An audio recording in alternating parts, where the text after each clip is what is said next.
Fenn.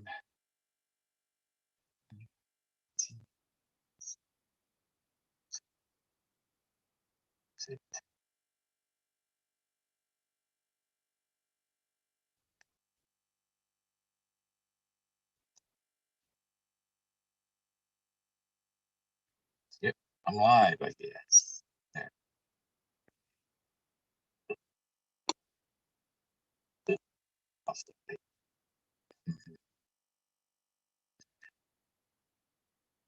Hello. I gotta go to the pop-up chat. See if anybody's here yet. I had a crazy dream last night or this morning.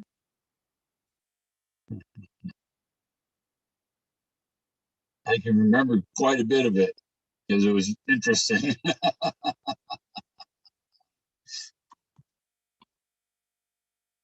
See anybody in chat yet? I tried to look and I didn't see anybody else doing a stream. So I don't know. 6 are watching. Okay. Do that without. Ready to watch, see how many are watching without having that on the screen or without running the video, because that's on my tablet, on my computer. I have the chat there. Tells me how many watching. There's nobody chatting, apparently. Let me try and refresh it. Will it? Will it?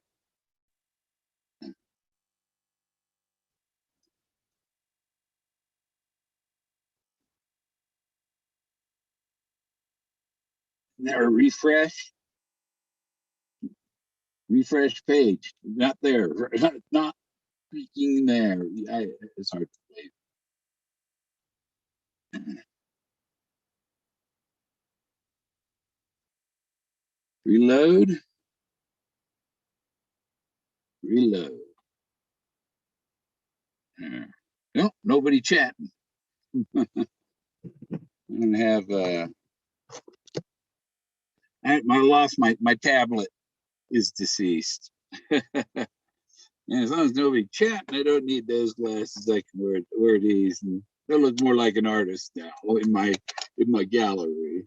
This is Barbara's butt over here, according to Barbara. That's the picture that's on my refrigerator, but she thinks it's her butt. I had called it the Avatar video up to then, you know, or the Avatar picture. That's my Avatar picture. And, you know, got my art on the. This is all my art on the walls in this gallery here. And this is the elephant out of Forrest Fenn's garden by his pond at the gallery. Huh. It's just odd that not one person has chatted yet. Huh. Just very odd. Somebody say something. Hello? Anybody out there?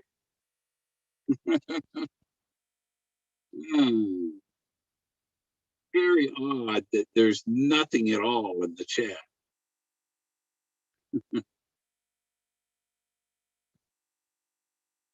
So it makes me wonder if anybody's really watching, you know? Am I just sitting here talking to myself?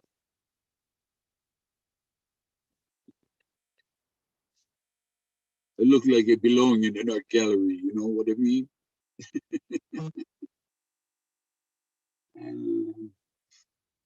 What does it say? Well, what did that say? Nobody in the chat. I'll look at Facebook. Because that was a message there. Somebody trying to tell me something.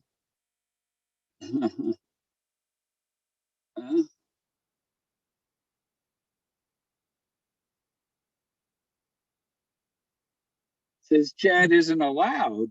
I don't have chat unallowed. Let me see.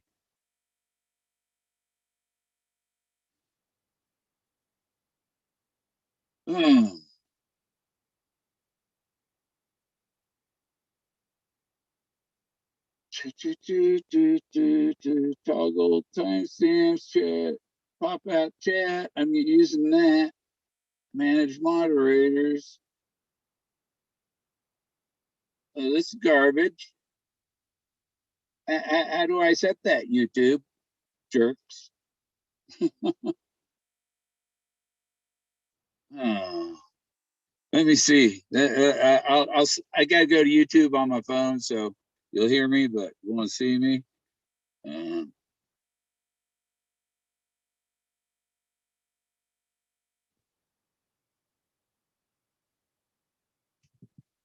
and so maybe I can get to my settings.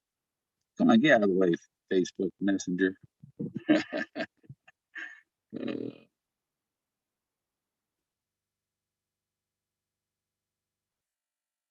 Chat. What's it say? Live chat. Live chat. Live chat 12. Um, Welcome to live chat.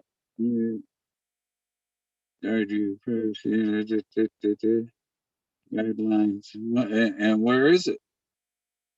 How come my chat ain't working? Anybody nobody got a clue? I don't have a clue. Oh,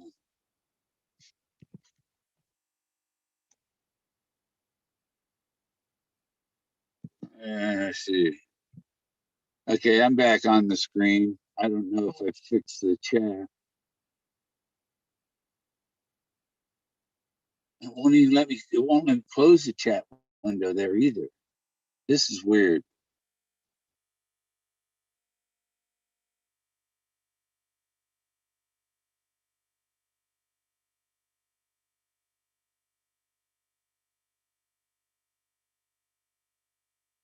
It didn't end my stream. What's going on, YouTube?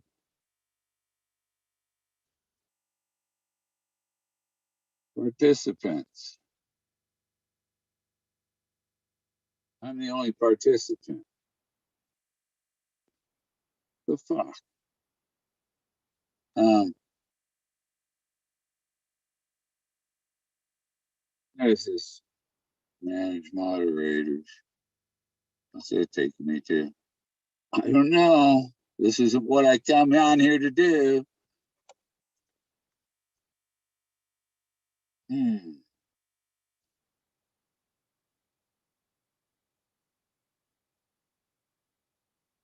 Do, do.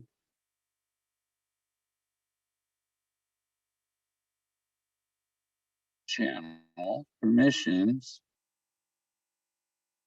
Permissions. Yeah, it's my channel. Channel.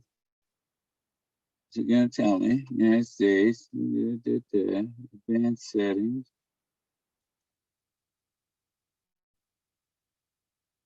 Not made for kids. Feature eligibility. Default features enabled. Features. Okay. Community. Maybe that. Default. Proof. Approved users. Event. I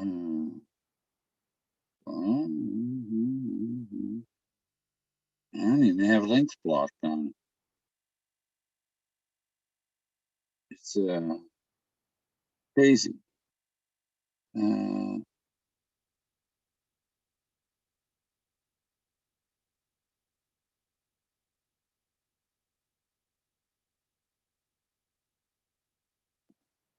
Turn that off, maybe. Save. Is chat working now? Let's see.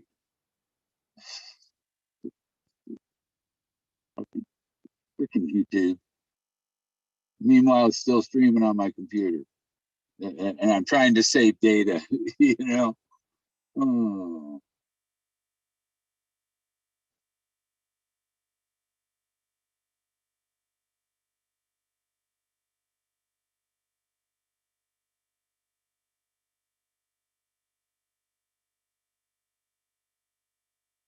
Yeah, I had a crazy dream this morning. Oh, how can I get to chat? Maybe I got to try again. Let me come right back. I'll end this one. I'll start again. How's that? Uh, let me see. More background. My settings. Meeting settings. New name when participants join. I can't even. If I post something there, can you? Okay. Where can I?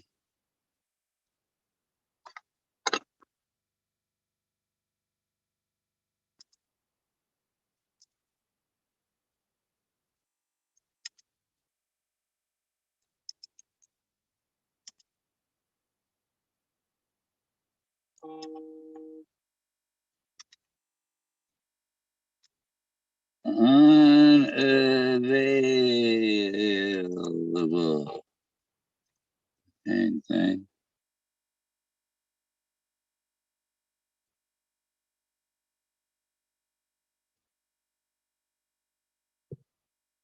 Okay. I hope I didn't keep the screen. I did that. Suckers. You know, they want to, somebody messing with, somebody's hacked it or something and turned off my chat. Somebody who doesn't belong in my account.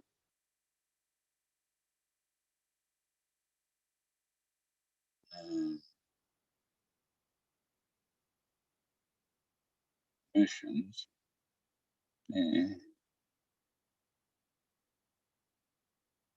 General. Generals, US dollars. Yeah. Agreements. Commerce product amendment. YouTube partner program terms. Yeah, so I don't have my when on my computer it shows super chat. Let me see what happens when I try to chat. Where is it?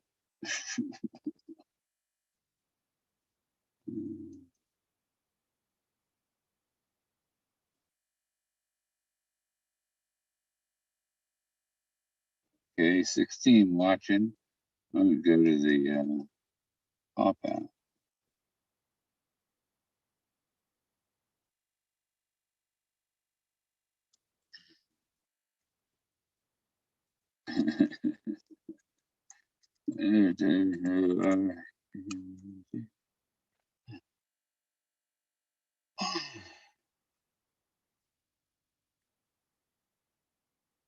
Maybe I have to kick it off. I don't know. Let me get let me get that on there now. That's it. Oh, I have to put something in chat for it to start. Okay. Is that how it works? Yeah, there. Now it's working. Yeah. How you doing, JK Pioneer, Atlantic Coast? Okay. Coasting on the shore or on the highway? Uh, yeah. Oh, there. So chat's working now. See a ghostly thing behind me? Is it streak around behind me? Yeah. Okay. So yeah, I had this dream. Well, actually, I had a dream the night before that I was like out in the crowd. My hands were tied with hemp rope or something. You know, it was kind of frayed on the ends, and they grabbed me with a hook out of the crowd and hoisted me up and and took me to the stage, and they burned the the rope off my hands, and I was freed. And it was like, you've been selected. You're the you know, I was like, okay, whatever. Weird dream, man. And then this morning I had a dream that I wasn't in my RV. I was in some some really decrepit house because the roof was leaking like mad. And the back room, there was a big puddle in the floor, and it was trying to bail the water out through the door, and open the door. In between the door and the screen door, there were two doves. And so when the door opened, the doves dropped down, and there were worms in the nest. I said, Forrest, come over here, look at these worms. And young Forrest was there, you know. Him and Doug Preston showed up in my dream. And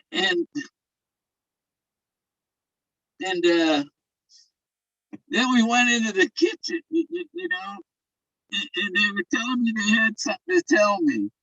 You know, they didn't tell me what they had to tell me, but they were there to come and get me and take me somewhere for something. I don't know, you know. And we were in the kitchen of this house, and and the sink was full of dishes, but the sink wasn't where the sink belonged. It was on the other side of the kitchen. And where the sink belonged, the faucet was still there. You know, and then there was just water just pouring out of the ceiling in that back room with and taking this big puddle to bail that water out. Uh, and, and and and then I had to go find my pants because I couldn't go anywhere with them without my pants. It was like in my underwear or something. I couldn't find my pants. I was looking for them. So, and then after that, it just got weird and I woke up. That's a weird dream. Oh yeah, we got to get the link on, huh? Link. Where is it? There, that button.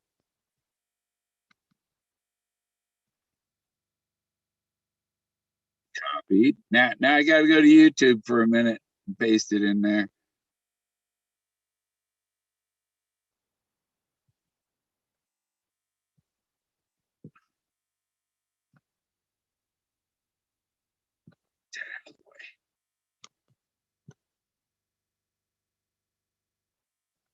These Facebook Messenger things get in my way when I'm trying to stream.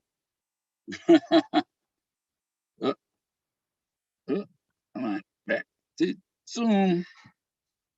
Yeah, the Facebook Messenger stuff gets him. If I'm streaming, the Facebook Messenger just messes me up, and it distracts me from what I'm trying to do on YouTube.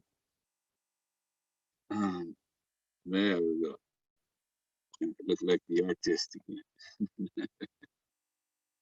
That was a weird dream, though.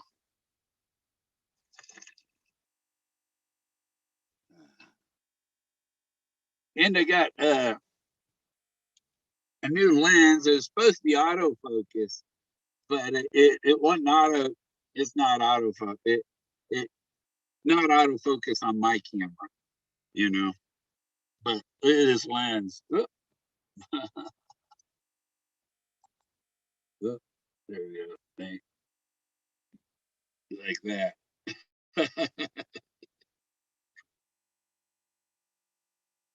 It's a 400 millimeter lens. Um, so I have to do it all manual to make it work. Went and tested it today, and I did it at the smallest f, the smallest light opening it could get, so you get the sharpest picture that way. And then at 400 millimeter, and I got pictures of buffalo and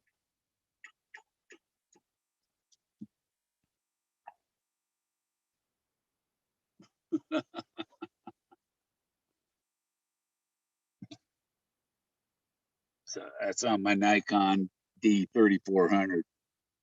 Apparently that lens is only autofocus if you have a D600 or a D6, the $1,700 cameras. And I didn't know it didn't work on the lower end Nikons because it fits, but I have to do everything manual. But I'd taken pictures of Saturn in its moons with a 200 millimeter lens. And this is a 400 millimeter lens. I'm sure I can get pictures of Saturn in its moons with that. Jupiter too. What was the Jupiter? In Lost in Space. I gotta put on the reading glasses to see the chat.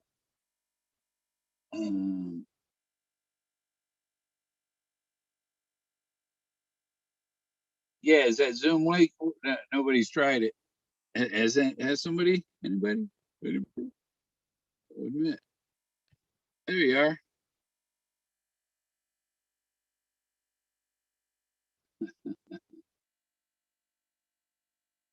Yeah. Oh, I just before I started this, I was like looking at and it's like my pulse was getting high.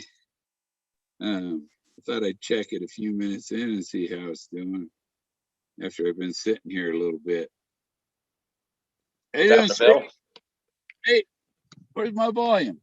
Hey, can you hear me? Yeah, barely.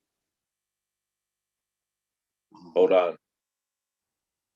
For some reason here lately, when you do a Zoom to YouTube, you have to type in the chat. Like for us watching you, we just get this monkey that says something went wrong. Yeah.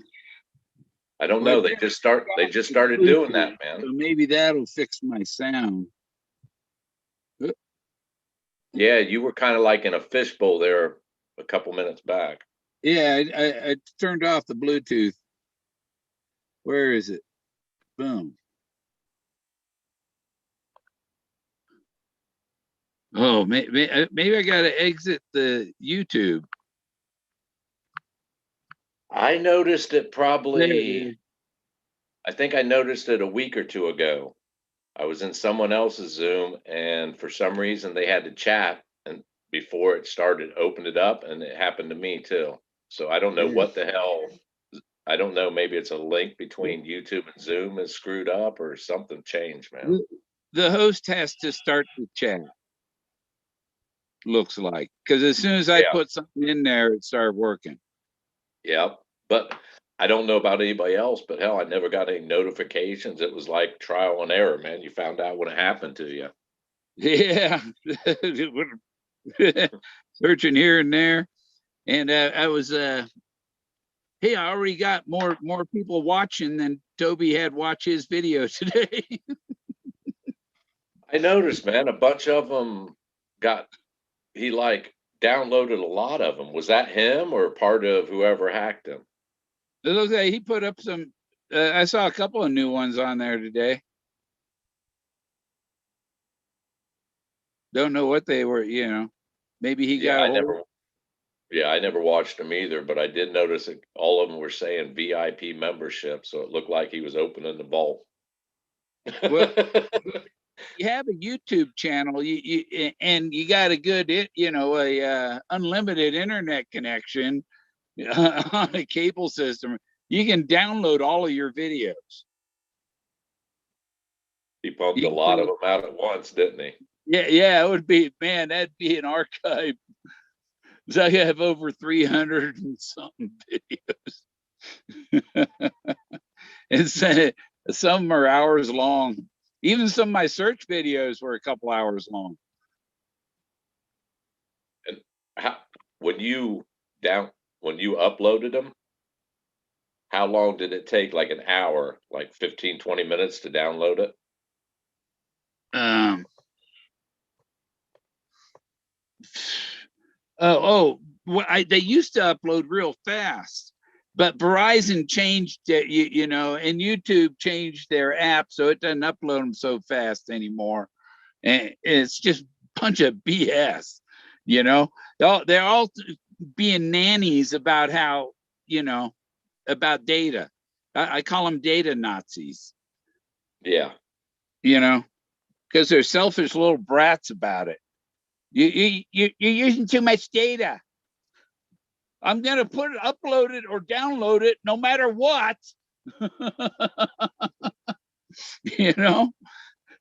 They just want to piss you off. I did notice when I was on my phone doing stupid videos, uploading, and hell, Bill, they wouldn't be more than a minute long. Like a year or so ago, it seemed like it took 15, 20 minutes to down or upload them. When I'm on my laptop, shit, I no sooner hit upload, man, and it's there. Yeah. Well, I was getting away with it before they started limiting the tethered internet, the mobile hotspot. They used to not have limits like it did, and so I'd watch the stuff on my computer because it has a bigger screen. Right. We're not allowed to compete with the cable companies. It's like there's no cable company available here.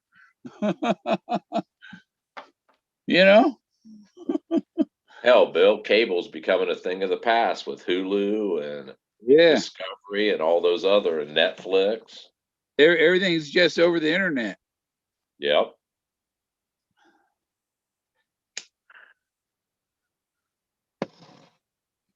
Oh, and I went to see my went to do my blood thing today, and the guy does my phlebotomies, not phlebotomies, not lobotomies.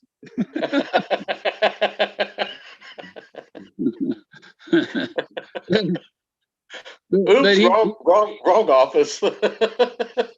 he knows Leo Salazar. Oh, no shit. Yeah. And I say, well, here, give him my car. And I brought in Once Upon a While to show him in there where Moses is in there, and Leo Salazar is mentioned and stuff, and showed him my Moses that I found. He's like, wow. And I said, well, if his kid wants to talk to me, I wouldn't mind talking to him. He just lives about 30 miles from here. Were they familiar with the Thrill of the Chase? Yeah, he's heard of it. Yeah. Well, I looked over here and all I see is JK Pioneer deleted a lot of comments of his. Gallery. That was a strange dream you had, Bill. It won't do gallery view unless there's 3 people in. There has to be one more person in for it to do gallery view. Yeah. Because it's the phone app, I think. I don't know. I don't have a control board or anything. Yeah, all I have is the Zoom app. Yeah, this is Barbara's butt over here. I was in. Was her butt?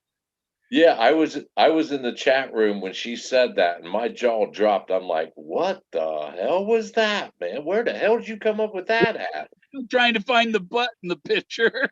Damn.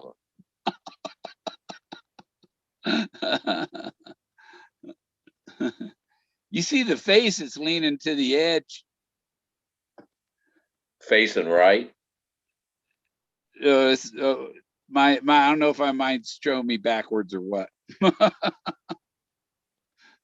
I see, like a strong chin drooping down with pink on it. Yeah, red hair around the head. Yeah. Yeah. And the nose, the one eye is off the screen. Yeah, they're dark. The dark areas. Yeah. Same as the mouth. Yeah, I can see it. Big guy. It looks like that. Remember that Colonel or whatever he was from shit, what was that rock cartoon musical? No, that's Kirk Douglas. That's yeah, it looks like a Kirk Douglas chin, man. Yeah. Rabbi Kirk Douglas. I gotta say, Bill, that was a crazy ass dream you had. Is the oxygen kicking in, is it? Oh, Opening your yeah, mind? it's because of the oxygen. Because I ain't had dreams in a long time, and I've had some wild ones the last couple nights. Hell, that means the oxygen's working then, right? Yeah, yeah. Getting enough air.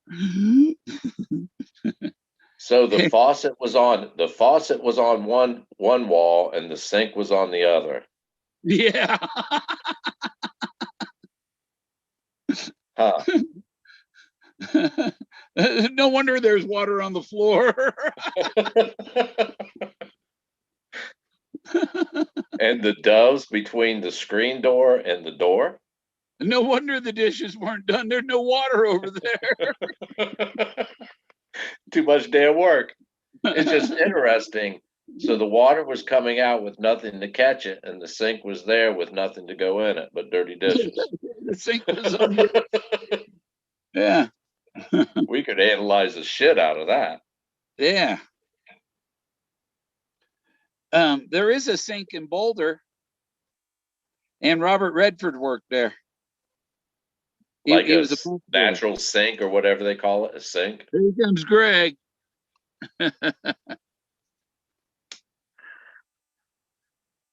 There, now to do the split screen. Once he gets in. And Jack's wanting out. Is Greg got his mic working yet? What are you doing? Not a lot. Just slide over. Hey, it's Santa Claus. Santa Claus is in the house. Yeah. Ho, ho, ho. Hey, Santa, why didn't you bring me my Ferrari this Christmas, man? I was good. Because you stirred up the pot. That's why I didn't bring you the damn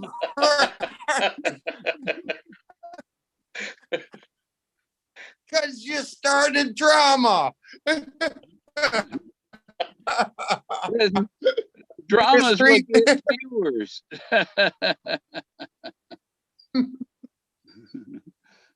How's everybody doing? If this was the church lady show, nobody would watch.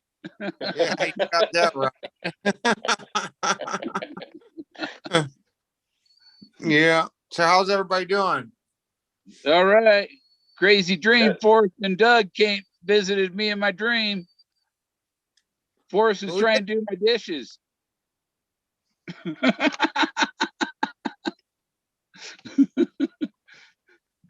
Did you guys like the show last night? Huh? Did you like the show last night? Yeah. Yeah, that was I don't think I'm allowed to chat in there, so you know. I don't watch it too often because they I wasn't allowed.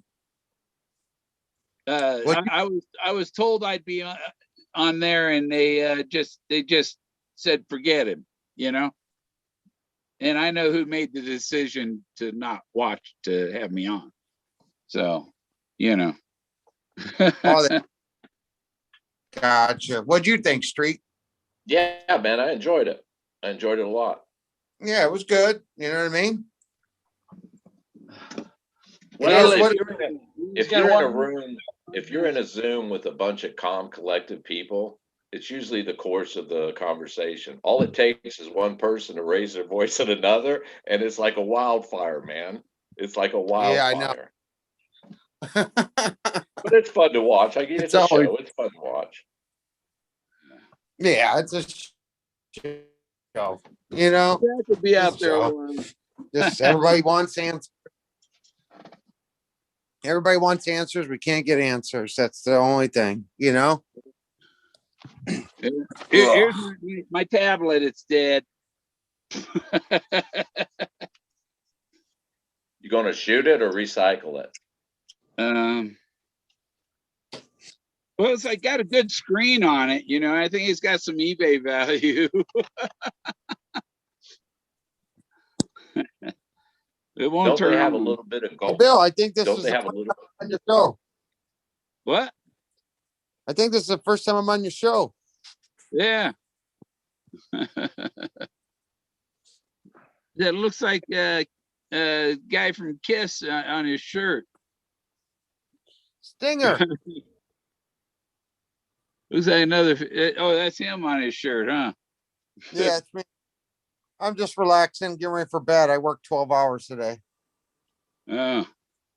I was helping my brother out, stepbrother. What's up with the outfit? Went to the docks and took a few pictures. Saw some horses in Buffalo. One really pregnant horse.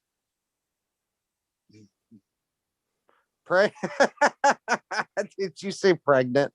Yeah, you can tell when a horse is pregnant, man. She was huge, man. I better go there next week and that horse ain't pregnant no more. Yeah, so Bill, I just wanted to stop in, say hello, and say hello to Street too.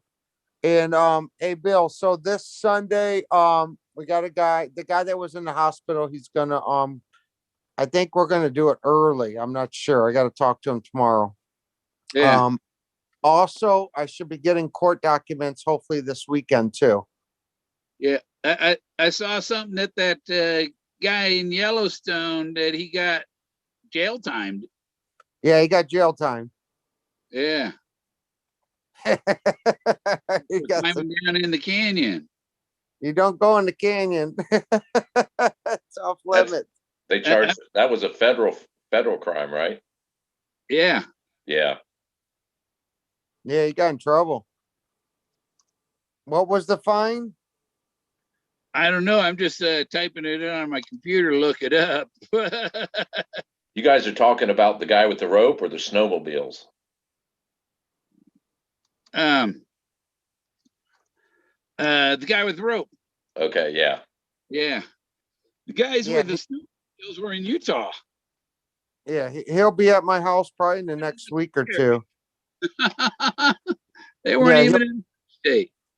You talking about David Christensen? Yeah. Yeah, he gets jail time and banned from Yellowstone. Well, he already went to jail. Oh.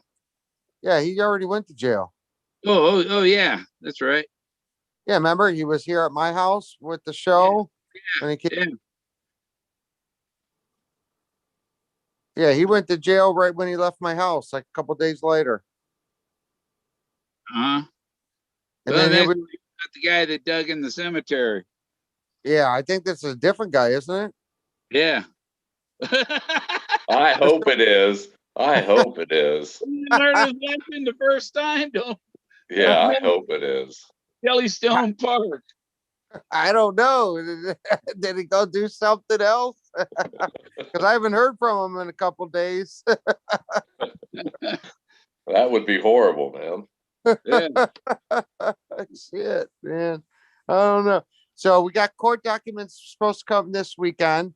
I'm gonna get the transcript of what was said in the courtroom.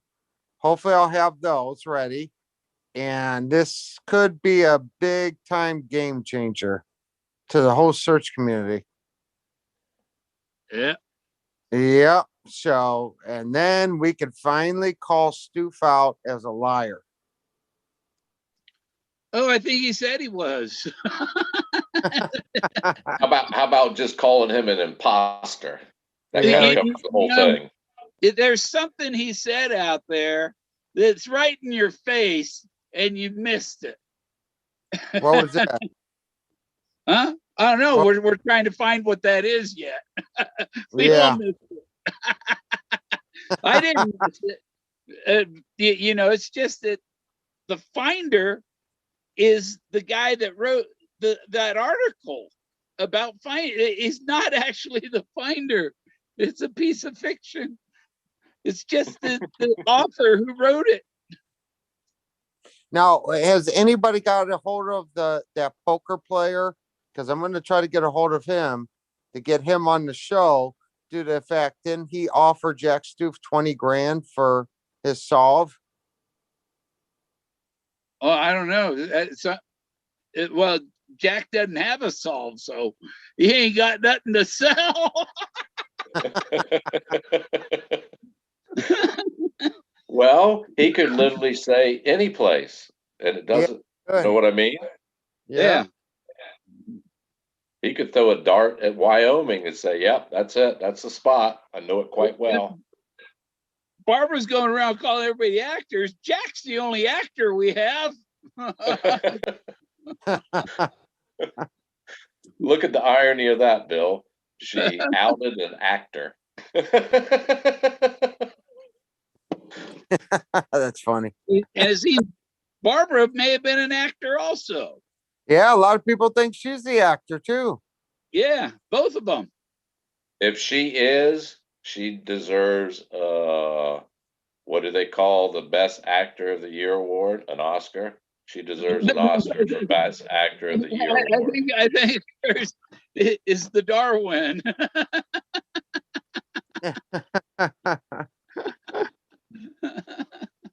I don't know. That's for people who shoot themselves in the foot.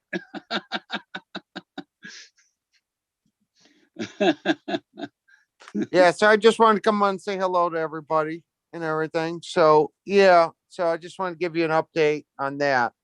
Also, I did email Jack Stoof. One of the responses, I'll show it Sunday so everybody can see the proof. One of the responses was, I am the finder. What else he say? He said something in regards, I own the chest. And then he said, it's not in New Mexico, but have fun searching. That's what he said. Yeah. After I asked him in 3 emails for a picture in the woods with the chest or in the car or at the hotel, just one picture. And he's not responding to any of those. I think it's it might be in Colorado. Yeah, it might be Colorado. Never know. Yeah, nobody knows. You know, that first arrowhead he found, was important. If he said that first arrowhead was important, then the first arrowhead, the first Clovis point, was found in Clovis, New Mexico, and it's in the museum in Denver. Oh, I see what you're saying there. I understand what you're saying. Yeah. But that's why I brought up on the group though also too, to change the subject. Did anybody ever think that I got several emails on how he did his email was a combination to a lock? I heard you mention that the other night. Yeah, and I got several emails on that because those are lock pads, you know what I mean, on doors. But it's scrambled.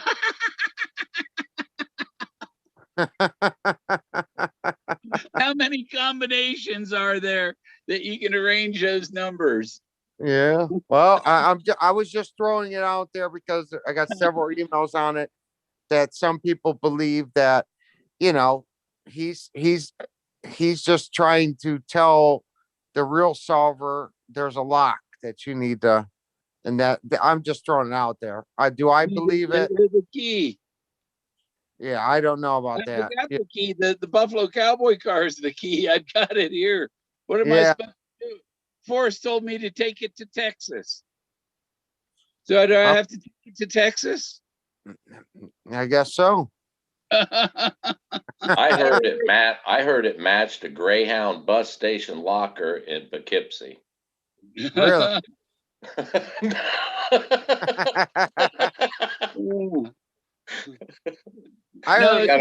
Greg, I got a man on it right now, man. Yeah, that's fine. I heard it was at a strip club in a locker room. No, it's at the airport in Cusco. Yeah, you get $1 while you Fuck wiggle. out of here. Wiggle while you work. Alrighty, guys. I just wanted to stop and say hello and everything. I'm going to bed. Alrighty. Yeah, good one. Alrighty. I'll see you guys soon. You guys take care. Be safe. Yep. Take it easy, Greg. Bye. Easy. Now we're good. Like you had said, Bill, he came out in a Medium article, was our first contact with him, and he designated himself the finder. Right. How can you not look at that from a legal standpoint, from a logical standpoint, from any standpoint? That's how he introduced himself to the world, the finder. Right. That's strange, isn't it? Uh-huh. And if he is owner, so of the, why can't he have more pictures of, or a video going through it? Well, he can always use the ploy. I mean, people can quite, well, he's holding back to make the money. He's holding back to make the money. I just find it strange that he hasn't, that we know of, made any money yet or tried to. Yeah. The only thing we know is Forrest tried as hard as he could to get it where it wanted the treasure chest where he wanted it to go, right? Yeah. Which kind of means Jack is following that same line. Uh-huh. But not giving information. It puts like a veil of mystery over it, like like it's been from the get-go. Yeah. But I'm with you, Bill. He's the finder. And I mean, even if you look, yes, if you look at it in a legal standpoint, he is the finder. He's not lying. He's never did anything illegal. He's the patient too good. Yeah. I mean, seriously, what laws did he break? I don't know. That'd be curious for, I don't think he has. Well, there are lots of people that said they found it. Right. You've said it. I've said it. Hell, I've made videos about it. You've made videos. 100 people that said they know what it is. We're all the finder, damn it. Yeah. What makes him, just because he was there when his brother, what date was that he said he was the finder? It was after Forrest was dead, wasn't it? The Medium article? Yeah. Man, let's see. Forrest died September. It was right around that time, wasn't it? Like within a month or two after that? I can't remember, man. We're going back to split screen. You got to get my chat window back on my computer so I know what's happening. Hey, Jason.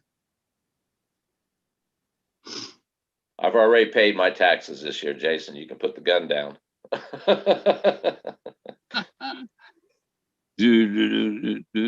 That's from that TV show, Wild West. Is it? Isn't it? When they do the shootout and then he lights a cigarette leaning on the pole or something? Yeah. And it splits into like 5 screens. Yeah. Okay. Yeah. Yeah. Yeah. Let's see, page 196. Too far to walk. Don't do any. My Once Upon a While is in my car. I think. Yeah, I left it in the car. And I was looking at the vase on the table here. Ooh, and the Bella drawn. The vase, and it looks like it says something on the vase, or there's people doing something on the vase. There's some art going, because there's art on the vase. It looks like it has an eye on the top too. You say that's too far to walk, book? Yeah. And what was the other thing I found? It was a big Moses glue. I think I posted something on it in my Double Blazes University. That's my Fenn page, Double Blazes University on Facebook. There it is. The it's the chapter Ode to Peggy Jean. The only book I have, Bill, is The Thrill of the Chase. That's the only book I have. Peggy Jean. It's the next to the last chapter. In The Thrill of the Chase. Oh, okay, okay. About the poem and her saving him and all. Yeah. Yeah, okay. Hi, Bill.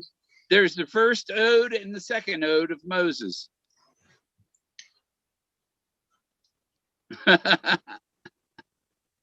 Ode to Peggy Jean, yeah, and first ode and second ode of Moses. They're parts in the they're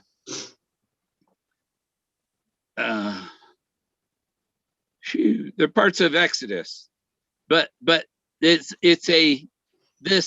is, I'm playing it.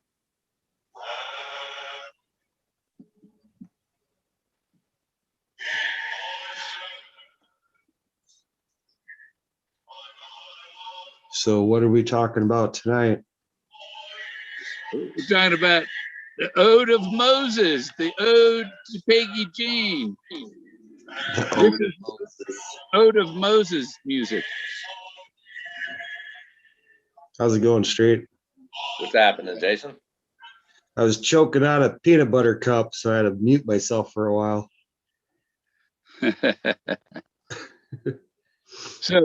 So it's a hymn.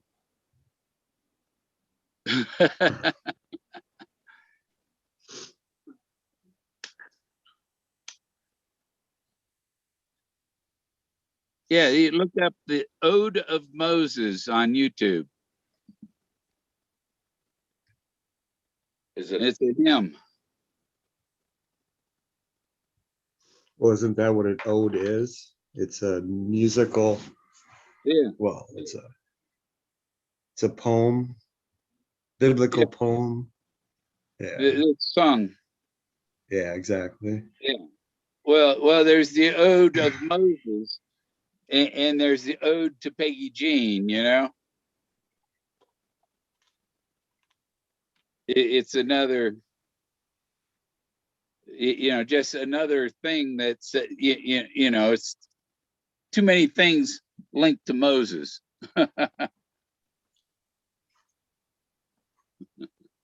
He's got the little stash bag. I'm sorry, Bill. I'm still hacking up peanut butter cups. Oh. Did you get some bad peanut butter? No, I just had those miniature peanut butter cups, and right when I hopped on here, I threw one in my mouth and chomped it down, and I think part of it went in my lung. Oh. I just got these today. Oh, nice. Did they make you feel better? I don't notice too much. I don't know if it is or not. It's not a lot of different. The oxygen helps me more than anything. Probably, and it's making me, I'm starting to dream again. It's like, wow. Because Forrest, Fenn, Doug Preston showed up this morning in my dream. You think that has something to do with not smoking the weeds as much? No, I'm still smoking. I got a bowl right here. Oh, do you? I thought you were slowing down a little bit. Never mind. I just disappeared in a cloud. Ooh.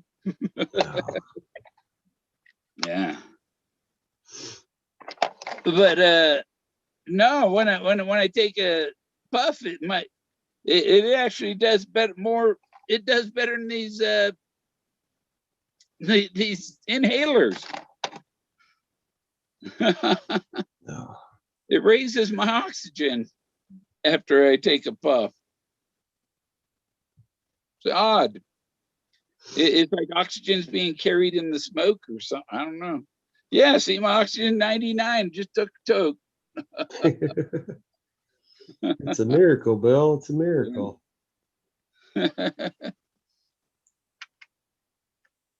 I've been coughing up Pineapple Express all day. Oh man. Yeah, hey, that guy they're trying to put in as AG. He wants to go after all the white supremacists. And what's the definition of a white supremacist? Just somebody that's white? I don't know. I really don't have much input on topics like that. I think I got one in white pointy hats in your wardrobe to be a white supremacist in my book. Yeah. If you ain't got the white pointy hat, then you ain't a white supremacist. Well, there's so many what they call factions out there. There's so many of splintered off, man, from the KKK. You know, every race has their supremacists. The Chinese think they're better than us. The Japanese think they're better than us. You know, the English think they're better than us. I think everybody thinks they're better than the United States. And you know, aren't they being the same? They're being racist if they're against our race. Well, for me, it boils down to we're humans. We might have different skin, but everything else on us are basically identical, man. So how can you look at, how can you look at a different race of people as not being human? They're freaking humans.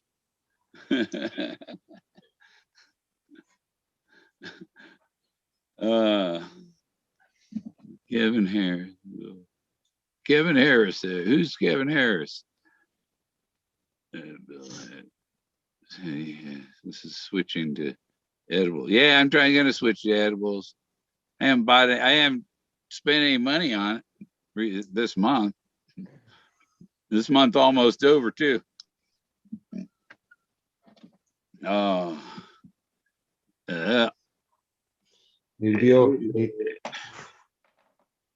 Need to watch out, Street. When you light that lighter, I can almost see you. I know. I noticed that, man. I moved the camera up a little bit so you just go see the hat.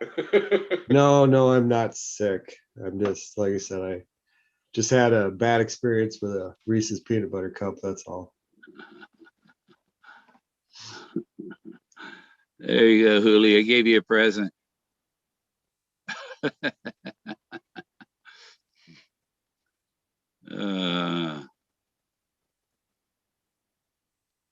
Let's see. And Judy Nudie in the singles group, and she says that she was here a million years ago, was a bartender a million years ago here. A million? Barbara? Huh? I said name Barbara, a bartender named Barbara a million years ago. No, Judy.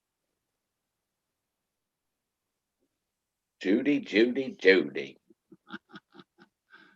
If she's been around a million years, according to incarnation, she hasn't got it right yet. Yeah. So she's got to be getting close, let's hope. Nirvana is right around the corner, dear. They got her butt right here still. Right next to me. I couldn't figure, is she wearing like a pink thong or what? Is that face on one of her cheeks and then the other cheek? Is that like a pink thong? Is that what she thought? Barbara? Yeah, I don't know what she thought was, I don't know if these are the legs up in the air. Oh, she's pissing up in the air. Okay, now I get hot. Damn. She's feisty.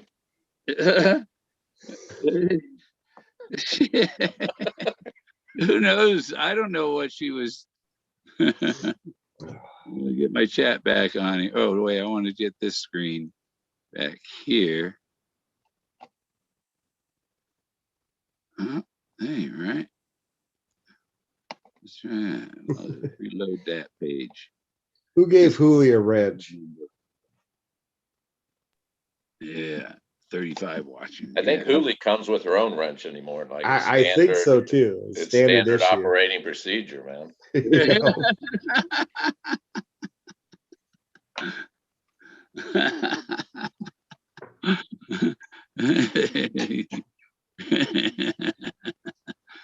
Yeah, yeah, she's a laugh out loud, JK. Who's JK? Who's Pioneer? Yeah. Coach Richard. Da-da-da. Who is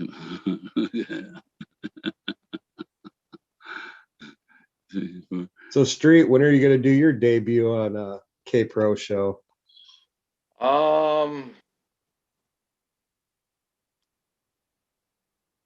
I'm not sure yet. When are you going to do yours? I probably will not. Oh, No. No, if she's going to do it on a Monday night, I'm not. Like right now, I'm just using a tablet because I'm out at a hotel. I'm not real comfortable unless I'm, in my own house. And so I almost feel a little camera shy. Like in a situation like this, my surroundings are totally out of my element. You ever get a room and the room next to you, there's someone's head banging against the wall all night long? You would think that would happen a lot, but not really. Used to have it in my motel rooms. well, nowadays, Bill, the headbangers, they really can't afford it, man. They just do it out in a car someplace in a park or something. They're conservative with their money, man. Yeah, or according to the one, I don't know, I was watching a comedian. He said they do it at the gas station.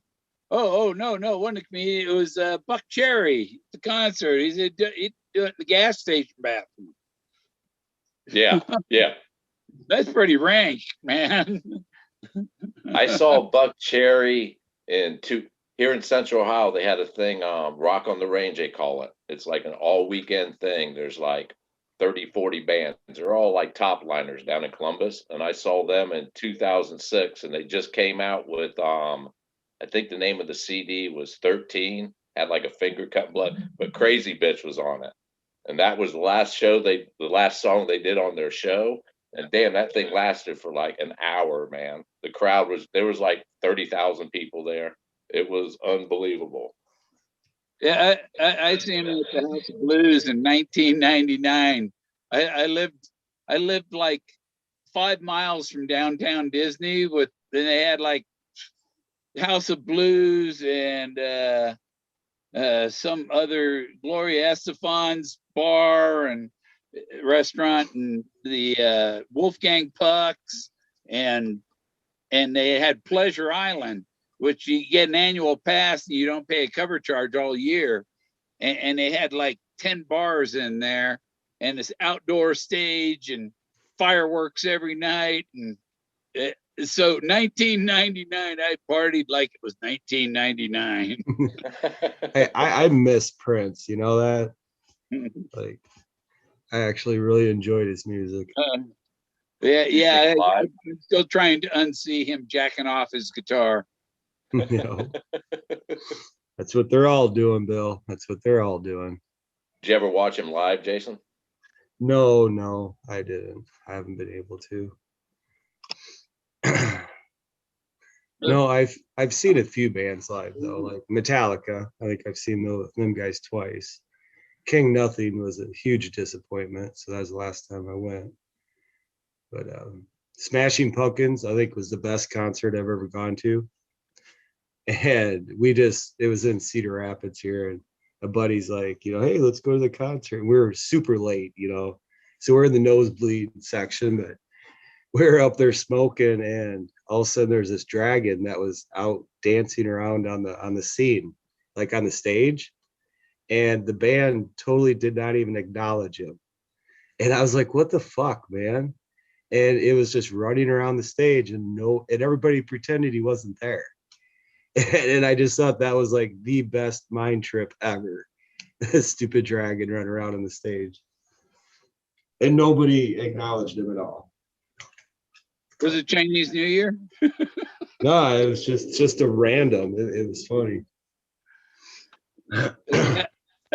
I lived in Manchester, New Hampshire, and I lived like 2 blocks from the main street, you know, up at the one end of town, 2 blocks away from the Down East Tavern. And down east, okay? There you go. East is down. You know, but that's where Adam Sandler used to hang out. Yeah. It's his old hangout bar. And one time I was coming home in my car and had the sunroof open, and it sounded like U2, U2, the band U2, coming out of the windows up on the 3rd floor. I said, oh, shit, man, that sounds like U2 up there. It was a cover band, but it sounded just like them, you know. It was a hell of a party. People jammed on the stairways. And I did get to watch Courtney Love get booed off stage. And then they hopped in their bus and took off. That was huh?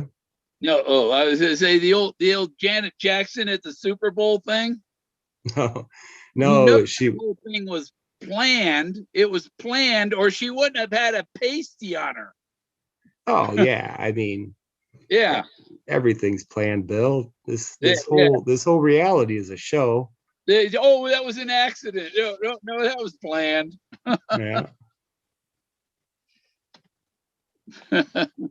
Well, I'll tell you an ironic, during that 2006 concert, Rock on the Range in Columbus, they had, man, it was at least 30 mainliners like Papa Roach, Velvet Revolver, Buck Cherry, Evanescence, you know, that type of crowd, right? Yeah. And the mainliner, the last one to play, was ZZ Top. And it was like 11:30, 12 o'clock at night. And there's maybe 1,500 people left in the stadium, right? And they're all dispersed all over, little groups, right? All the young people's gone. And here's these 3 old men up there, the bass and the guitar. They just get up and slowly rock back and forth with guitar. And it was like 1,100, 1,500 people went fucking berserk. Here all day we watched these headbanging fucking titties flying, people being passed around, mosh pits, and the leftovers, the old men were all, I mean, everybody old, and here's these 2 old men just swaying back and forth, man. And it was the best closing of a concert ever, man. It was amazing. Yeah. Was it 1978? I took this girl that lived down a couple doors down from where I grew up. Took her. We went to the New Year's Eve concert. It was Sammy Hagar, and he rode his guitar on a wire across the Cow Palace down to the stage. That's how he entered the stage. He entered riding on a zip line. It was controlled, though. You know, he came flying across this Cow Palace. It's an indoor arena where they have rodeos and stuff near South San Francisco. And rode his guitar down to the stage. Didn't he start out in Montrose? Yeah. No, I agree. I had me shaking hands with Ronnie Montrose, and I don't know where it lost it somewhere. That's one of the things I regret not having. So Melinda Cash in the chat, do you think the world is going to go back to normal? I think there's going to be a lot of things that we're going to miss, and a lot of things that our kids are going to miss out on. So I agree. I miss concerts. I miss looking at people and them not deathly afraid they're going to catch something from you. You know, that's what I miss the most. It's like you can't even go into a gas station and you got half the people that don't care and the other half the people are terrified. The gas fumes are going to hurt you more than the virus. Oh man, it's just, this world is a crazy place. There was a story about a guy that was in the hospital, but he's a diabetic, overweight, and already got a lot of health issues, and just the flu will take you out with, if you're halfway there already, Yeah. and it when I was let's see, it was like 1986, and I had this friend, this guy I bought my Volkswagen Bug from, and he had pneumonia, and I thought that guy was going to die, but they didn't shut down the country over it, Yeah. and he was only 20, he was in his 20s. He was a young kid, pneumonia will kill you if you get it. That's why I got the pneumonia vaccine. Well, like Jason had mentioned, that to me, that's the ironic part of this. We could have all, the minute we left our door, died, but now with COVID, it's more like in our face of reality. Like, oh shit, I can catch something and die. Yeah. And how people are getting so used to people. I was watching a video the other day, and like my mind could imagine the people wearing a mask. I had to take a double take, and they weren't wearing masks, but my mind made me think, because I'm so used to seeing it, I thought they were masks for a second. And it's like it's just all a mind trip that we're caught in, or I am at least. I've always said it's just nothing but tiny little green screens. Like, I was having, because I didn't bring my oxygen in when I went in the hospital today, and I had to have my mask pulled away from my face over on the side so the air could get in and out of there. Because I've already got lung problems. I don't need that building up. It's not good for me. well, and it's like the bottom of our feet and the palms of our hands, those are like sponges. So everything we touch, we absorb, and it becomes part of us. And it's just super ironic that they want us to put sanitation and chemicals and basically poison on our hands, on our sponges. And then at the same time, they're suffocating us with these masks, and it's all to prevent from getting sick. I don't get it. It's just bringing our immune system down. It's just, yeah, it's a crazy world. Get away from there. Dude, we got to keep that line away from my heater. I will say I've done some fun things on COVID. I mean, kind of laughing at his face when the first time I went into my bank, when the state of Ohio said you had to wear a mask, I wore one of those full face, stocking caps with the holes cut out and a mask on. Yeah, I stood in line though. That kind of threw them. I stood in line and like fidgeted and looked around a lot. And trust me, I got the attention of a lot of people. Oh man, I'll just start coughing in public. If the lines are too long, you just kind of start hacking away and pull the mask down and hack their way. Yeah. Just excuse me. Damn this fever. Oh man, could you imagine if it got worse? Like I could see like public beatings. Like it's getting to that point where like the mob is going to come after you if you don't have your mask on. Maybe we ought to start like a corporation, man. We could have like Stoning Rock Company where we go around. Stones here, get your stones here. Oh man, it's all it would take was a few people in every city to start stoning people and have it on the news, and then it'll catch on. Like, hell yeah, I want to stone some people that call. Just have it on your YouTube channel. Walking around spacesuits. No, I'm still hacking up peanut butter cup. It wouldn't be hard to make one of them little NASA suits,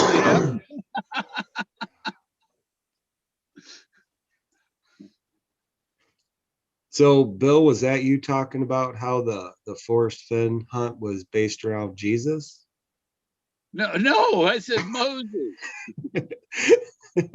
Holy Moses, don't you get it? I mean Holy Toledo. Oh, what was that? Jesus? What? Well, Toledo has to do with Jack Dempsey, the Manasseh Mauler in Manasseh, Colorado. It's just 30 miles south of here. And he got his start fighting at the Holy Moses Saloon in Crete. Okay, that's where he got his start. And he had a fight in Toledo, Ohio in 1919. And at the end of the round, the bell failed to ring. The bell didn't ring. And in front of Jack Dempsey's birthplace here in Manasseh, there's a bell out front. And when I called Forrest May 20, I said, I even rang Jack Dempsey's bell, because that has to do with Cowboy Luttrell punching Jack Dempsey in the face.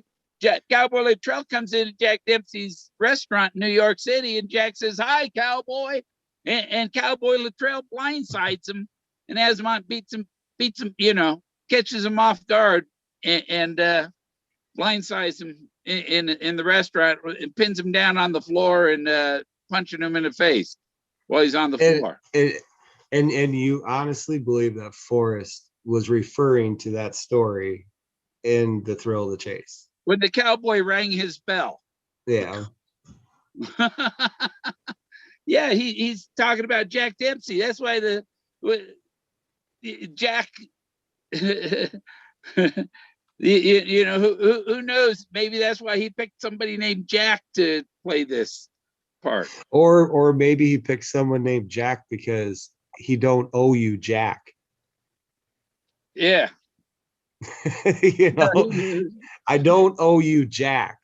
No, because Forrest was, take my word for it. And if you trust him and take his word for it, you don't worry about people like Jack. Well, if we follow the Double Blazes University, it'd be Jack be nimble, Jack be quick, Jack jump over candlestick. What's really funny is that the churches with the two pillars on either side of the entry, those are double blazes. Those are pillars. These are pillars.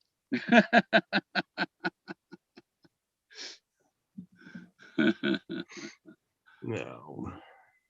Stoning and flogging. Zozo. No, I'm younger than Doug Preston. Did you watch that on Facebook with Doug's what was it? He was doing like a preview of his book, his new book, and it was a story about what's his name? That Cooper guy, the airplane dude. DB What was his Cooper. name? Street? Yeah, DB Cooper. It was a story about DB Barbara Cooper. That's his new book. The basis is like a DB. Yeah, yeah. It was weird because he was on Facebook and he said something about like he doesn't like reading from his own books, but he started this new thing about like a preview, and there was somebody interviewing him, and he started reading from one of the stories, and that's what it was DB Cooper, and it's basically off of the true storyline of DB Cooper. But then it's supposed to be like fiction and nonfiction like blended together, so there's a lot of fiction blended in with like real life stories, and that's his new book, I guess. That's odd. It is just because all the DB Cooper connections that have been going on for years, and for him to choose that, there's a lot of things he could have wrote about. But for him I've to never choose looked that into the guy. What was the last few books? It seemed like he did like murder mysteries and like looking for treasures and books like that, man. Oh, I actually did some pretty extensive research on Douglas right away. What was the last book he did before this one? I didn't look into his books. I looked into him and the things that he's done in his past and who he was. So I've never really got into the books. Well, I've talked to a few people, and if you trace back, I guess, if you trace back from the book he did that like comparable to the Thrill of the Chase about some rich person and all that, whatever Yeah. book that was, to what he's done now, they were trying to make connections. Yeah, and then there's that book that he gave Forrest a leather bound cover, like with what was it, his initials on it or something. And Forrest made a point to like interrupt the interview to like thank him for that book. And I've always wondered about that book and see if I could get a hold of it just to read it, but I lost interest quick. Like, How did he introduce it? He said, "Here, I got this book for." no, it was what's that other guy's name? The other famous writer from Santa Fe, that Childs guy. It was Douglas and Childs, and they did that interview with Forrest. Yeah. I forgot what their Yeah, names at are. the Moby Dickens. Yeah. I don't know. My brain is not working at all. Street. I get burnt all day long. So during the weekends I could be sparked up, but during the week I just want to go to sleep. Like for real. And what do you do for a job? Well, Climb towers? no, I don't. So right now, Are you around communications all day? yeah. You're getting bombarded with all those waves. Well, that was growing in my career. I was up close and in the middle of the streams, but now I'm pretty much so teaching the younger generation, I don't know, just how to be safe and the tricks, just passing some wisdom down onto the younger people. So that's kind of my job now. It's a job somebody who base jumps would want. Yeah. Well, I mean, I'm kind of helping build the beast is what I'm kind of doing. And they're creating a large footprint across the United States. And I've got the upper states so far. I think there's like 3 or 4 states that I get to play part in. But See, I have an opinion on technology. I'm tired of seeing all this. They're going to AI is going to take over the world. But no, it's always been man. It's always once he gets his hands on something, he fucks it up, man. It's man who screws everything up. Man will use AI to fuck things up. I yeah. can't see AI. I can't see it happen. I'm sorry, I'm not into that sci-fi bullshit where they take over. Nope, it can't happen. Well, I mean, there's enough technology that's built layered upon one another already that it's already developed a consciousness, but yet it's a chaotic one. So I mean, it's already thinking on its own. But Thinking yeah, that's thoughts of overthrowing and eliminating man. That's what I'm well, I mean, I don't think it's going that far, but like the yeah, Twilight Zone. Obsolete. You are obsolete. yeah. Not saying it won't get there someday, right? I don't think it can, man. I They truly don't have an believe that ego. it could. I AI does truly not have an ego. see. I see. This is where I actually can.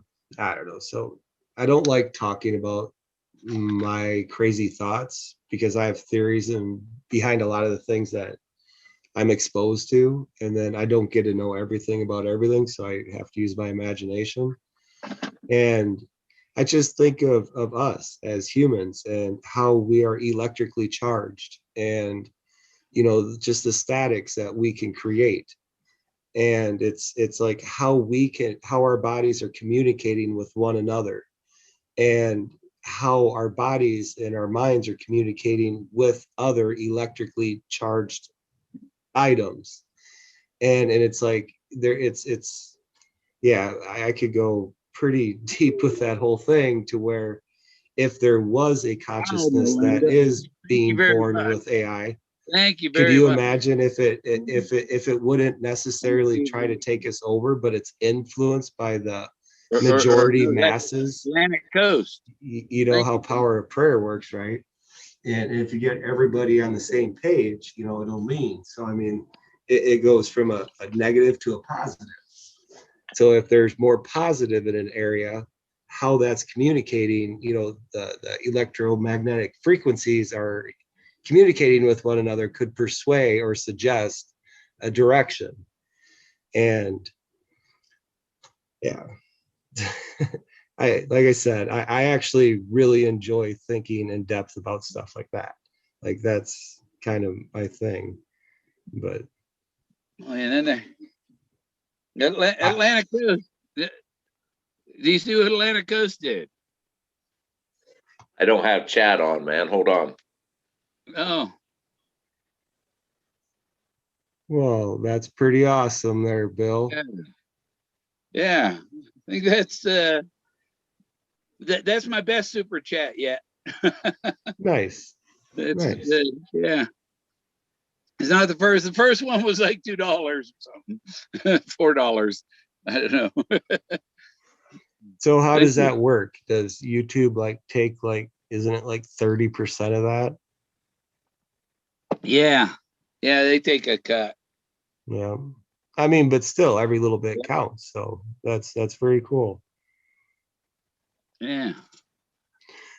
And then questions. Any questions? Galaxy. Yep. I don't like McDonald's. I don't like McDonald's either. But McDonald's Golden Arches, isn't that double omegas? Yep. The Big Mac. Big Mac and the big cheese. There's a storm coming. They would. Burger and fries. I had my burger and fries on my way to my appointment today. Clogging the arteries on your way to the doctor. Yeah. When I was going to the lab for my blood test, they test if my hematocrit's over 47, then they take 500 milliliters. If it's under 47, then they don't do anything besides draw the blood to test to see if they need to take the bag of blood. That still is the craziest thing I've ever heard, Bill. It's like back in the dark ages, they're bleeding you. When you first told the story, I was like, what the hell? They're still bleeding people? That just sounds insane, man. Yeah. It's for blood. I make too much blood. My bone marrow, it's a blood cancer in my bone marrow. And what it makes too much blood. It just amazed me they didn't have a pill for that yet. They bleed you. They just cut you open to bleed you. Get too much blood, they drain it off.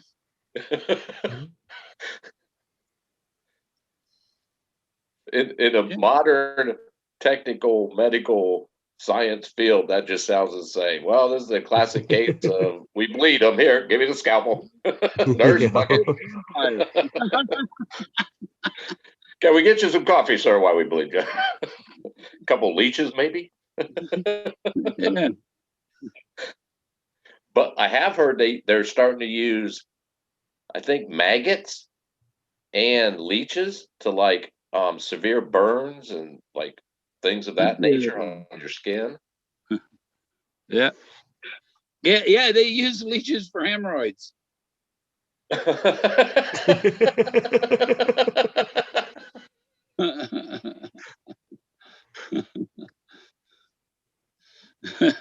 They do.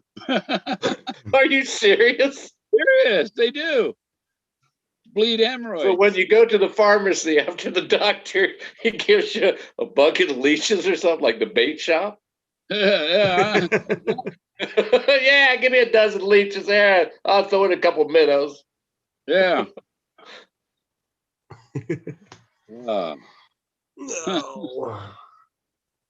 Well, at least they're not subscribing Erectile or dysfunction. prescribing shaved guinea pigs or anything or Yeah. gerbils.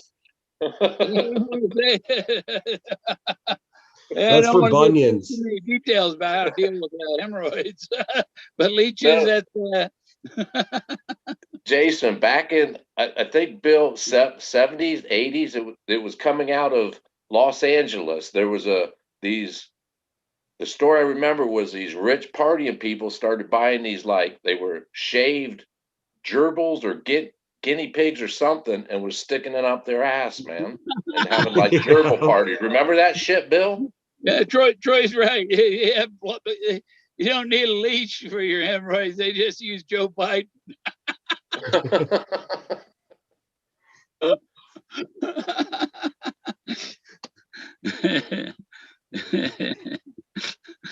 So yeah, Street. I actually do remember that, and I remember like some stories of like ER stories about things like that. Yeah, when I first heard it, I'm like, what? They're so fucking bored with sex, man. They're doing what? They're putting like gerbils up each other's ass. What the Fucking fuck is that put- shit? putting Yeah, critters in their ass. Come on. now. felching. It's called felching. I think I Is that have what they call it? I think I have the recording of Paul Harvey talking about the felching. Oh man. I mean, when the Furbies or whatever, the ones that dress up in little, like it started over Japan, I thought, oh, that's a pretty cool idea, man. Yeah, you never really know what they look. Yeah, that's pretty cool. But then these gerbil story, I'm like, what the fuck, man? What's next? Yeah. Tell Troy, you need to look up the ode to Peggy Jean and the ode of Moses. Say some chant from some religion. Pretty cool. Oh, it's getting late. 2 odes. Let me see. Can I get to that still? Is it out of reach? There it is. See, I don't even know if I can share screen with a single screen. Yeah, I'll put this up again. Paste. Oh, yeah. Fill disabled participant screen sharing. Actual.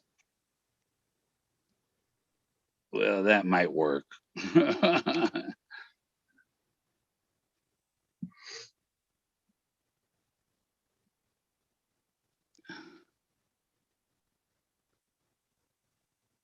That might.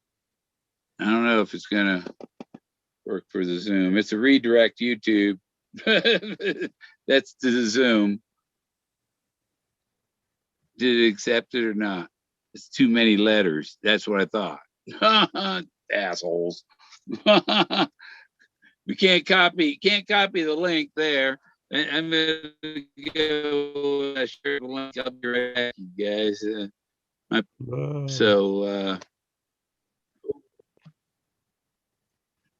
We almost lost you, Hate Bill. that, because if I go in there, it's gonna screw up my audio. There.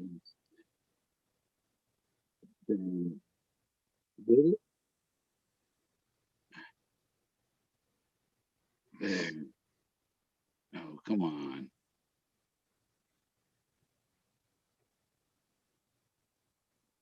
What you trying to do, Bill? There. Moses in the burning bush. Yeah, I know. I'm just putting the thing into the YouTube, the link for the Zoom again. Oh, yeah. Yeah. You getting bored with us? No, there's other people that's coming in that might want to come in. Oh, for sure. Richard, why don't you try coming in? Melinda Cash. Yeah, Troy can come in if he wants. Which Troy is that? Is that Barlow? Yeah. Did we lose you, Bill? Yeah. Try the wheel. I think that guy went in the canyon. He tried to wheel it, and then he tried the rope.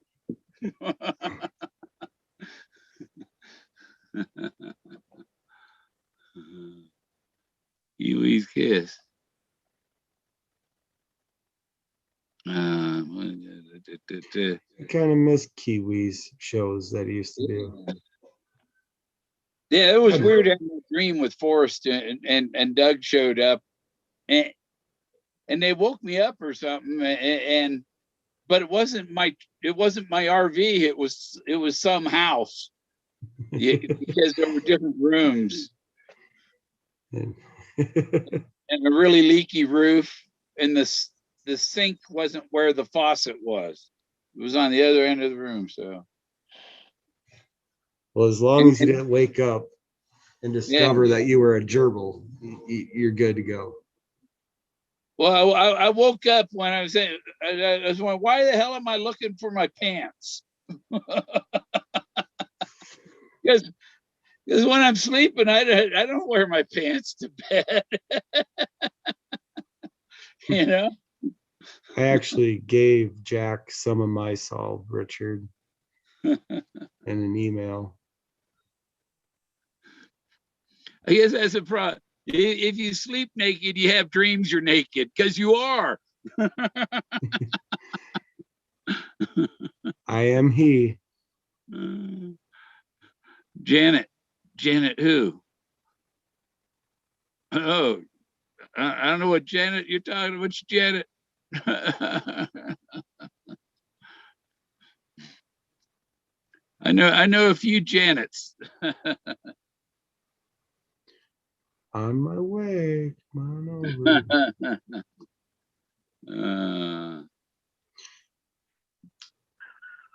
You gotta kick me off if I start snoring again. Yeah, we'll mute you at that point.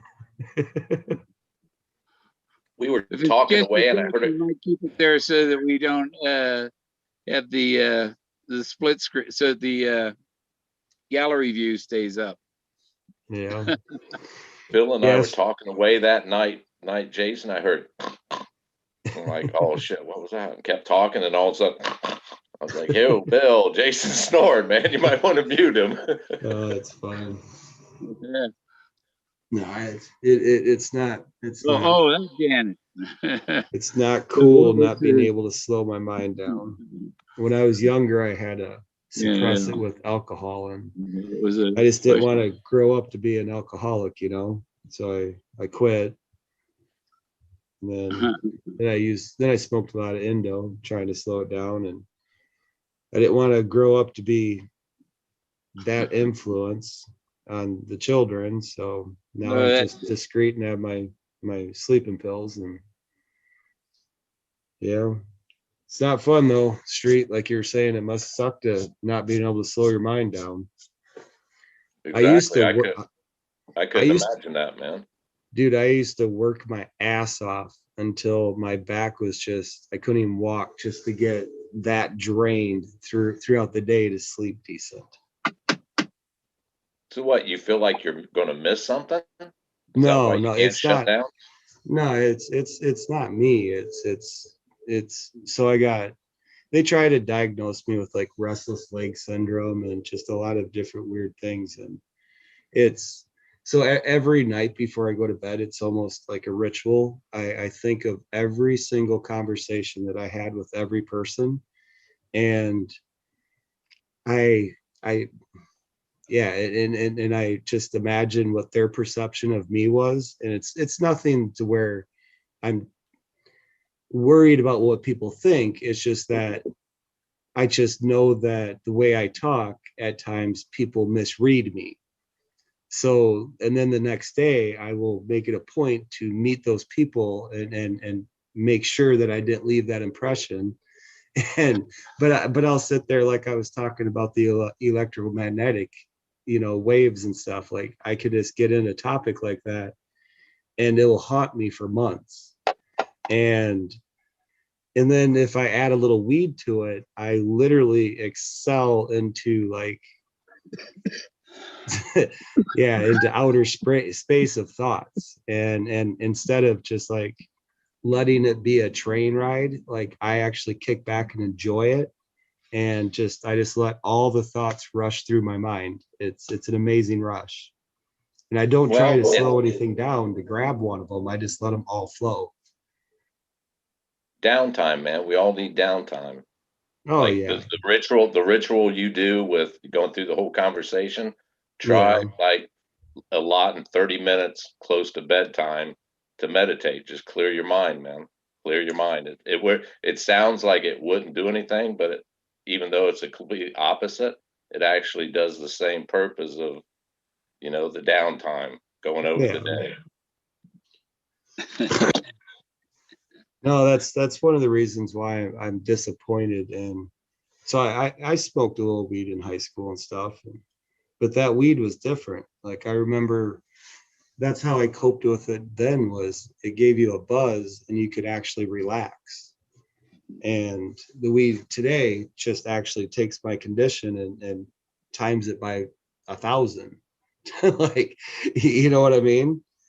And so I really don't even like the weed today.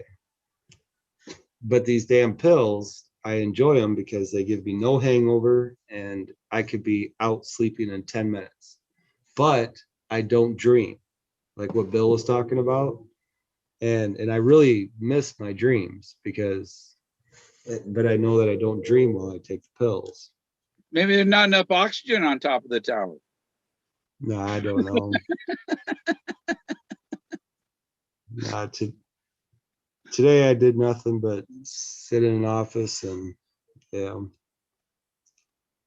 with dumb shit. So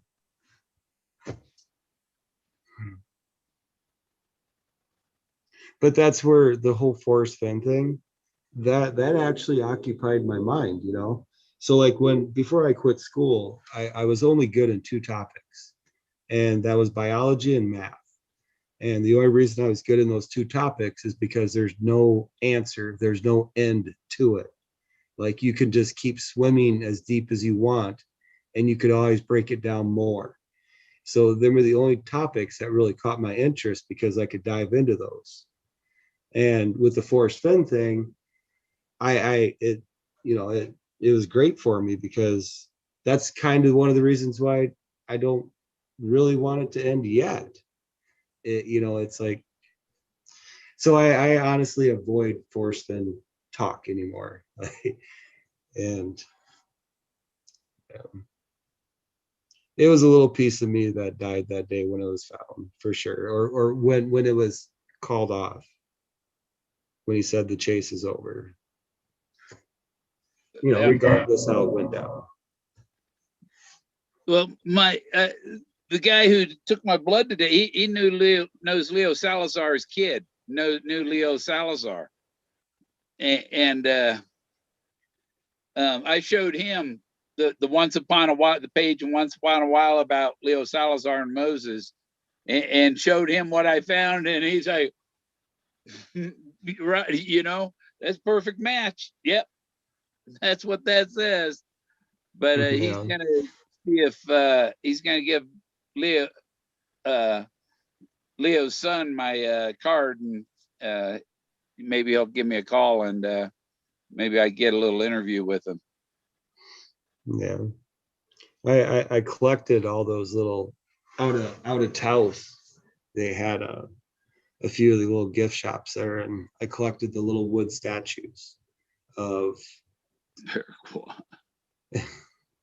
And one would have his arms up like Moses. The other one would have a bird on his shoulder, and it was in different phases. And there was one where he would have a fishing pole with little fish hanging down, and there'd be another one where he'd have a little adventure Indiana Jones hat on, and then the other one would have a little bag on the side. Like, so I got a few of those little wooden carvings, but I think they're of like Saint Peter or something. I don't remember. Yes, we mentioned, Troy, that Jack can't sell his soul for $20,000 because he doesn't have one. If you really had the treasure, you could do a video with it, prove it. You know, if he wants to prove he has it, then he should do a video with it.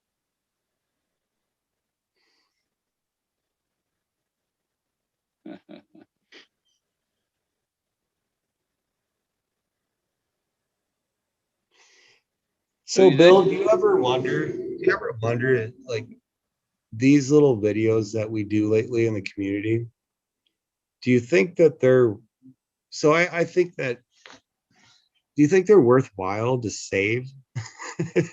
So like, do you know what I mean? Like in 20 years, people want to look it up. Can you imagine just the crap that they have to see?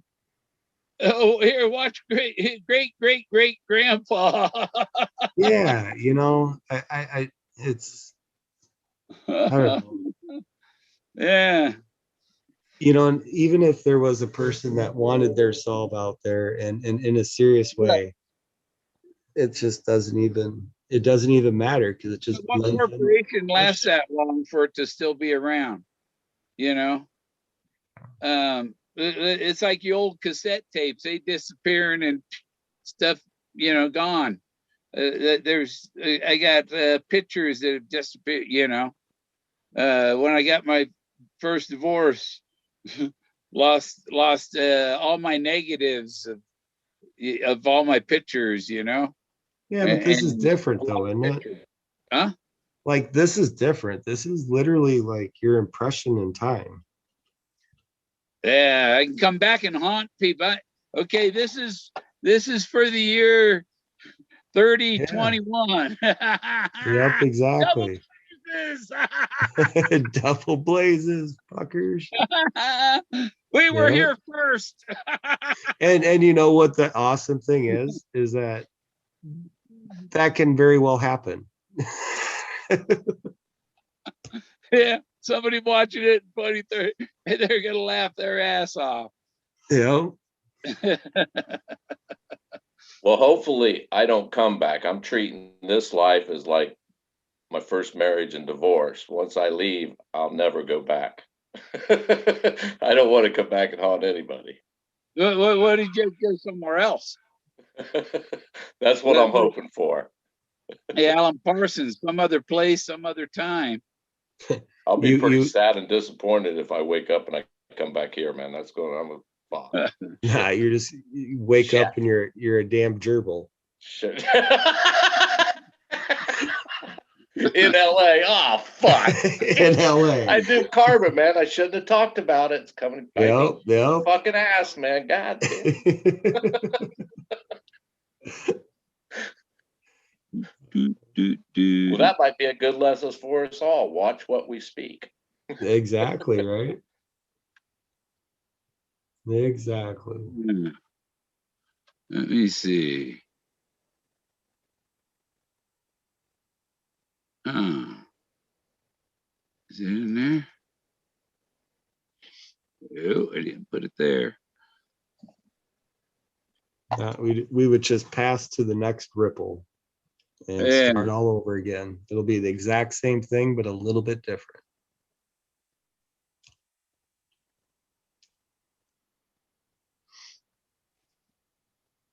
Yeah, it's like Alan Parsons, some other place, some other time. You're looking out there in the stars at the star out there, and there's somebody on the planet around that star looking back at you and wondering if you're wondering about them. when actually that was just you looking back at yourself. Yeah. Some people, if they got their head in their butt, they ain't gonna see the star up there. Yeah. You just can't fix stupid, Bill. Just can't fix it. You can try duct taping it, but you just can't fix it. No. Yeah. Oh, they turned that the other way. Looking for some background music. They got one that good track. Oh I've never looked into it, Bill. What do they allow? Is there like certain music? Is there some place on YouTube you go to that has like Oh yeah, songs that they're YouTube approved music. where do you find out if it's YouTube approved? How do you do that? Google. They have YouTube Studio. It's in YouTube Studio. The YouTube copyright free. You know, if you're on YouTube, you can use it on YouTube. And I have some other stuff that. So do you have to bring it there, or do they have a list that you can choose from? Yeah, they have a list, and you could have different things. You know, like drama or whatever. I have YouTube Studio. I've never seen that on there. Where the hell is that located? YouTube. It's in the music part. It's your background. They got a bunch of it. YouTube Music.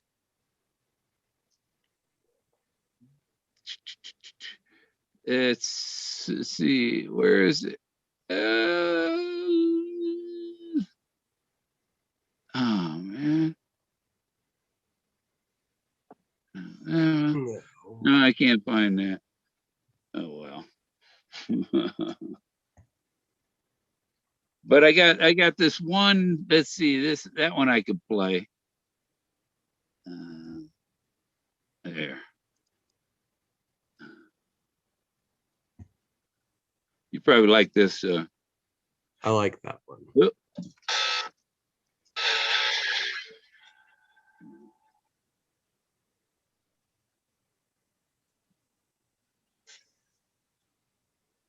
You know what this music's from? It's not. I don't hear anything, Bill. You don't? No. Oh. Kind of a little bit.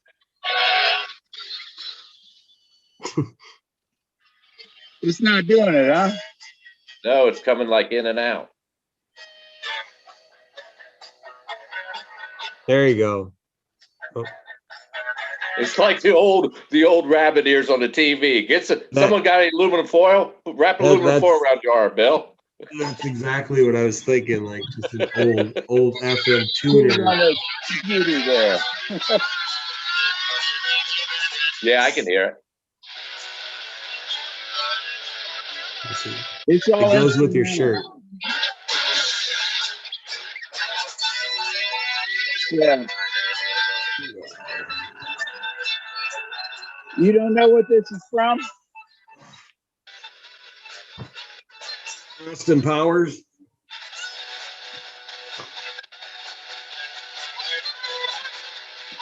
I'm gonna try to have another peanut butter cup. There it is. I Met the Man.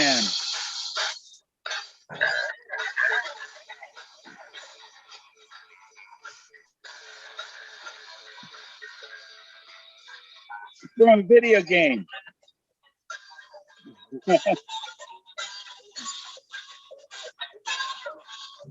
Okay. I'll cut the music. Because it doesn't come over good, I don't think. Yeah. What game was that from, Bill? Need for Speed. Need for Speed? Yeah. That's racing music. What was the name of that musician you knew? He was he just recently died, like within the last year or two. You had like 3 or 4 of his CDs. Yeah, the one guy, Rocky Quarterbones. Yeah, man, he was good. Yeah. Kind of like a Drake in bluesy type Southern rock. Yeah, but he looks like a pirate.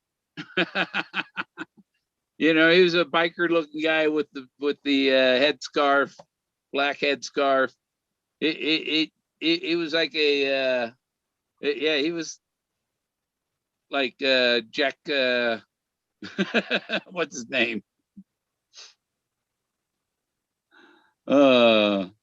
The pirate in Pirates of the Caribbean. Jack Sparrow. Yeah. Captain Jack.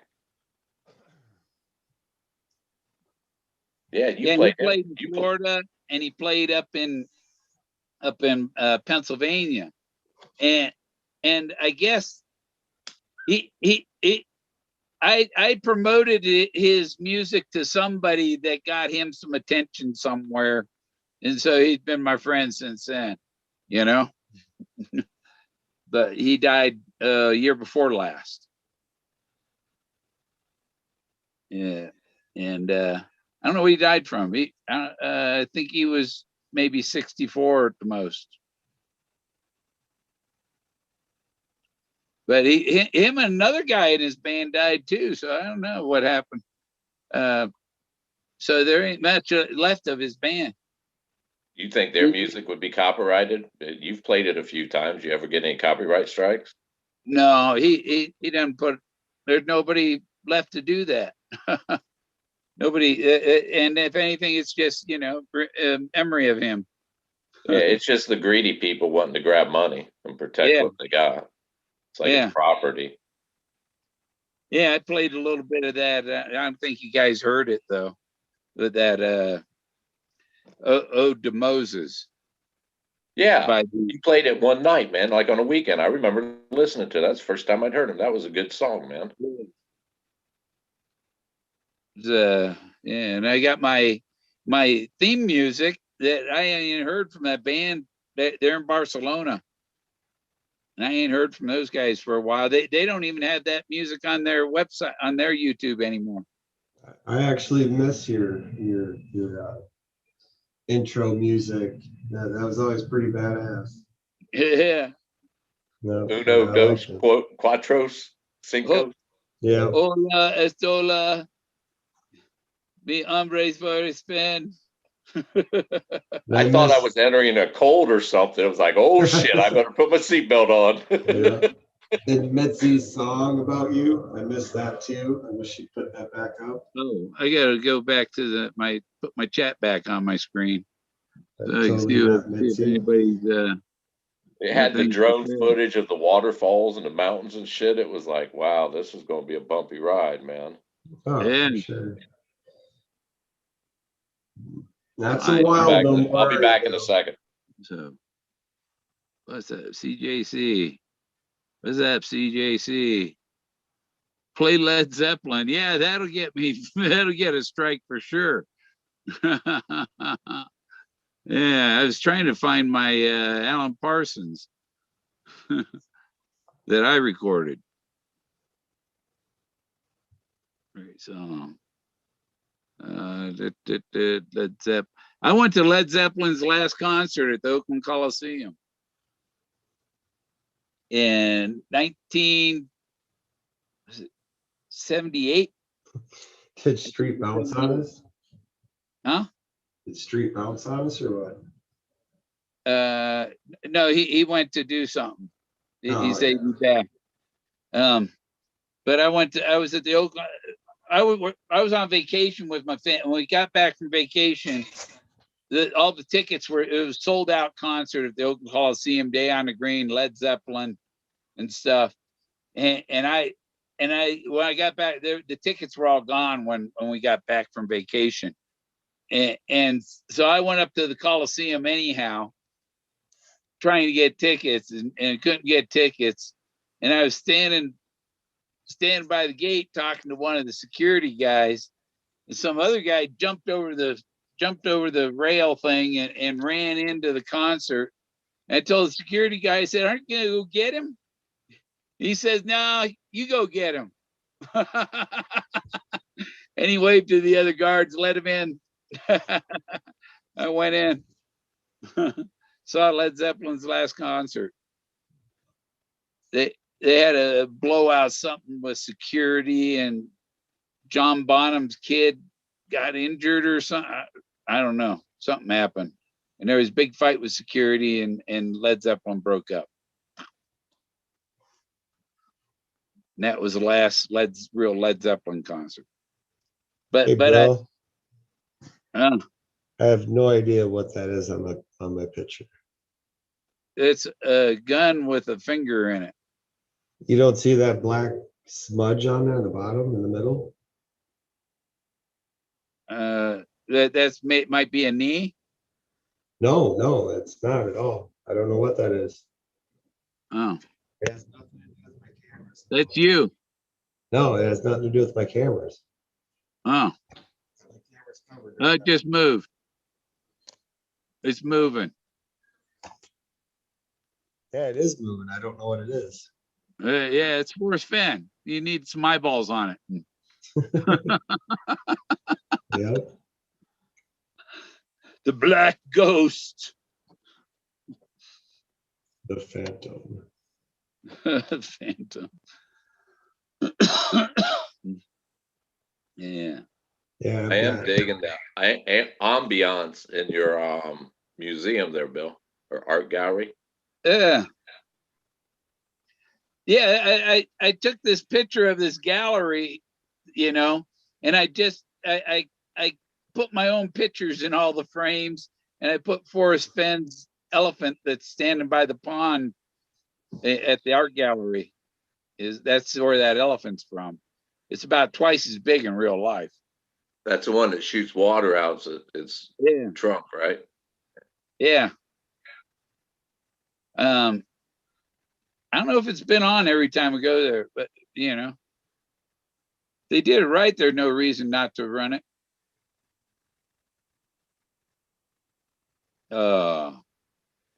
He had alligators in there, so he must have heated it in the winter. Keep the alligators in. Yeah, Huh? he put them up because they get freezing weather there with snow and stuff, man. Oh, they got alligators here in Colorado. Colorado But Reptile Park. they keep Huh? them inside though, right? In heated pools. No, they're outside in the hot spring. Oh, They had hot, 85 okay. degree, around 85-degree water.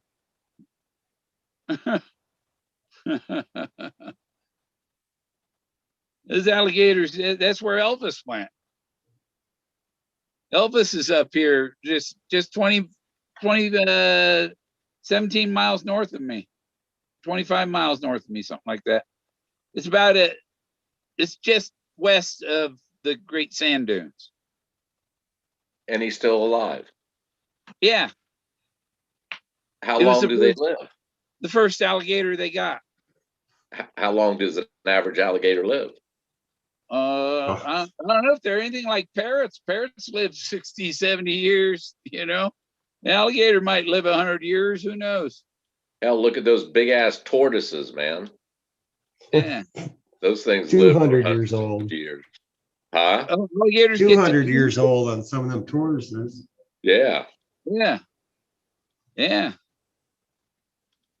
Yeah, we don't know for sure if that's Elvis there, Bill. I do know I've met Elvis that's out there, but I'm not sure if that's the Elvis. But I was gonna jump in there with him looking for the damn treasure chest when I found him. It's in his gut.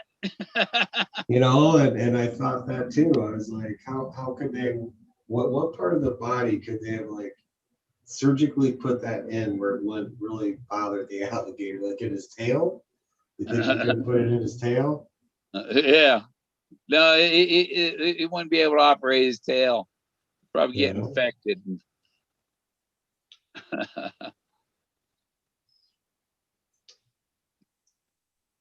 Yeah, it ain't somewhere like that where the guy at the park running the place could run any place where somebody might take a tractor and change the landscape or something.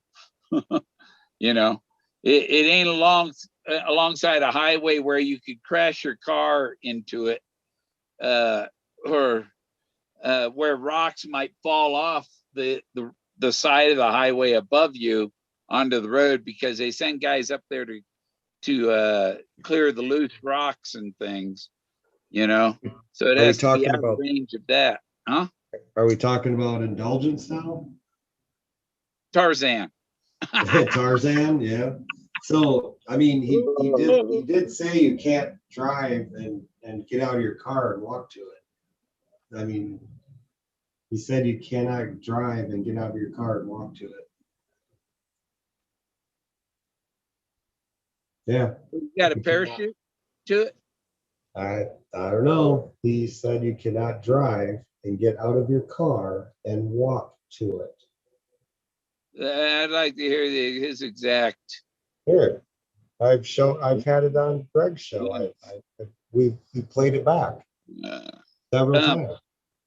because you can see it from where you park. You can't walk to it. He's halfway up I don't 1,000 know. foot bluff. Maybe You you can't get have, there. maybe you have to swim to it or something other than walk. But he said you cannot walk to it. No, you can crash your airplane into it. Maybe. I always thought when he used the word car, C-A-R, he meant something totally different. Since 20 retired military man, I looked at it as conscience and reflection. Because if you think about it, when we all first heard about it, it entered our conscience, and we started reflecting on it. We never opened a book. We never did that. We just consciously started thinking about it and reflecting on everything we learned. I thought of it as he needed a vehicle. He needed a vehicle to get the book was a vehicle for him to launch the treasure chest. Like that was the car. Well, I looked at the same saying. He took 2 trips in one afternoon. The 2 trips was consciously thinking about it, and reflection. CNR. Yeah. He took the treasure in first and then the chest. He imagined it first and then he took the chest. Yeah, well, consciously and reflection. Yeah. Yes, and like he showed up in my dream to bring it to me, man. So what did he say in your dream? That they were here to they had something to tell me, but they couldn't tell me yet. and we were going somewhere, and then I said, I just got out of bed, man. I need my pants. Where's my pants? And then we found that they were looking at the kitchen because there were dishes in the sink, and the sink was over under the window, and the faucet for the sink was on the counter on the other side of the kitchen without a sink. And then the rain was coming in out of the ceiling and the room in the back, and we were trying to bail the water out of the puddle in the middle of the room out the door. And the door came open, and there were 2 doves in the door, and there were like fishing worms in the dove's nest.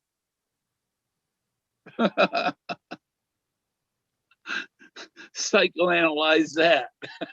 I'm trying to, but you made it very And I told difficult. Forrest, I said, look at these worms, Forrest. Huh. Well, let's look at bailing water, a hole in the roof, a sink on the wrong side where the spigot's on one side, the sink's on the other, means something's not being caught. My ship is sinking. Well, I wasn't going that direction, but hell, Bill. Hoist the main flag, man. Get up to the crow's nest.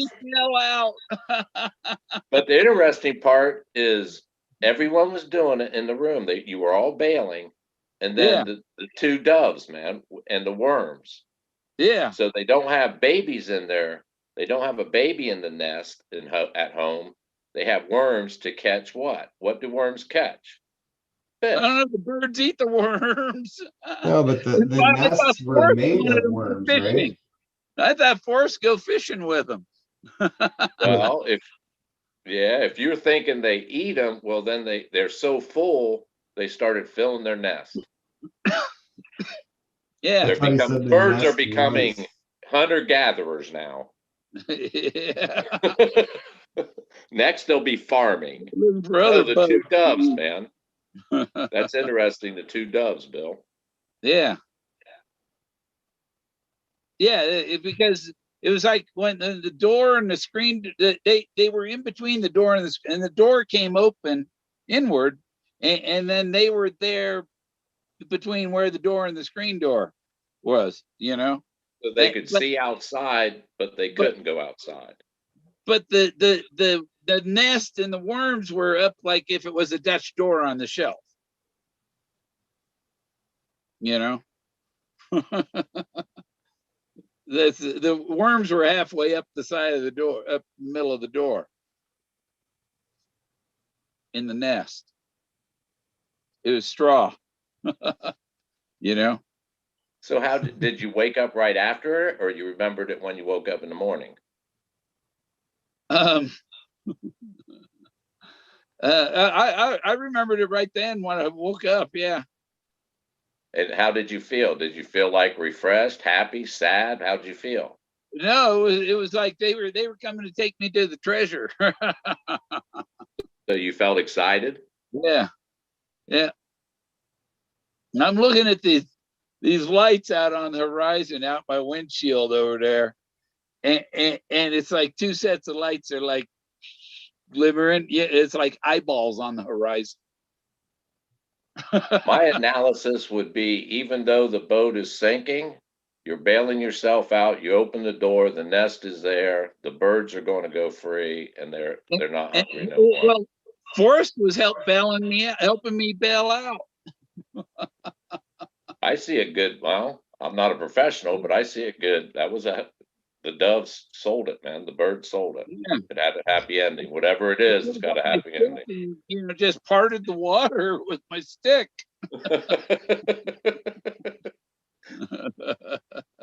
I read books years ago, back in the 70s, with the hippies and all that. There was a lot of weird books out there, like something like Japanese yoga and the art of motorcycle repair, or just weird shit. You remember all those weird, like head things? Carlos Castanesos and Don Juan, Tales of Don Juan. But they always said, if you can look at your hand in a dream, you realize you're in a dream, and they said, just look down at your hand. That's all you got to do. Whenever you're dreaming, try to look down at your hand. And once you do that, you'll start mastering, like the old crazy horse. He had the ability to dream himself into reality and make the illusion go away. I woke up from the dream, and Jack was up on the bed sleeping next to me, and I woke up from the dream and I was still half dreaming, and I thought he had mud all over him and he was on my bed. And that he's not muddy. What the hell, you know? Weird. I guess I'm gonna have to get used to dreaming again with this oxygen. So All if you're right. not dreaming, it could be you're low on oxygen. All right, YouTube fam, I'm gonna go to Go bed. dreaming. Yep, hopefully. Bill, you have a good evening, buddy. Street. Yeah. Take it easy, Jason. Yeah. Yep. Adios. Thank you in the chat. Take care. Yeah. Interesting. Super talkative, his days running up to his death. Yeah. And I was trying to find, is that original Finder story still on Medium, or is it only under Jack Stoo's name? I don't know. He would probably.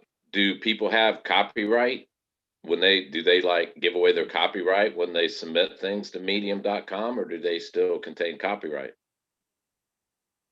Yeah, you have copyright on there for your story. You know, I don't see anybody copying it, selling it.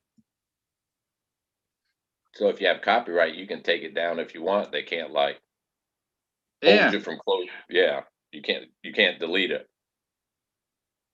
Yeah, you can delete it. But I don't know if he just changed the name on the account to Jack Stew instead of the Finder. Well, right there, I'm in the same camp as you. Right there was the first red flag instantly. The minute the guy comes forward, it's not by his name, it's by whatever they call it, pseudonym, whatever, the Finder. And the name of the person's account who submitted it to medium.com was the finder.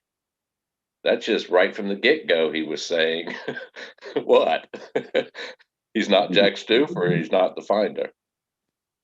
Yeah, well, yeah, like we said, there's 1,000 other people that think they're the finder too. Well, I've heard people say, well, they did that and then Barbara forced him out. If you look at it legally, there's no, she didn't. He could have stayed anonymous, man, beyond a shadow of a doubt, unless she proved to the estate or whoever's in charge of the solve and said, here it is. Well, then they'd say, well, shit, Jack says the same place. You guys don't have to fight it out. And there was no picture of Jack with Forrest before Forrest was dead. So Jack could have just photoshopped that. Yeah, the red flag went up right from the get-go with that Finder article, and I'm like, yeah, and the way it was written, it was like rambling, and yeah, no. If you were think about it, well, psychologically, Blue, if you was a finder and you wanted to do that article, wouldn't you want to like hype it up? He just kind of rambled about emotions and deal at least. And if you had a movie deal, you couldn't be talking about it. I just found the conversations and all that. Right. I just found the whole write up was just like rambling, and it was emotional, building him and it just was red flag after red flag. Man. After that, the only time I hear about what he says is if I'm in a chat or watching a Zoom or something that they're talking about him. Yeah, I was watching this video yesterday about brave Moses, meek Moses. They put him in the basket in the river without a paddle. You know, it's just too many ties to Moses. That it's that Moses that Leo Salazar showed him, and that's on Jenny Kyle's Success is an Omnificent Guru. Once Upon a While, page 105, is the only person he called an omnificent guru was the guy that knew where Moses received the 10 Commandments. And if you know you're successful, if you're the omnificent guru that knows where Moses received the 10 Commandments.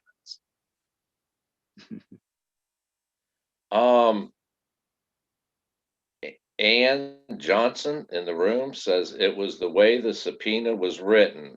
It was to unknown heirs. If he was an heir, it would have been revealed. Okay, I've heard talk of S Corps trust. Would he still show up if let's say hypothetically the trust or the S Corp was a separate entity of the will and wasn't on the will? Now unknown heirs. I mean, I've heard people tell me, Sasha, a couple of people told me Forrest had a ledger, and each piece he had a tag and a number on it, and in the ledger it'd say what that is and all, and where it goes, who gets this piece, you know. And so there was many heirs to his stuff. Might be museums, could be, you know, right. Probably some private people, you know. It didn't just go one place or just to his children and grandchildren. Right, on the will, but would an S Corp or a trust be an entirely different separate entity on its own and not on the will? Yeah, yeah.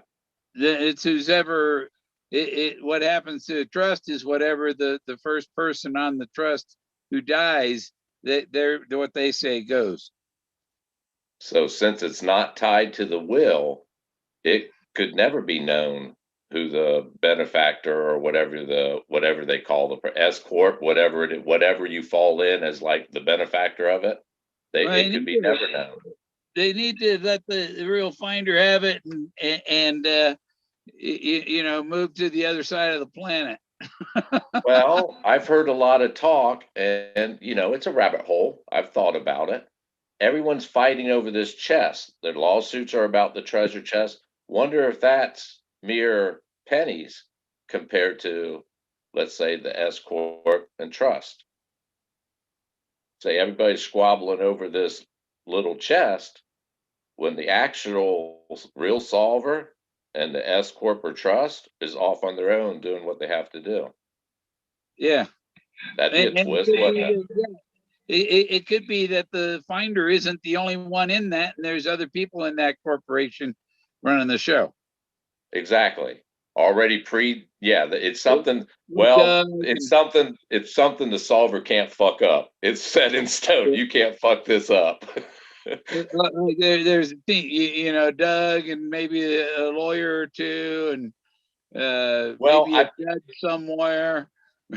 I was thinking on the lines of the plan is already written in stone by Forrest, and you're just a benefactor of that plan. That's what I was thinking. That way he set it in stone. You can't, no matter who found it, they cannot fuck it up. It's written in stone and you will benefit from what is written. That's the way I looked at it. Well, Moses was written in stone. Exactly. Yeah. 12,000 years ago. That's why, Rockwell didn't draw that. Some guy did that 12,000 years ago. Found it on the rocks. Rockwell can't claim that because Fred Flintstone did that. Yeah.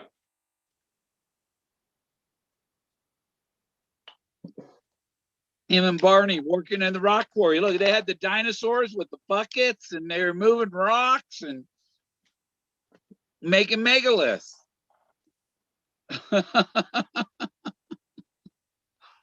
Well, I think it maybe that's why archaeology is so strict and assholes like Forrest. I mean, they are. You can't change shit, man. Even with proof, they want proof after proof. This, and this. Maybe that they're hiding the truth that archaeology and human history goes a lot farther back than what they thought. Well, the treasure hunt was to bring that ancient archaeology out into the public eye. Because when it's found that it's all about these shapes in the rocks, then they'll take a closer look at it. Or he knows some people that there's other people that are maybe help in getting that done. It always stuck out in my brain that he talks about salesmanship. It's the bottom line, making money. Can I buy something for this price and sell it for another price and make a profit out of it? He didn't care what he was selling. He wasn't into what he was selling, that type of thing. Yeah. And then he talks about the full color page he took out in what, Hemisphere or something? Some magazine. And then he tells a story about the thrill of the chase was a bomb. He didn't know how to fuse till what's her name, Dorothy or whoever got a hold of it and did the magazine article in Hemisphere. So he talked about advertising. And then didn't he make a comment like, you give me $250,000 and I'll make anyone a singer? Famous singer. Something like that. Basically, he was saying advertise. Yeah. He talked about. He was trying to make maybe advertising for her bookstore. Yeah, it's all about height, man. That's the crocodiles, how he used it. The opulence he would put the apartment up, with the gold plated. I mean, it was opulent. He treated limo picking them up. He played the game good. So it's sell, advertise. He said he wasn't making money on the thrill of the chase, but he didn't say he never said he wasn't making money on Too Far to Walk and Once Upon a While. And he put out the Leon Gaspar book, and all of those he's still making money on. Well, okay. And he made more money on them because of the thrill of the chase.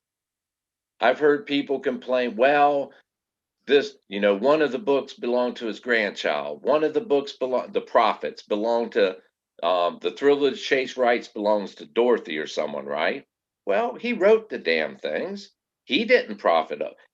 So people say, well, even though he didn't profit, he gave the profits to someone else. Well, look at, Maybe they did he something to doesn't have help to be him. honest for somebody else. And we're not, Bill, let's be honest. We're not talking millions here, right? Yeah. We're Yeah. talking, you know what, 100, 200,000, yeah, what the hell, man? Yeah. Maybe 500,000. And then it makes, man, stop. It's all about the money with these people. Where's this Yeah. money going? Where's this money going? Yeah. If you thought it was a scam, then why did you even pursue it, man? And now you call foul. You weren't bitching during the game, but as soon as it's found and you didn't find it, oh, foul, bullshit.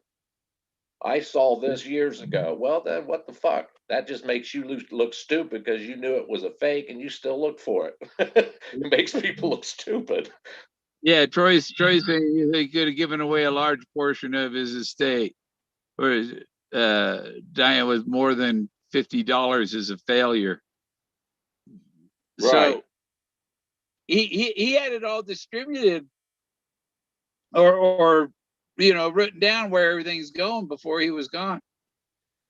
I believe that comment he made about something like 8,000, he spent $8,000 on a lawyer, and then he went back and had another lawyer. But people were saying, oh yeah, they were researching land and this and that. Forrest just said, I spent that money. And then he started giving instances about land.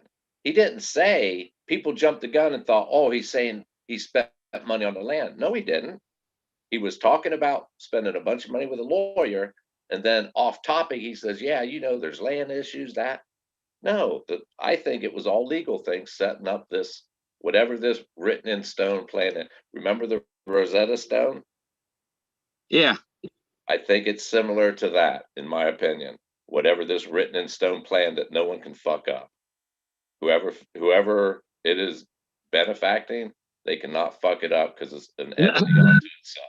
I have a stone that I call the that I call the Clovis stone, and it has Indians dancing all over it and elephants and all kinds of stuff going on, and it's got an Indian standing there. You can see his butt cheeks and everything, and he's standing there like pointing across the top of the rock, and his head and there's even a rock that looks like a mushroom, but it's not. It's a rock that looks like a mushroom. And That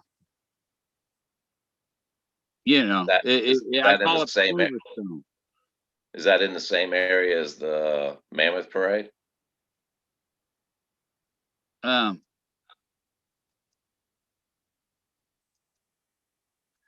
yeah. Yeah. Well, no, it's 40 miles from the Mammoth Parade. This is all along the same path, though.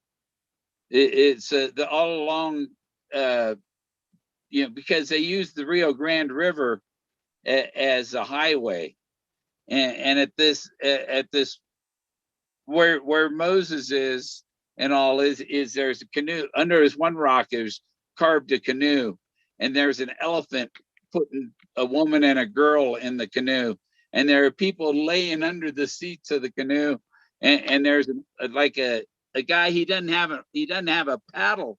He has one of them push sticks like in Venice. They push off the bottom. Imagine going down the Rio Grande, you don't really need a paddle. Oh, you need a stick. You can push yourself on the bottom. But that's where the canoe thing is, with showing the mammoth loading the passengers or unloading them, whatever. That's where they put the canoes and the people on top of the elephants, and they carry them over the Continental Divide to the San Juan River on the other side, where the home of Brown is. That's Bootjack Ranch. David Jennings Brown. Look him up. He was a big billionaire real estate developer of Silicon Valley. And he had $1.25 million worth of bronze in his house when he died. Who knows how much art? And if you live in Pagosa Springs, where do you go get your art? Where's the place to get your art? Down there in Santa Fe. Hell, everyone was going to Santa Fe back then. What was it, 70s and 80s? Everybody was going to Santa Fe, Bill. Yeah, well, this guy has 3,500 acres of the San Juan National Forest, and it's just beautiful. It's when I first seen that, I want to live here, man. This is heaven. You know. One of my brothers. Yeah. Sorry, go ahead. No, you can go ahead. One of my brothers was a teacher in Gallup, New Mexico in '86, and I helped him move. I spent about a month out there during the summer helping him. It was the end of his contract, and he was moving back east. Spent about a month out there, and we went to Santa Fe, man, and it was weird. Even back then, they had the musicians, but it was mainly Indians, like beating the drums and stuff at a certain time of day in that town center and stuff. It had a strange vibe to it, man. It really did. Like, what do they call them? Bohemian? Yeah. Bohemian Grove. Yeah. A lot of weird and sick things happen there. Well, look at the overall demeanor of creative people, artists and musicians. There's some crazy motherfuckers, man. A lot of them are nuts. Yeah. Oh, it was really crazy. I mean, look at the Aztecs, man. Rip somebody's heart out and let the blood pour down the side of the pyramid. I think if I was to live back then, I'd be. Can't we find another god, a god that don't want to like kill us and sacrifice? Yeah, why does he need our blood, man? Why does he always fucking need hell? Now Christians, they need your money, man. They always need more money. Always need more money. Yeah, pay me or you won't go to heaven. Well, back in the Aztec day, they'll give me your heart. Oh, come on, man. Can you take like a foot or something? Come on. I wonder if Forrest knew Jim Baker. Was that Tammy Faye? Was that Tammy Faye was his wife? One of her eyelashes.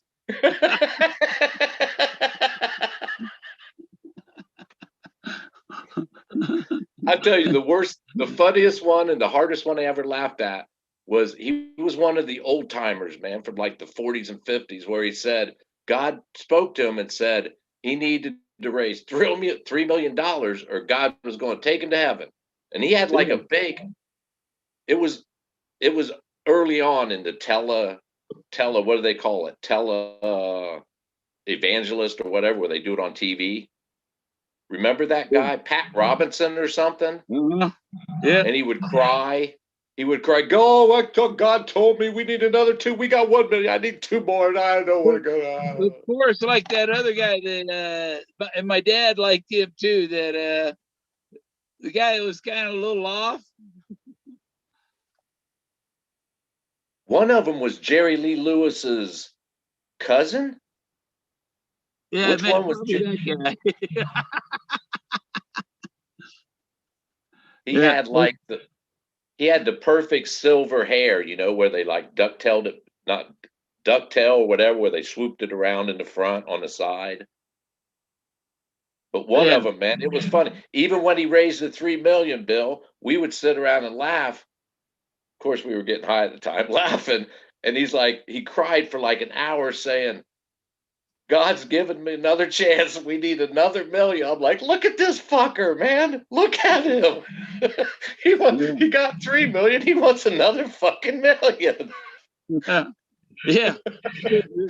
He needed a new cat. He probably wrecked his Cadillac and needed another one. I gotta fix this. My chair is tangled up on my wires. Ugh.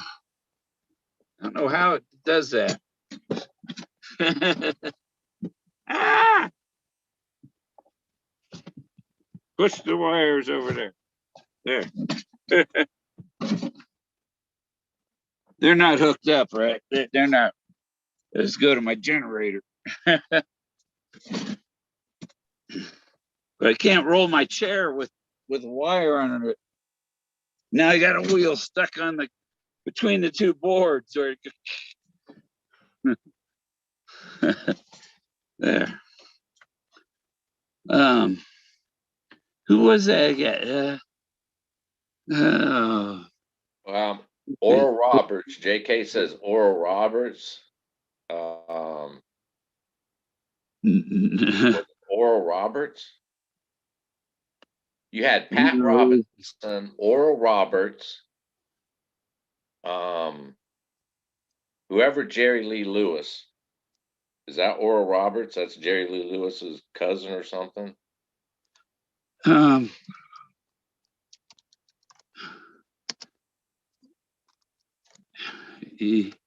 I'll find it here because it'll be on somebody's. No, that's that guy. Dang it. Hell, a lot of those old ones, like those old ones, like Oral Roberts and all those guys, they were getting these lonely old women that, you know, didn't get out wealthy. They were giving them like their estates and shit, man. Yeah. And then you got that. Then you Gene got that. Scott. There Who? it is. Gene Scott.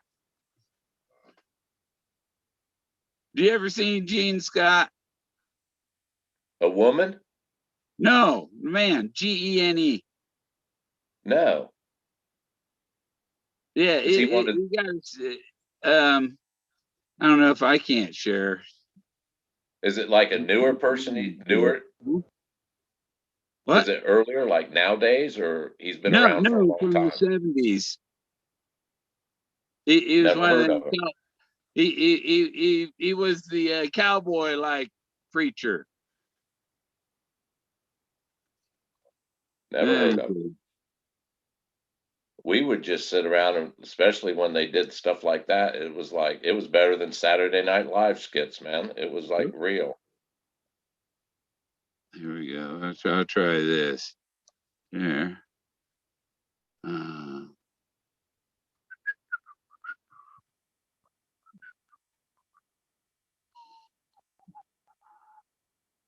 Oh man, how do I screen?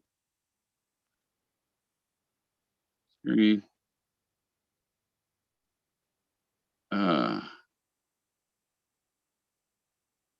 Now I can. Okay. FedEx, huh? Well, you know what I was doing on my phone.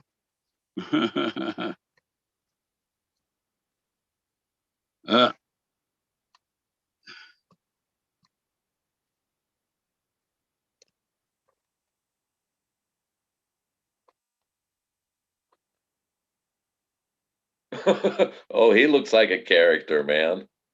Yeah. L.A. Of course, it had to be an L.A. preacher.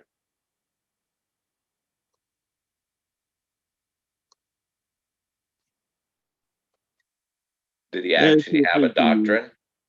Huh? Did he actually have a doctrine? Being called doctor? I don't know. I thought there'd be a video Dr. link. Scroll back up, Bill. I think it just said it. Oh, back down. The other down. Oh, Dr. Gene Scott, PhD, Stanford University. That's him? Yeah. Holy shit, he's got a PhD from Stanford. Yeah. Founded one of the largest legal money laundering schemes in the world. Be good for him, man.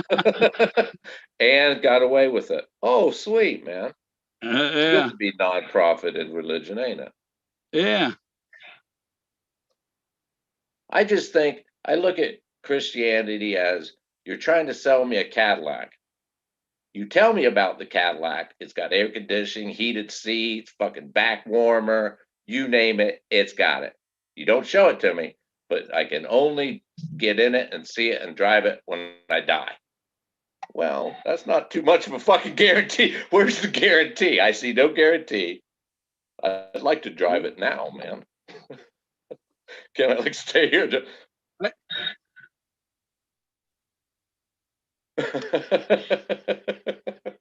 That's a hell of a freaking lens, ain't it? Yes, it is. I can take pictures of people on the moon with this.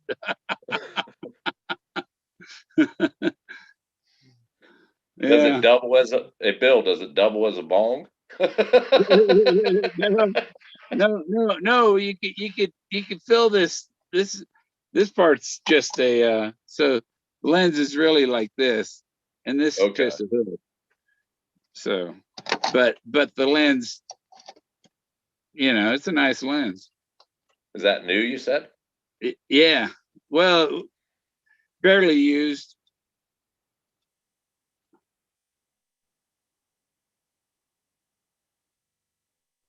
It's a Tokina. It's on my Nikon.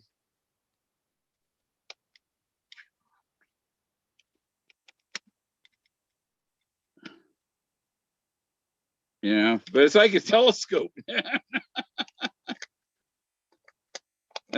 My pictures I have of Moses was with a 300 millimeter lens, and this is a 400 millimeter lens.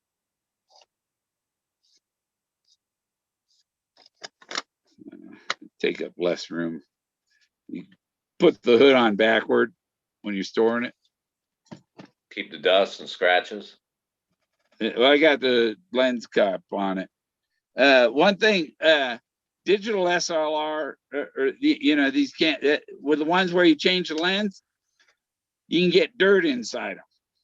But between changing the lenses, dirt jumps in there, So the ones with the fixed lens, that's nice that they don't do that. And the wires are hardwired. There's no connectors that lose contact and stuff. So like, I'd like to get a Nikon P100, P1000. That's the camera I want to have because that's a fixed lens. The lens doesn't come off. And you're at the when I went to see Alan Parsons, I couldn't bring this camera in because the lens is detached. You had to have a camera that the lens doesn't detach. And the P1000, I mean, it does to 3,500 millimeter. It's true. You can zoom in on a piece of them. It's as powerful as my Meade telescope. I have 10-inch mirror in my Meade telescope. So what's the issue with the detachable? They think you might throw it at someone as a weapon or something on stage? They take better pictures, they think. Yeah, well, no, it's not. Now they got some good cameras now with undetachable lenses. The Nikon Coolpix, there's some like that. P1000's like an $800 camera. And it's nice because that lens doesn't come off. You don't get dirt on your CCD, Mine, I just had to, it has a setting. You tell it to, hold the mirror out of the way so that so you can clean the CCD, and you just take a Q-tip and dust it off. I've never through the years was into cameras besides like my phone. I think that's like remember those little Kodak, like 110s, I think they were. Used to have that as a kid. I just recently bought a GoPro and's been playing around with it, man. I'm enjoying it a lot. Look at this other. Was this it? Yeah. I've shown my. I have a couple 360 cameras, and I did one search video with the 360 camera. Right there, that's see Moses and all from it. But this is another one. I think company they're out of business or something. These where they screwed up is the mount. If your screw something in there that's too long, it goes right in the electronics and kills it. But because I got two of these, this is a good one. The other one, screw went in, it goes pop, and that's it. So it's a barrel. It's like a barrel thread, but there's no bottom to it. It goes straight into the mechanism. It's a 1/4-20. You just can only have like a little more than an 1/8 inch, like 3/16 of an inch is as long as you can have go in there. Stop whining at me, Jack. You're just like another Jack I know. Yeah, let him out. Let him out. Going out, Jack? You gonna go play with the coyotes? Coyote Uglies out there, Jack.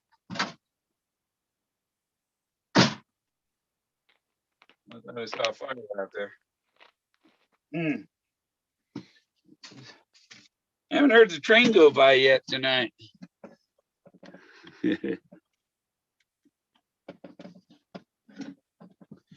Oh.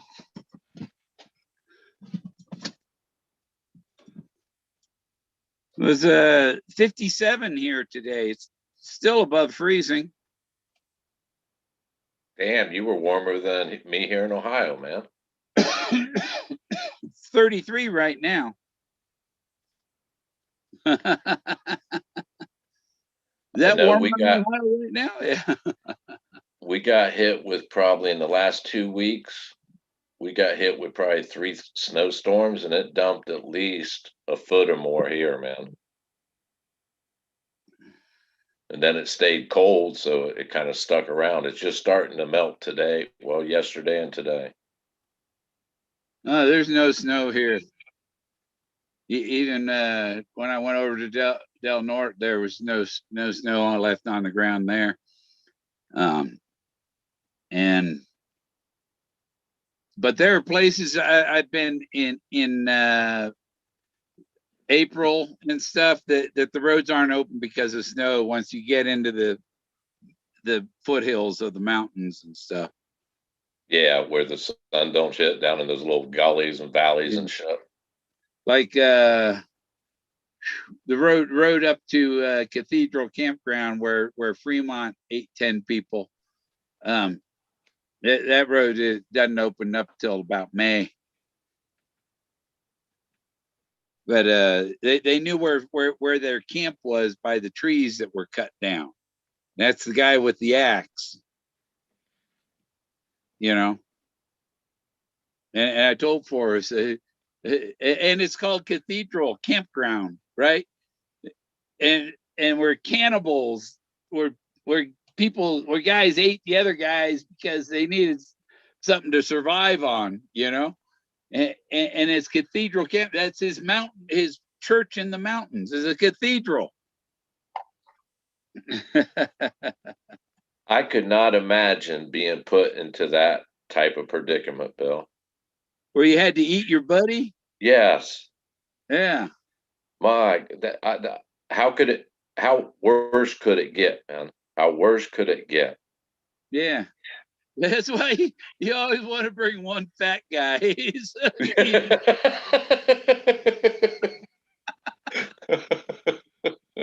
We have a weight limit here, 250 or more. 250 or more. Yeah, how many people you feed? Yeah, you're coming along. Well, I suppose younger days, yeah, I mean, shit, put to the test. I mean, survive or die. I guess you'd have to, man. I mean, you know, you're young, you still want to live and shit. The older I get, nah, man, I'm just gonna die. I'm just gonna sit here and die. You guys can fucking have at it, man, when I die. Yeah. Colorado has this famous story about this other guy that ate somebody. He was a cannibal, and it's just one guy. Well, here you have, you know, there were 35 guys, 10 of them died, and you know, 25 of them survived off of eating the 10 that died. That's 25 right. Cannibals. And it's not an isolated story. You got those, remember the soccer team, I think it was, down in South America? Remember them guys? It's just like the Donner Party. Yep. And somebody mentioned the Donner Party and elephant. If they had elephants, if only they had elephants. Remember you were talking about that lead can you had that you found, the lead sealed can? Yeah, it's right here.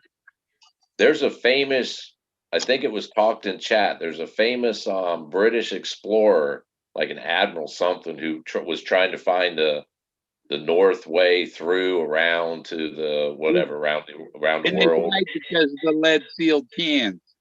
I bet you they were you think they were eating each other, or they were just so fucking sick from that lead? You think they ran out of lead, were sick, and then they started eating each other sick? They thought it was the ship is why people were dying, and they brought and where they found the camp they went to, they found the cans too. They just brought it with them. They find any like knife marks or cuts on any of the bones? I don't know. I don't know that much of the story. They probably did. Yeah, I mean it's a common, but most of the stories they're young, 20s, 30s, Yeah. right? You don't hear like a bunch of 70-year-olds out there eating. They're all gonna look at you and say, "Fuck it, whoever dies first." I ain't eating no one, man. You can eat me, but I ain't fucking eating you. Yeah. Hey, Rocky Mountain oysters, anybody? I'm not eating his balls. Fuck that.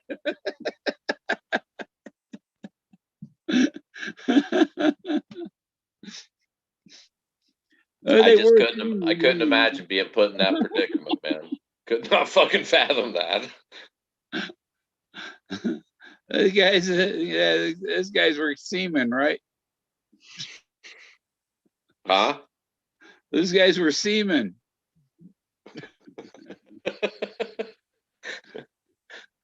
The British group? Yeah. They were seamen. Yeah. Well, Yeah, I was in the Navy. I was in the Navy, Bill, but I was an airman. I wasn't a seaman. I was an airman.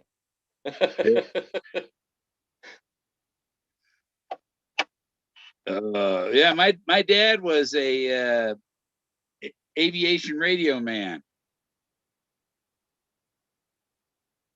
and he knew East Coast, West Coast. Huh?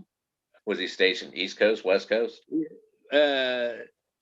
He was Memphis and then out in Virginia, out along it was a base that closed down. Him and this other guy were the last guys at the base, and they'd use the fire truck to go get their mail with the siren going.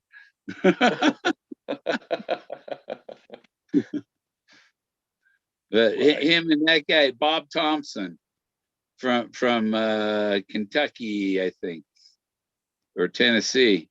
I think he was from Kentucky, or maybe he was from North Carolina, somewhere down in the Appalachian area. But him and this guy Bob Thompson drove from Virginia out to Oakland, California, in my dad's car. That my dad said looked like an upside down bathtub. It was convertible. Well, unless anyone's ever seen an aircraft carrier out like moving, they have to pick up a certain speed and head into the wind to help the lift of the aircraft taking off the ramps. Yeah. You could literally, it's like if you've ever seen an aircraft carrier, Bill, it has a rooster tail shooting up probably 30 foot in the air behind that. But you can ski behind it if you could hold on to it. Those fuckers get as large as what they are. They get up and move. Yeah. They had freaking jet engines driving them. Well, the first time I was in the Philippines, and the Carl Vincent was a brand new ship, aircraft carrier, and it was making this world voyage, right? Yeah. It came in, and I had friends on it that I went to boot camp. It came in, and man, the planes had already come in, big ceremony. This fucker comes into the harbor, and we were at the end of the beach, a couple miles from where the dock, and hell, it was shooting a fucking rooster tail. At least I was like, holy, and it moved, man. It was like a speedboat going past you. It wasn't like minutes to watch it go past. It was like a minute, and it was fucking gone all the way in the harbor. Yeah, I was on the Ranger, and they get going full speed forward, and then put it in freaking reverse to whip the ass end around.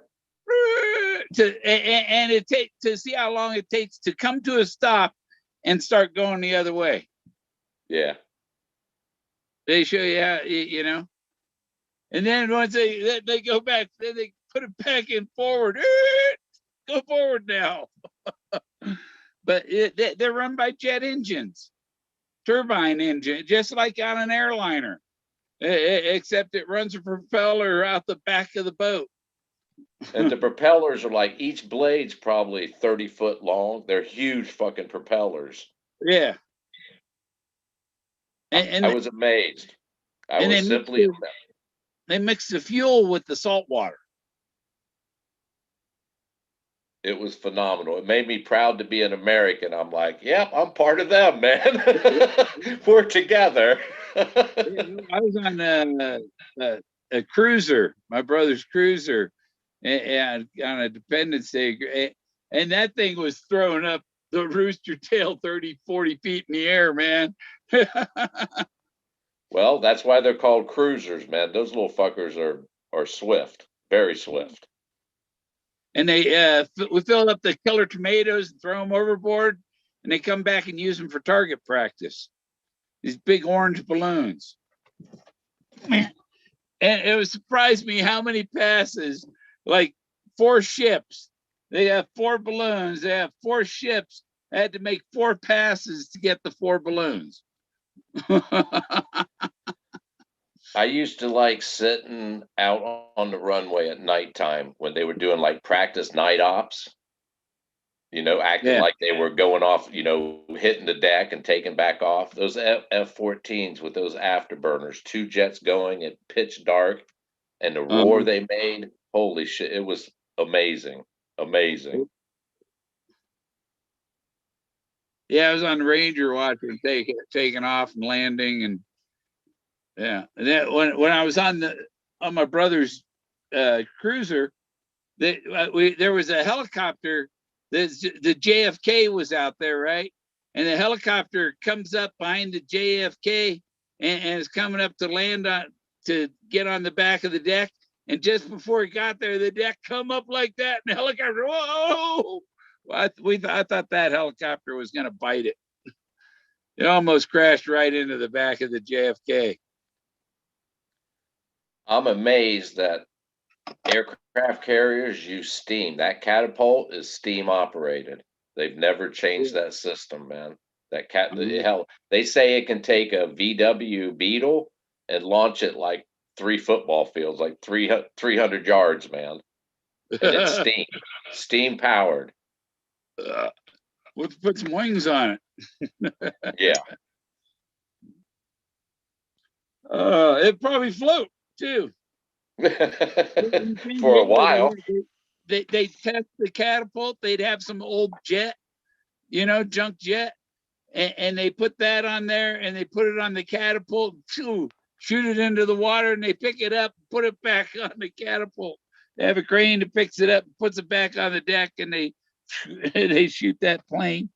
Keep shooting it at the same plane in the water over and over. You've heard about these, I think it's 737 Boeings, Pratt & Whitney engines. You've heard about, I think that's the one that just fell off. There's been like 3 or 4 instances now in the last year.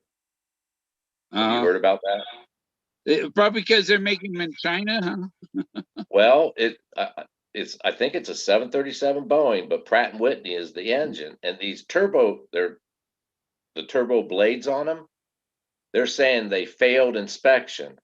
I know for a fact, being an AD, I used to rebuild jet engines.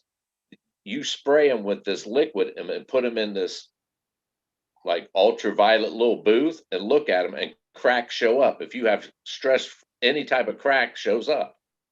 They said they're using hollow blades on like the first, you know how it's real big blades when you first look at the intake of the engines? Yeah. They're saying they're using hollow ones in there, and they keep cracking.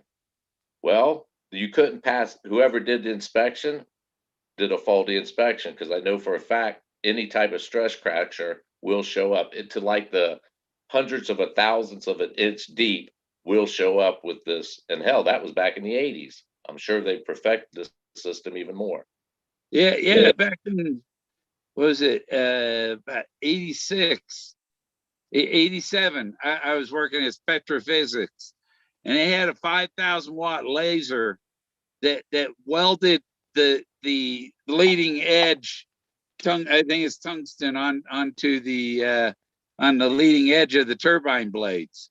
And what they do, they put the blade in there with the tungsten bar across it, and the laser is stationary, and there's a mirror that goes, and the laser bounces off the mirror and welds the bar.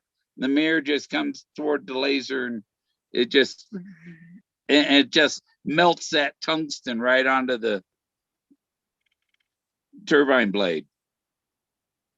Right, and their operating measurements are tens, if not hundreds of thousands of an inch on these things. If they're saying these hollow initial blades are being faulty and the inspections aren't catching them, that means it's shoddy work. They're going to go back to Pratt and Whitney is going to. It's a divine design.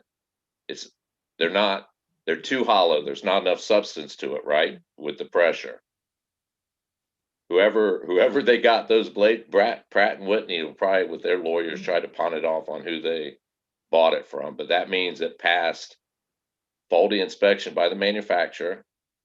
If Pratt and Whitney didn't outsource it, maybe they created it themselves. You know what I mean? JK says it's 777s. Yeah, there's been like engines like falling off. I think it was in Houston or something is the newest one. Like huge parts of the engine was falling down in suburban areas, man.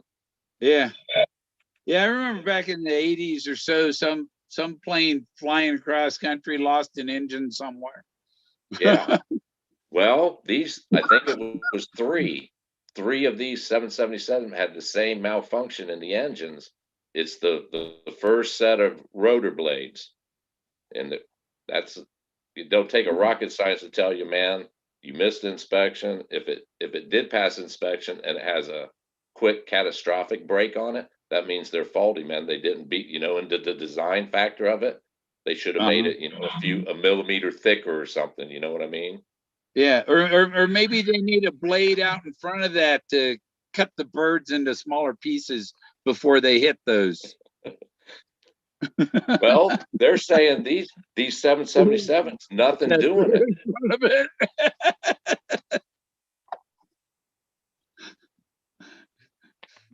Call it the Ninja. It's a design thing, man. Someone should have caught it before this. Look at that F-100. It's a big old intake right on the nose. All it takes is, excuse me, hell, a Sparrow could bring down a jet engine, man, any jet engine. Yeah.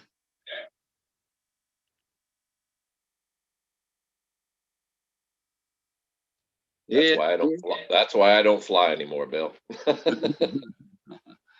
I was watching these guys with the paraglide, the paramotor. Yeah. That maybe that might be fun. It would, wouldn't it? At least you got a parachute. If something goes wrong, you still got a parachute, right? Yeah, and it's those rectangular ones or whatever, the ones you can like steer, right? Yeah. Yeah. That's a big round thing. You're like one of the airboats in the Everglades on the back. Yeah. I've seen, they fly around the local airport here on Sundays. They have every Sunday out at the local airport. Well, during the nice weather, you can see they have gliders being taken off all day long, Saturday and Sunday, and those what are they called? Paragliders? Yeah. Yeah, they like Sunday's their day at our local airport, man. In nice weather, they're all over the place. And then there's ultralights, so a lot of them, the engine can fail and it'll still fly. You can still land. And I got enough property to have my own little airstrip here. Didn't the the FCC or what, who does the air, FAA? Yeah. Didn't they crack down and start making people get license for those?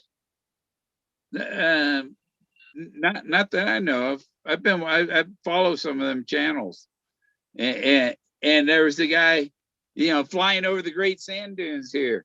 You can't fly it. You can fly your drone from outside and in and over it and back out, but you can't take off or land in the national park. Catch 22. You can fly. Oh, yeah, you can't. Yeah. And I was watching these guys doing these, and they were taking off from this big open field. It's like where they hadn't developed yet. You know, it's just a big flat. And the property owner complained to the sheriff about them using their field to take off and land. You know, it's ridiculous. Yeah. And I was thinking, the guys with the thing should have landed in the road. That's public property there. They couldn't get in trouble for trespassing. Pull off the side of the road and launch it off. Well, if it's a unused dead end road, you know, just don't go out in the field. Take off right from the street. Right street. Right. They have the right of way. Yeah. Denver, Vega Bridge, made in China. Here all the time. Yeah, I'm going to build a flying saucer too. I got to talk to Tesla about my flying saucer idea. He would go for it. He'd go, hey, that's a good idea. Bill, I didn't tell you, Bill. I didn't tell you about it, man. After that conversation, you told me the idea. I got the patent for it, man. What do you know? Yeah.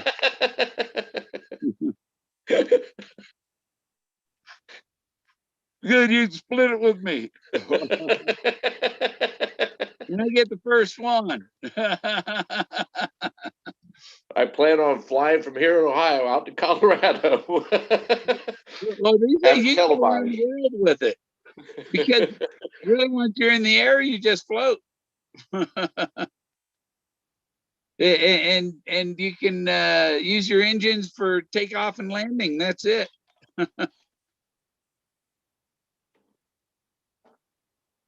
Really just for land and, you know, maneuvering around the field. Grab your anchors. Yeah, I was gonna have like you know, 4 posts, 3 or 4 posts in the ground, and you just anchor it, tie it off like a horse and a thing, and it would hover there in your yard, you know, or I'd make the docking thing so you land it on the roof of your house and you have a hatch up in the roof of your house. You go up in there, take off from home. Have to figure out how to manipulate that magnetic field of Earth. That's the key, I think. Oh, yeah. Having magnetic drive idea for it too. Yeah. You turn the thing into a needle, the north point of a needle on a compass or the south. You can change the polarity of your ship and it'll take you north or it'll take you south. By manipulating your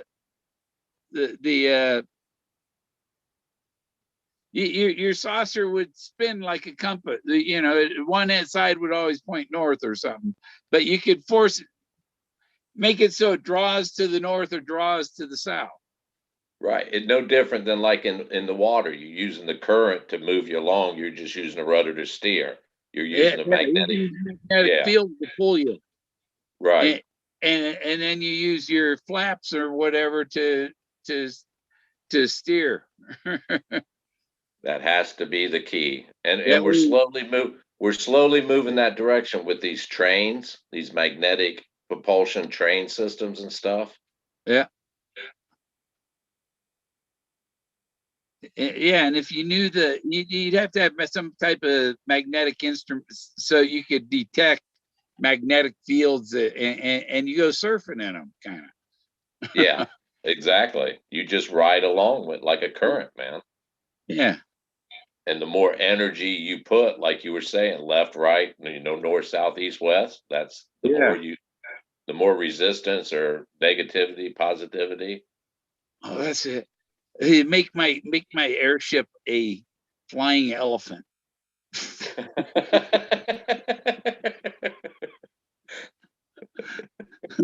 When pigs fly, hell, how about elephants? If Dumbo did, anybody can. Yeah, or make it the shape of a whale. A dirigible that looks like a whale. They're Wouldn't that be cool? aerodynamic. Yeah, it's tail fins. Yeah, It's got they're in the water. They're aerodynamic. Sperm whales got wings.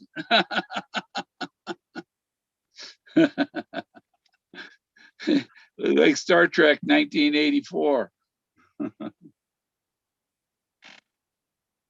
Well, you remember the movie Contact with Jodie Foster in it? That big machine with the different wheels turning and shit, and you know how. That's my favorite movie. Yeah, yeah. When they added the chair. The chair wasn't in the design. They added the chair and put Jodie Foster and about fucking killed her until it busted. And as soon as it busted loose and she was free, it was like she was in her own atmosphere. Something about all that energy around her with the magnetic fields created like her own little sphere around her. Hell, I tell you that, yeah, myself Jetsons like. I could park my elephant right on the roof of the house. My house would be inside the elephant. No, I think the idea of making a Led Zeppelin shaped like a whale. Yeah, that's cool. That'd be awesome. That'd look neat flying through the sky. Fall season normally. I'll see the Goodyear. It's a sperm whale. You ever see a blimp? You've been to like sporting events or whatever, see the Goodyear blimp? Oh yeah. They're impressive. Yeah, the night we did we had some mescaline when I was like 21 or 19, 20, somewhere in there. And me and a buddy, we went and hung out with the DJ at the local rock and roll station. And on the way there, the dirigible was up in the sky and Led Zeppelin was playing on the radio. Whoa! Imagine that, Led Zeppelin. There's this blimp right there. I'd be asking whoever I bought the shit from, hey man, you got any more of this? The radio station had to have known the blimp because it was like somewhere over the top of the radio station, when we seen it. So they fall knew it time. And so they Led Zeppelin on purpose. They're impressive to see, aren't they? They really are. Yeah. But sometimes you see them, you think it's a UFO. Oh no, it's a blimp. Fall time, when I think like a certain ABC, NBC, or whatever it is, certain times it'll be coming from, I think, Akron or something, and flying down to Ohio State to like fly over. You know how they always say, "Oh, the Goodyear blimp's here." And when it comes along, you can hear it's just, and it just slowly creeps across the air.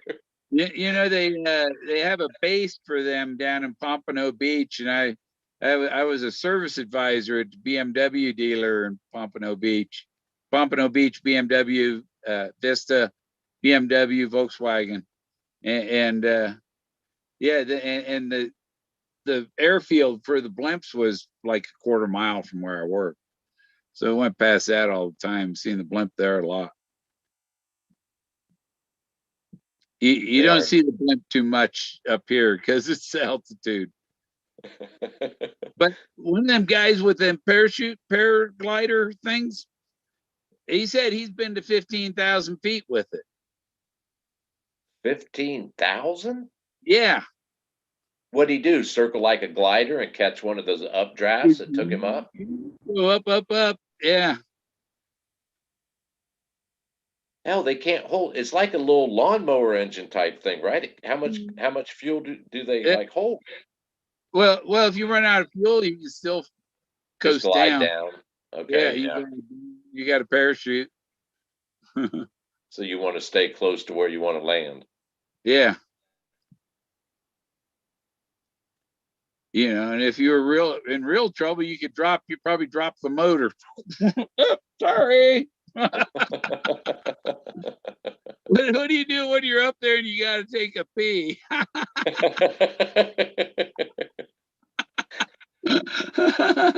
Or worse. Bombs away. Remember hearing about some guy from out, like possibly LA, a long time ago, tied a bunch of helium balloons to his lawn chair. They called him lawn chair boy or something, or was There's it a guy in Bend, a Oregon, father? too, and he went a long way. The guy in Oregon, he successfully went, several hundred miles. I remember, yeah. And then I think the one I was thinking of was the guy in out west, California, someplace. But I think one of his kids, teenage kids, he said they did it and he didn't know nothing about it. And come to find out, he had planned it the whole way for the publicity or something. Uh-huh. Same thing. That's Yeah. getting pretty. Would you go to that extreme? I wouldn't go to. It sounds like a cool idea, but I don't think I'd go to that extremes in a lawn chair, man. Well, if you had a parachute and all that, it makes a big difference. Right. When I worked at a Chevy dealer up in Seattle, and on the weekends we put balloons up, and I made this huge thing of balloons, and it was and we let it go and had the string as long, and we had to just cut it and let it go because it was probably miles away from us. But we were on the north end of Seattle. We weren't on the south end by the airport, I guess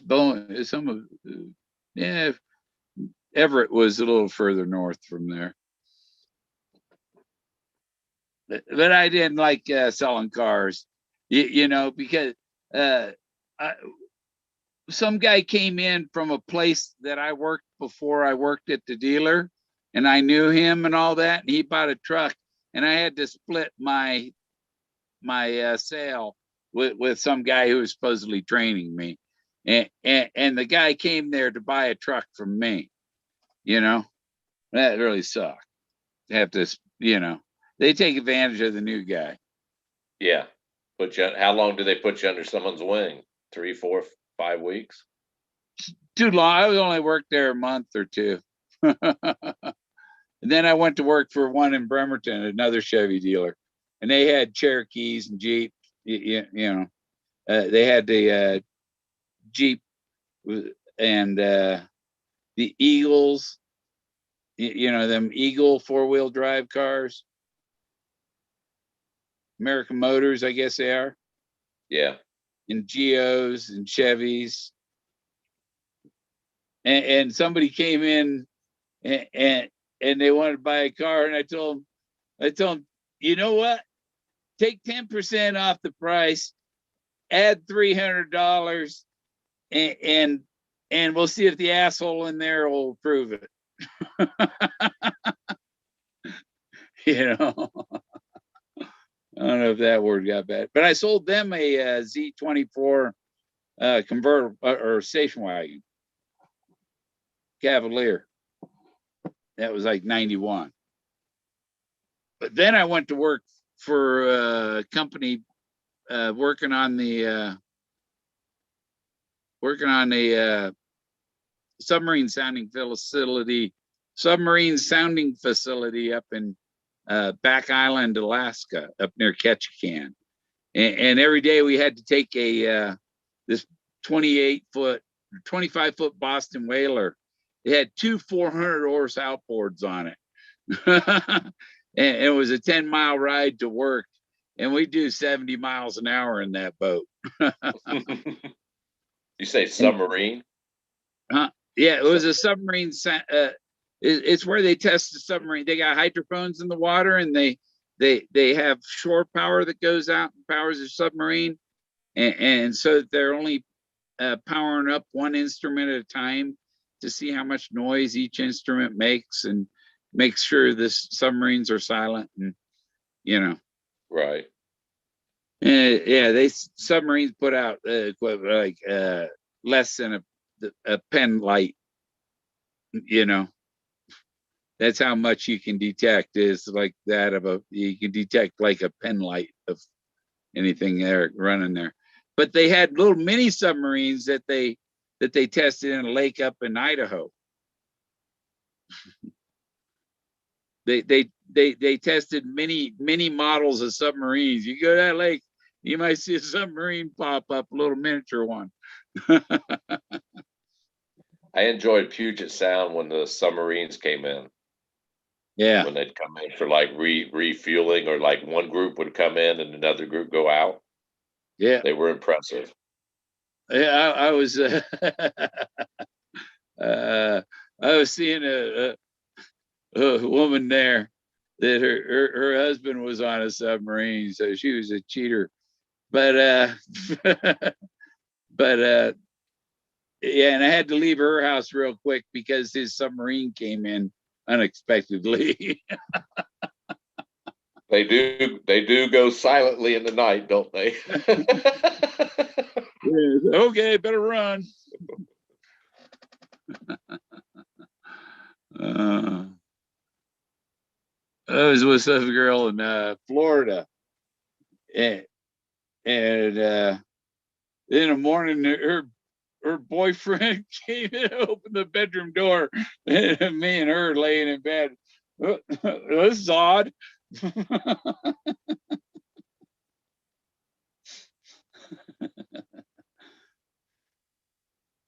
Oh well.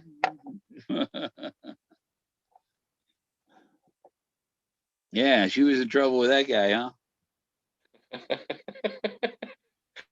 Well, when you're young, you don't give a shit, man. Don't give a shit. Whatever, man. Yeah. I think of all the stupid shit I did.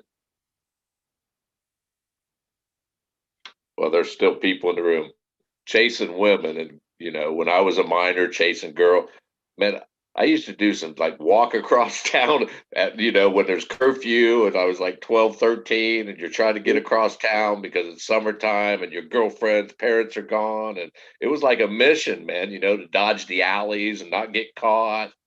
Stupid shit. Yeah. Yeah. When I was 12, I walked like 18 miles to go see my cousin.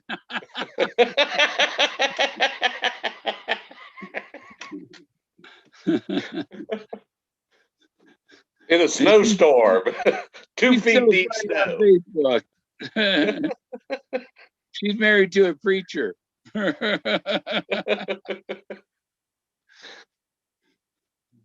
We were the same age. It was just kissing cousins, nothing else. Right. Well, back then, sometimes that's all it was.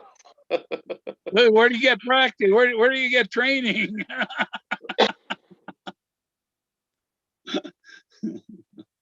Yeah.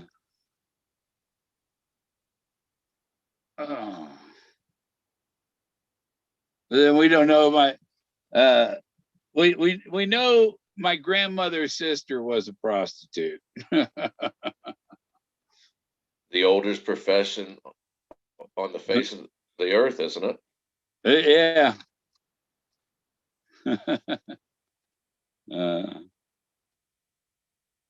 And there's some reason that my grandfather, he slept in the basement.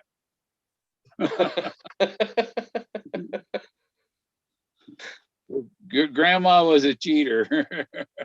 And now you know the rest of the story. Yeah. When you learn them things, and yeah, and Aunt Claire and Aunt Betty were lesbians. We didn't know that. It would have been nice to know, huh?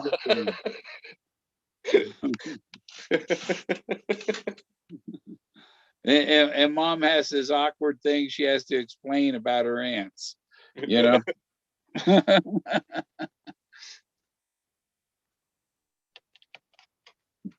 But this is no problem. Back then it wasn't in your face. you know. Nowadays they run the government.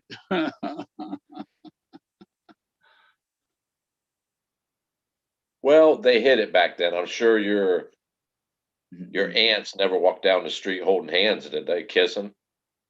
No, everything was in the closet back then. Yeah, that's what I mean. It was going on, and they just fucking hid the shit. It was like Forrest in his religion. He kept his religion in the closet. Because it says to go in your closet and pray alone. I got alone in there. In his hopes and dreams.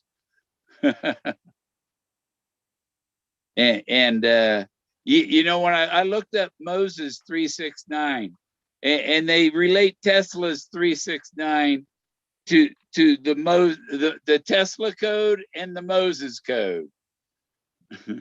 What does Moses say about 369? He says, I am that I am. I am this. I am the one who's going to find the treasure. I am. You program yourself to be that person. And it's just like Jiminy Cricket. When you wish upon a star, makes no difference who they think you are. Your dreams will come true. That makes sense. Tesla's little quote about 369. If they knew the significance of 369, what else did he said something about it? If they knew the significance of 369, they'd have like the key to the universe or something. All things are possible to he that believes. Yeah, I am because I am. Yeah. If you don't believe in yourself, then you got nothing. Well, it's basically what Jesus was saying. God is in you. You are God, man. You are God. It's inside of you. The spirit isn't within you. Right. You are. You're not different. You're the same person. You're him. We are creators. Yeah. You create your reality. See, that's what bothers me with Christianity. They're the new kids on the block, and they want to they dangle Jesus like a carrot. When anybody tries to disprove him or discredit, we got Jesus, we got Jesus. Well, Buddhism, Hinduism, they have people just as special as Jesus in their religion. You know what I mean? Yeah. That's what pisses me. How dare you and say it's us and only us? This guy was saying the Messiah is going to return this spring. But hell. The Messiah is going to return before the virus goes away. I've been hearing the book of Revelations. This is it. I've been hearing it since I was a teenager, man. This is it. Here's the 8th horse. This is 7th. It'd be like in Ben-Hur, and all of a sudden all the lepers were cured. You know? After he was crucified, then all the lepers were cured or whatever, you know? Miracle happened. Well, out of all the reputable religions, organized religions, Buddhism is the only one that doesn't come to you. You go to it. It doesn't ask nothing of you. There's no ritual to perform. You know what I mean? Yeah. It's you against you. If you're looking for, like in Christianity, if you're looking for God, well, he's inside of you. Where do you need to go? In the closet? People do. You need to go inside yourself, man. If he's there and you want to find him, well, he's fucking right. I just have issues with him. And then they always pull out that whole card. Oh, that's why we're here and you need us because you don't believe in us. Well, shit. You're trying to sell me a Cadillac, decked out Cadillac. You never show it to me. You tell me about it all the time. You never show it. How do I even know you got that Cadillac hidden someplace? And I'm allowed to drive it when I die if I do what you tell me to do. I just ain't buying it, man. Yeah, I've had my mother has visited me in one dream, and she had a Cadillac Escalade. She died before there were ever Cadillac Escalades. What? In a dream, my mother died in '89, and I had a dream in 2012, and me and her were going to parties in LA, big Hollywood parties in LA, and she was driving a Cadillac Escalade. Shall we dive in and do an analogy or analysis on that one, Bill? It meant I was going places. Well, everything I've ever read, dream, like when you shut down, your real self takes over, right? Everything, and that's where, like, if whatever's bothering you during the day reflects in your dreams. Like they say, it's not good to watch news right before evening news because it's always fucking depressing, and then you go to sleep and have depressing fucking dreams, or you don't feel rested. Yeah. So you have to, like, whenever you look at a dream, you have to stop and think what was on your mind that day, or what's been on your mind in the recent past. You know what I mean?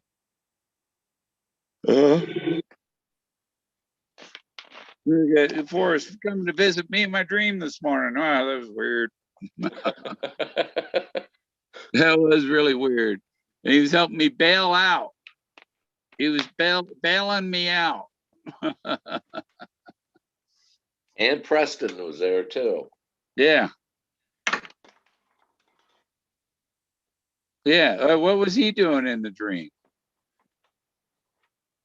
I think you suspect him of something, Bill. He's tied to it. That's why he was there.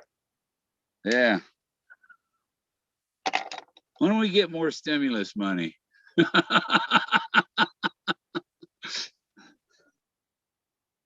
Oh.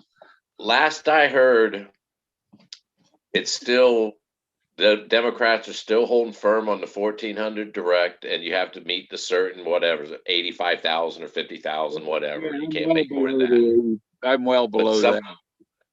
The Dems bowed down on I guess they wanted 15 an hour across the board instantly, but they bowed down to, like, up to a progression up to 2025. So like within 4 years, they'll go give them 4 years to get it up to 15 an hour. Yeah. Well, the Republicans argued,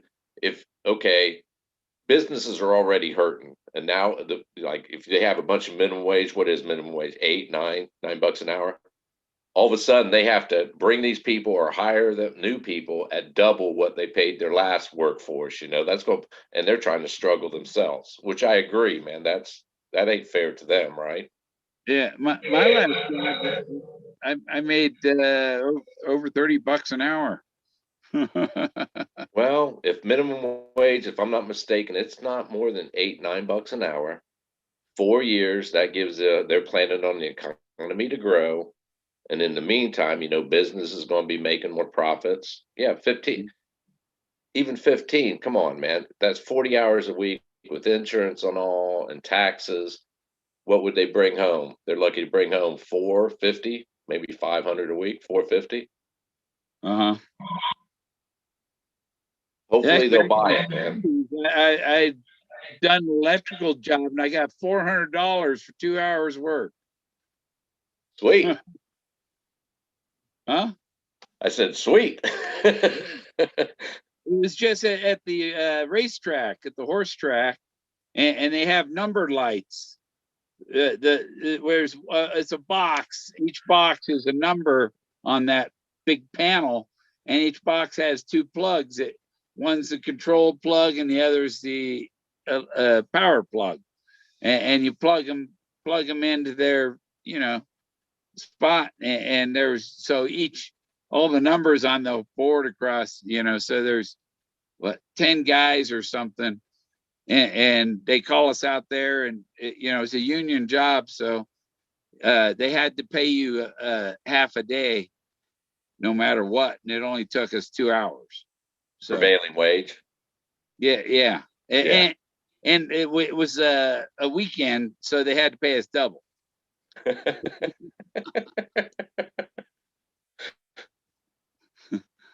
No, stop and think about how it's good for the for us doing it, but how ridiculous that sounds, man. That just sounds ridiculous. And at the same time, you got people working twice as hard, making what, $8 an hour?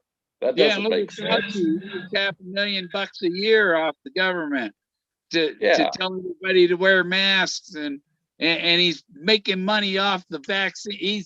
He's profiting off the vaccine money. Who is? Thing that's going on. He's into the corporations that are doing all the stuff that's making the money off the virus. Him and Bill Gates. And Bill Gates and his wife, they want to cut the population of the world down to 500 million. Bill Gates? Yes. He Yes, always seemed like a. He's not running he's doing this virus. He's in the vaccine business. He's into pharmaceuticals now? Yeah. Yeah, he's pushing these vaccines. That's where he's making his money. Oh. That's where the money is, he says. Him and his wife, they want to eliminate half the more than half the population, like 90%. I always thought he was a shrewd businessman, the way he undercut, all the story with him and the partner and stuff. But he was a smart, shrewd business. I thought he was a pretty mellow person.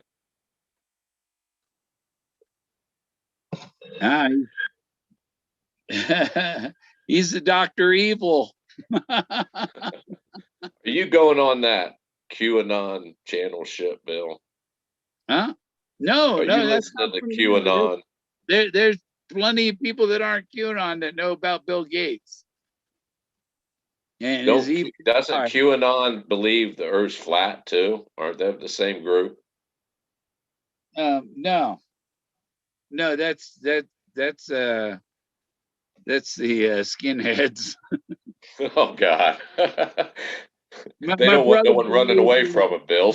and my brother is into Hitler.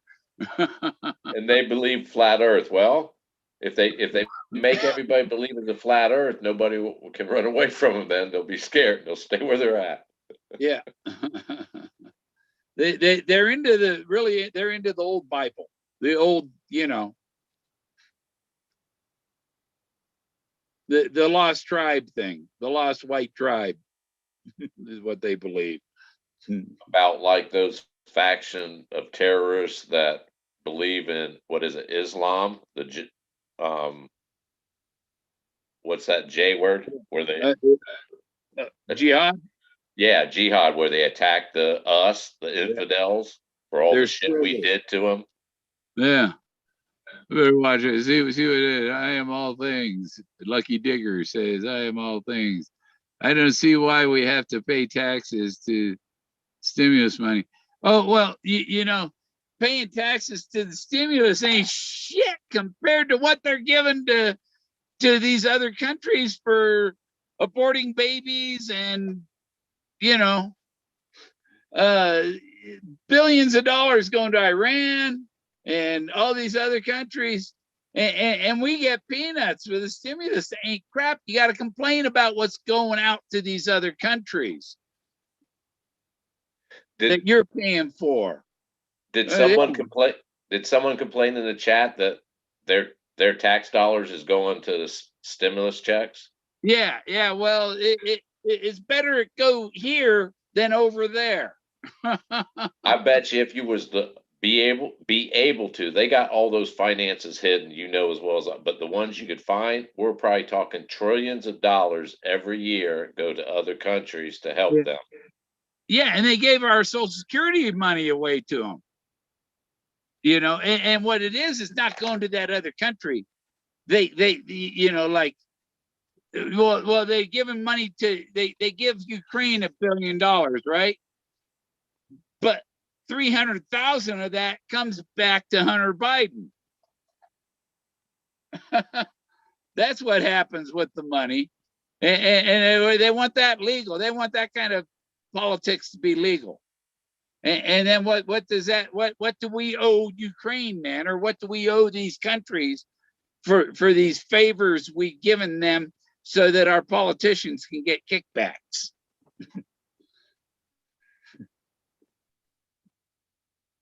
Because part of the money goes to the big guy. Did Lucky Digger say that? I don't see why we have to pay taxes on this stimulus money. I think he means, it sounds like he's saying you have to claim it on your taxes, man. Is that what he's saying, Bill? Oh, that's what Trump wasn't going to do. That's Biden's plan, maybe. The tax it's considered earned income. To do with this stimulus, you know. As for last year, they can't change what last year's. That's called ex post facto. You can't make a new law that goes back in time. You can't make retroactive laws. I hope not. The day they do that, Bill, I'm moving to Canada. Well, I'm ready for South America. Yeah, Treasure, I'm moving. There's stuff like what's here down in South America too. So it's just so freaking volatile down there, man. There's all kinds of shit going. What countries say Belize? Is Belize? That's like, but you're surrounded by. I said South America, not Central. Oh well, even down there, they're fucking. What country are you looking at? Oh, Chile, Argentina, down at the bottom, Patagonia, nice area. Lots of islands. The weather would be nice, but it's just so free. When's the last time Canada had a coup or a revolution? I think it's pretty safe to say the Queen's going to be there for a while. The Queen ain't in charge in Canada. I don't think they have monarchies anymore. But when I was a kid, when I was 14, we went on vacation, 1972, and went up to Quebec, Canada, watched the changing of the guard. And one of them guys that gets so hot out there in the big furry black hats. I got one of them, but mine ain't tall like they got a Russian one. I don't have an English black furry hat, but he's standing there, and there's got to stand perfect tender to, like 10 soldiers, and face first, face plant, passed out. They lock up, man, in that heat. They lock it. You remember boot camp? Don't lock your knees. Never lock your knees, man. Always keep them like floating or whatever. Yeah. Well, I was when I was in boot camp, I was in a drill company. I carried the American flag. And they had all 50 states. They had a flag for each state, and there were 4 flags in the color guard. And the guys with the bayonets on either end of the color guard, their job was to protect that American flag that I had. And if anybody, if you're in a parade and you go to attack the guy with the American flag, the guy in the parade, it's his job to use that bayonet on your ass. They're the bodyguards for the flag. You attack the flag, you're attacking America. One of the few things I remember about boot camp was don't lock your knees when you're standing in one position for a long time. Like, attention, don't lock your knees. And if you're ever dumped into a large body of water and you have cotton blue jeans on, you take them off, tie the ends of the legs, and raise them up high over your head and bring them straight down to collect air, and then tie the waist, close it, and you can use it like go in between the legs, and you can use it as a flotation. But like didn't you take that test in boot camp, the swimming test, where you had to do that with your pants? Yeah. You use your pants for flotation, fill them with air. It was like mine. It was like throw them over your head. You get under and you blow bubbles into them. Mine kept going out. I kept like losing it. I'd have to do it up over again and then try to get it positioned. Yeah, you were leaky. You were leaky. I was leaky, man. And you had to do it for like, it seemed like, I'm thinking it was like 15 minutes, 20 minutes you had to do in that water. Uh-huh. Yeah. Yeah, we might be out there for hours like that. I got to thinking, I'm like, this ain't gonna save my life. Fucking in 2 hours time out here, I'd be dead tired from trying to reinflate these fucking jeans, man. Yeah, and hope it's not in the Arctic Ocean. Oh shit. Yeah. I had to do training like that when I worked on an oil rig. When I was doing the ROV, I was technician, electrical technician, electronics tech for the ROVs for oceaneering. And before you go out to oil rig, because you got to fly on a helicopter, you got to take helicopter evacuation training. And in other words, if the helicopter lands in the water, first thing it does is flip over upside down. So they put you in a cage, in a chair, in a cage on top of the water, and it has a door on it, and you got a seatbelt on, and they flip you over upside down in the water, and you got to get the door open, and then you take your seatbelt off and swim out. That's the test there. So you're like Houdini, you're strapped Right. in and you got to escape. That's the type of cage pilots do for that crash Yeah. training. They do that cage. Yeah, I was lucky. I was certified for helicopter evac or whatever, offshore helicopter safety. I think the platform we had to jump off was like 20 feet. I mean, it wasn't really, really high, but it was kind of high. If you've never jumped from 20 feet in water before, it was kind of scary to look down. But hell, we got quarries all around here. I grew up used to jumping off of them. Check this out. This oil rig is in like 5,000 feet of water, and it has four like cylinder pontoon things that go, and there's flotation, and it's balanced with guide cables going out every direction. And I brought 3 doobies with me. And I went out underneath the oil platform out on the one of them arms. You can go down and you went out on a door and smoked a joint out there. Smoked my joints out there on that platform, Hell, you're out in the middle of nowhere unless a boat's coming up. Ain't no one gonna see you unless they come down. Yeah. And I was like on the outside, look, out toward the ocean side, and so nobody see me out there smoking that joint.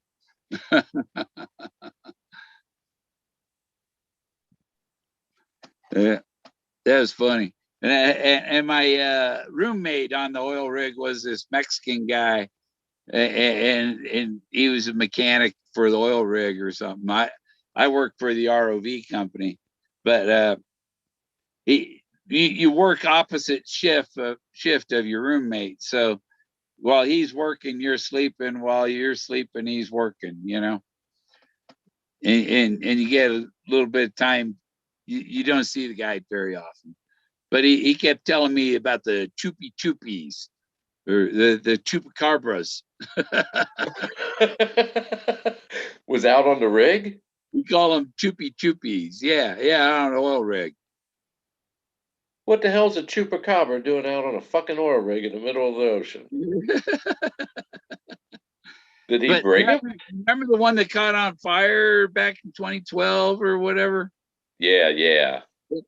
The rig I was on was right next to it. Was the next one over from that one.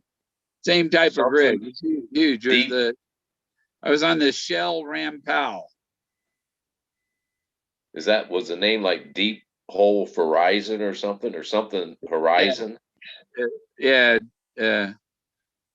Deep Horizon, I think it was. Yeah.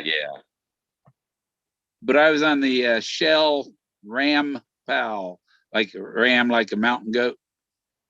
You're And, saying they're drilling, the water's 5,000 feet deep there? Yeah, it's in the Mississippi Canyon. Mississippi Canyon is an underwater canyon where the Mississippi River comes out of Louisiana, and we were about 100 miles off the tip of Louisiana. There's like a delta valley underneath the ocean. It's a canyon. Like well, yeah. In there. Damn. Yeah. I think it's a couple miles deep, deeper than the Grand Canyon.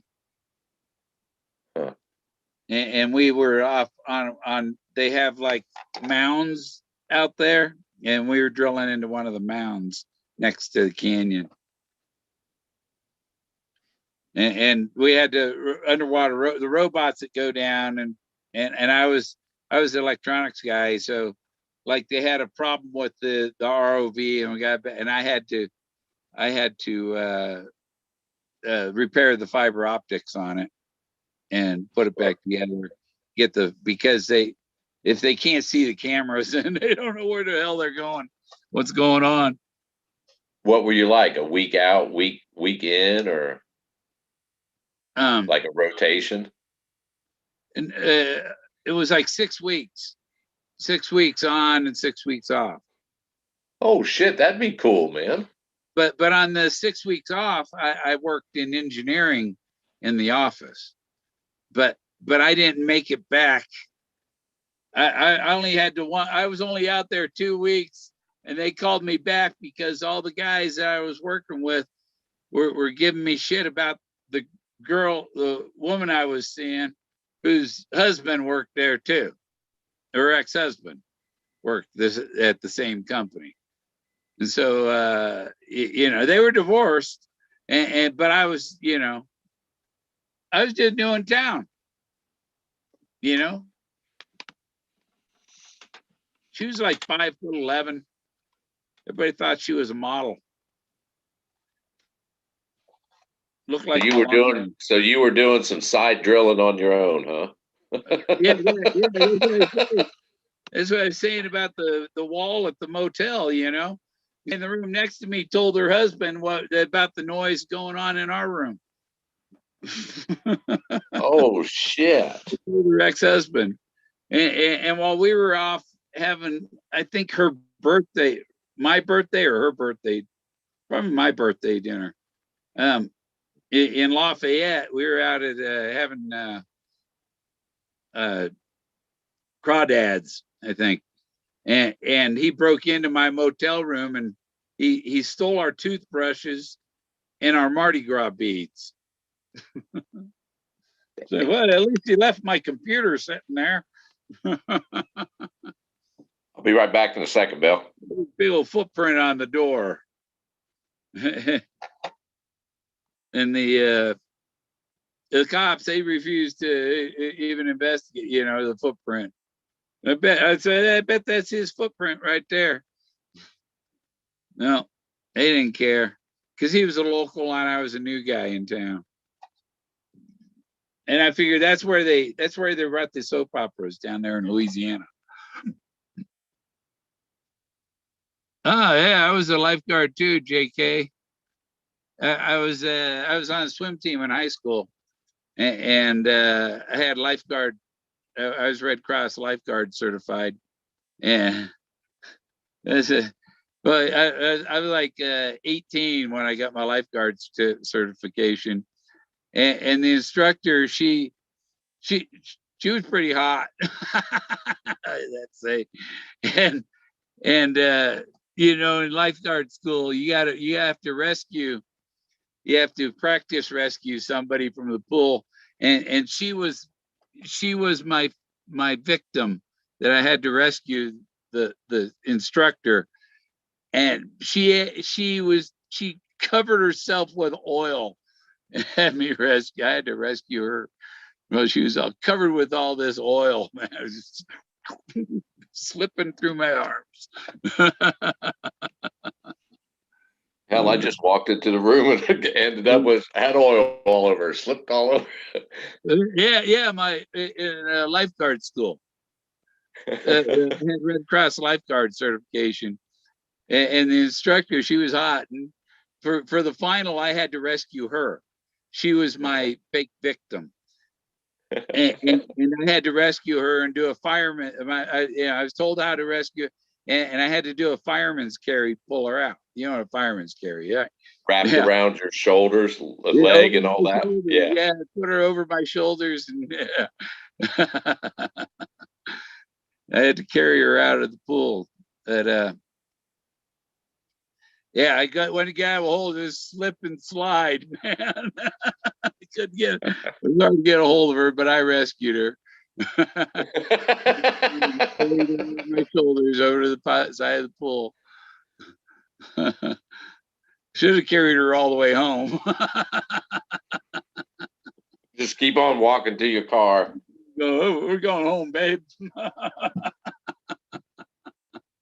I'm taking you back to my place. Is that okay? Who are the 17? There's 17 now. I don't have the. All I have is the chat window open. I don't have the video because I got to tether it to my computer. Mine says 21. Yeah, my screen last time I refreshed it was 32. Damn, I'm really late. You're late for what? Whoopee? It just closed up shop. You get that Corvette out of there yet? The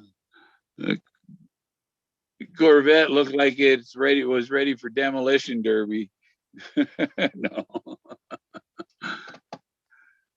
Got a lot of needs a paint job for sure.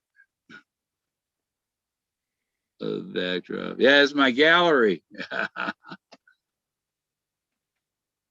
Yeah, a friend of mine knows met Sam Elliott. He has pictures on his Facebook of him with Sam Elliott and him with Stevie Wonder, and because he's a musician, he's a guitar master at Capitol Records, so he gets to meet all the top musicians and stuff.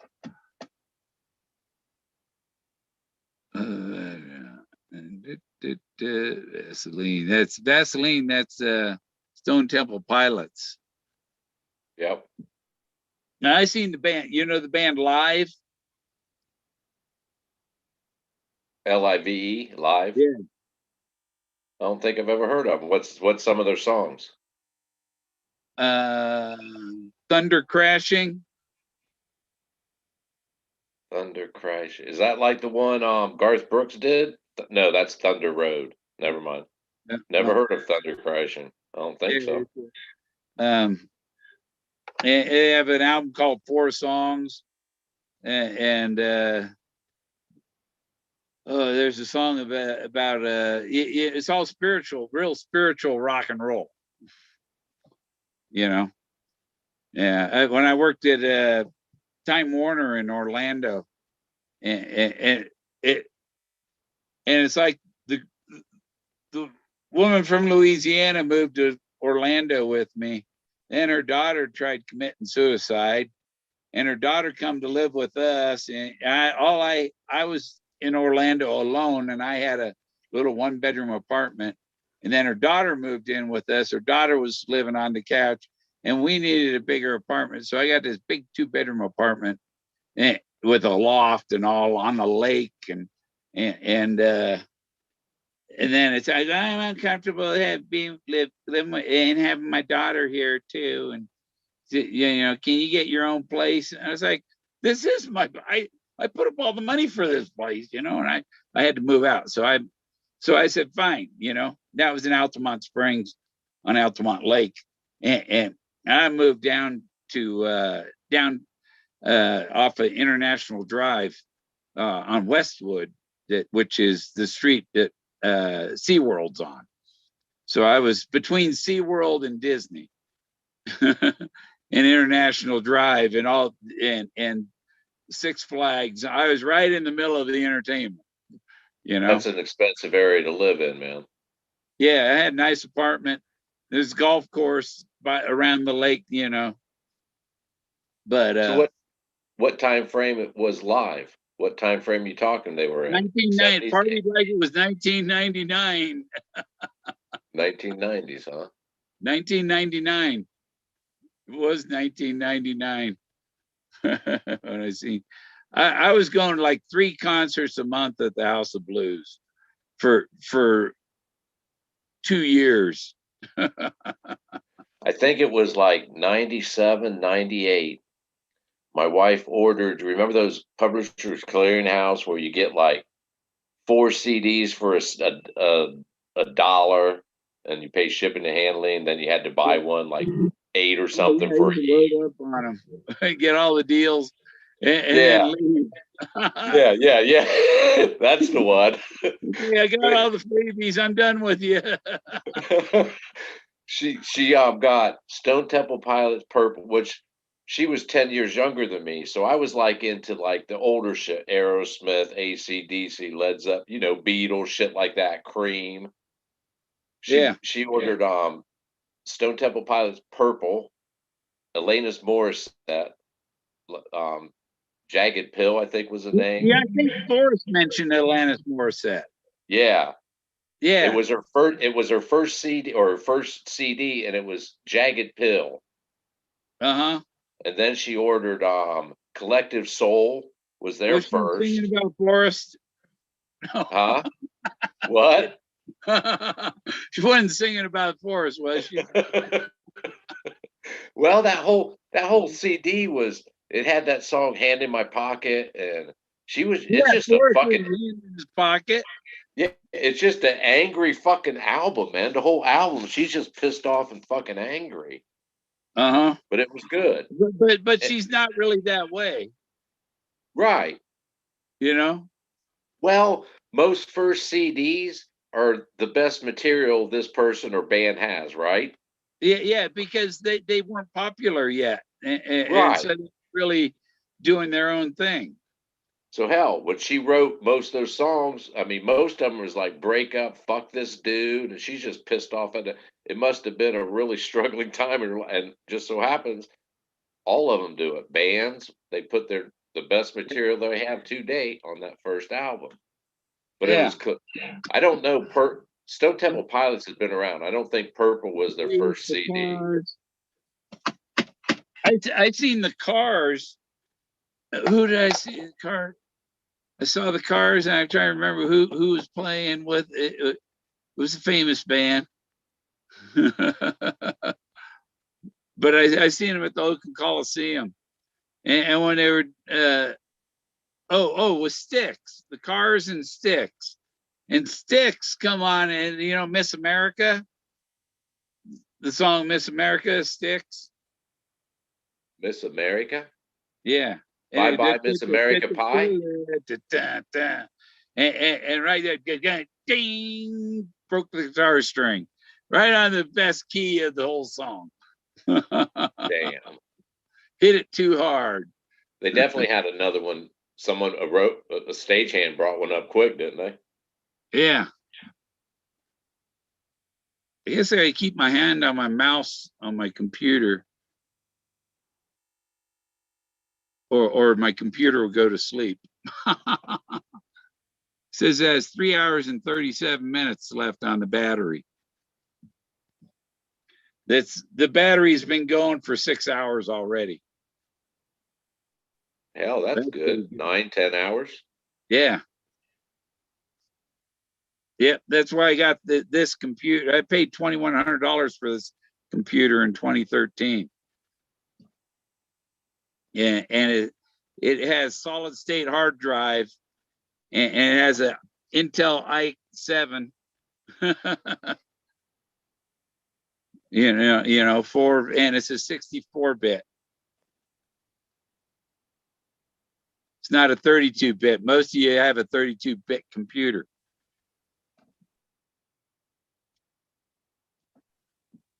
But I bought, since I'm not like for what my use of it is, I bought a refurbished HP from Walmart. It was like originally 600, like $650 or something, six, Yeah. $700. I bought it for 150, and it was like, I think a little over a year old. Like, Well, this one, I added that extra battery pack that's it's the size of a docking station, but it's just an external battery, and that's why I get 10 hours. well, you do a lot of shit on your computer, man, with all the graphics and everything. You do a lot of shit with all your pictures and all that. Yeah, I'm gonna work on another cartoon. I gotta do when something comes to my head, I gotta do it then, or I don't get it done. It doesn't happen. So I'll are you forget. going to give us a super secret hint? Are you sticking with the South Park theme, or are you switching it up? Well, I'm trying. I'm making my own character, trying to make. I guess Barbara would be the only South Park character. How can I change that? She's got to carry over. Um, It's a I perfect match, if you ask me. It is, Bill. mushroom. She's gonna eat a mushroom and turn into a banana. Is she going to talk too? And Greg's gonna eat her.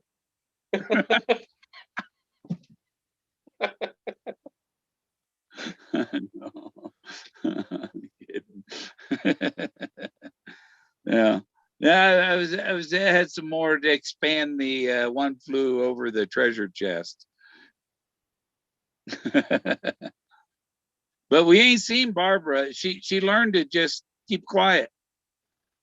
Well, let's look Take at it back food. Look at it from a professional standpoint. Let's say there was a murder trial going on. It's bad Would advertising for her business. Well, I mean,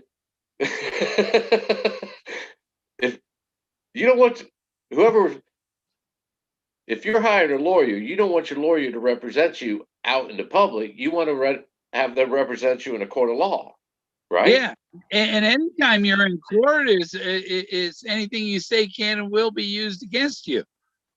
Right. Well, during the OJ trial, did you see Johnny Cochran or any of the rest of them from the defense team on YouTube or any social media back then saying, yeah, talking to people? No, you don't do that. Yeah. And I got upset when she would say, I just signed up. I didn't sign up for all this crap. I just signed up to find a chest. Well, then find a chest. Who asked you to come to these chats? Who asked you to make video? No one. Yeah. You signed up for that. Well, she's no different than Jack Stoop. They both claim they're the finder. Well, get in line. I'm the finder. I said I found it. We got 100 finders. Yeah. Which one? It's like to tell the show to tell the truth, and I am the finder. I am the finder. I am the finder. Which one is the real finder? We're gonna find out tonight.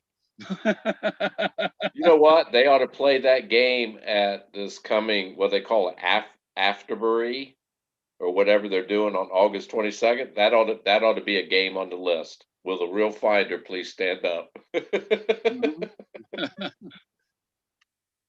Yeah. Oh, yeah. I should show you this thing.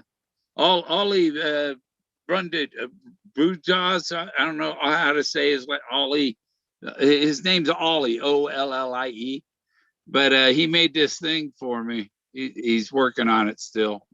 Let me see. Oh, yeah, we'll go screen.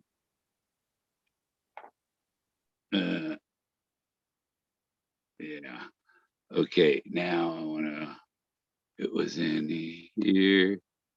There it is.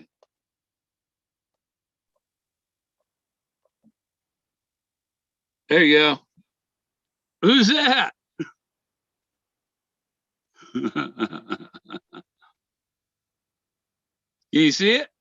Yeah.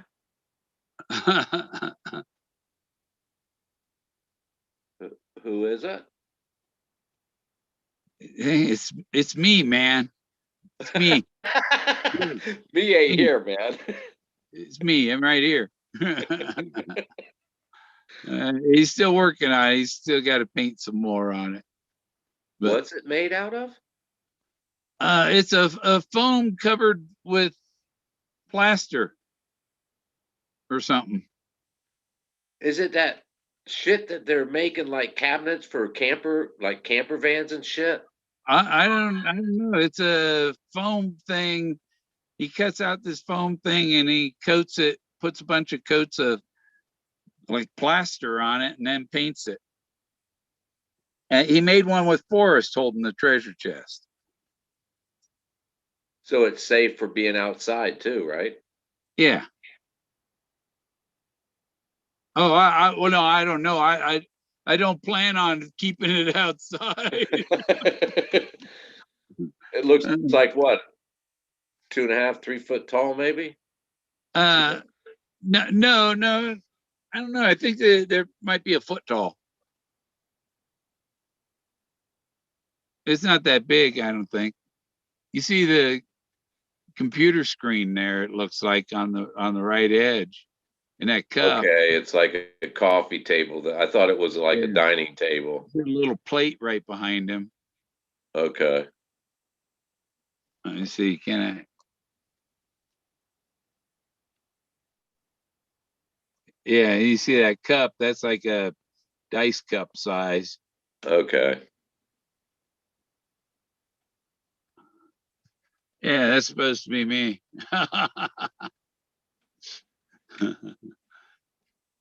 It looks like the way it's designed, you're going to have something when you put your. Is that going to be your peace pipe holder now? That's my peace pipe. Oh, cool.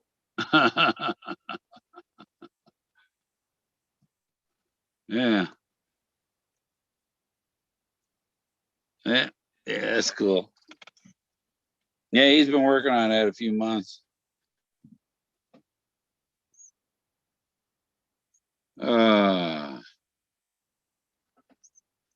Yeah, and then that's the lens I got because it isn't it doesn't work with my camera.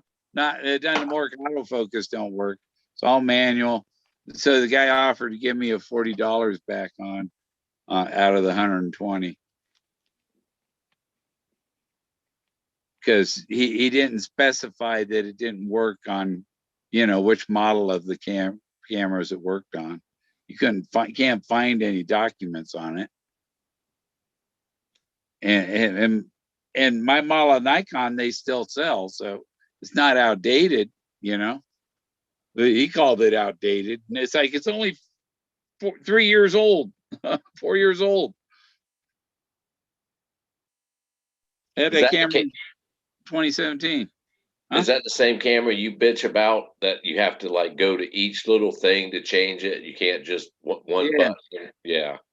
Yeah, it's a pain in the butt well, I'm getting used to this one. It has enough since it doesn't do any automatic, I can set the f-stop and the focus. I have, that's the hardest part is the focus because you're only looking through the little thing. And when you get back on your computer and blow it up, you're like, shit. So you almost have to take a picture and turn the focus a little one way, take another one, turn it back a little beyond where it was, and one of them will come out and focus.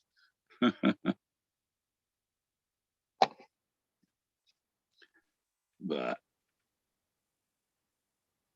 yeah, I think I just use that for with that lens or something. This is a pain in the butt to go when you go back to go full automatic. It's remembering all these settings you made and screws up the automatic settings, and it shouldn't. It should remember this is my typical automatic. This is my manual settings. Should keep them separate.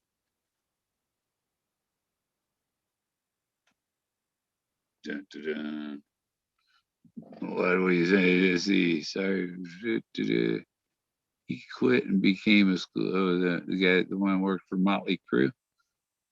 I had a button from the 70s that says I found it. Yeah, that's what, did it say Eureka on it?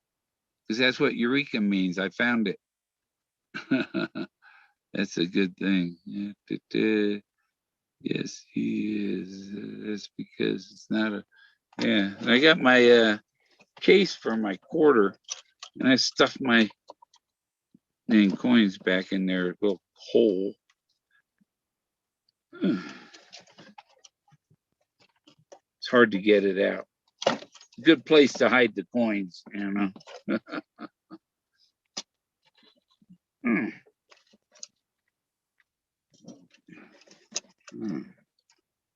don't know why it's not coming.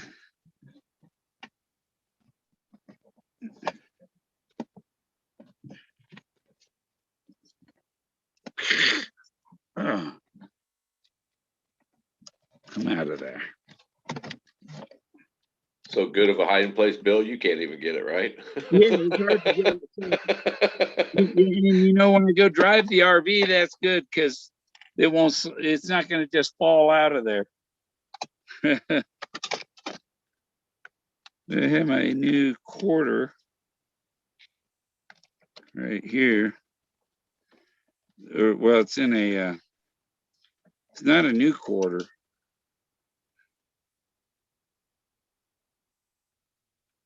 And that's a 1958. Damn, that's in real good shape, man. There's a mirror finish on it all, you know? Yep. It's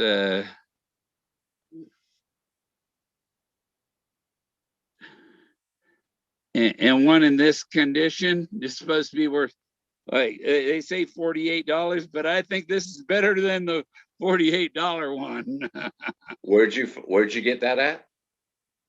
On eBay.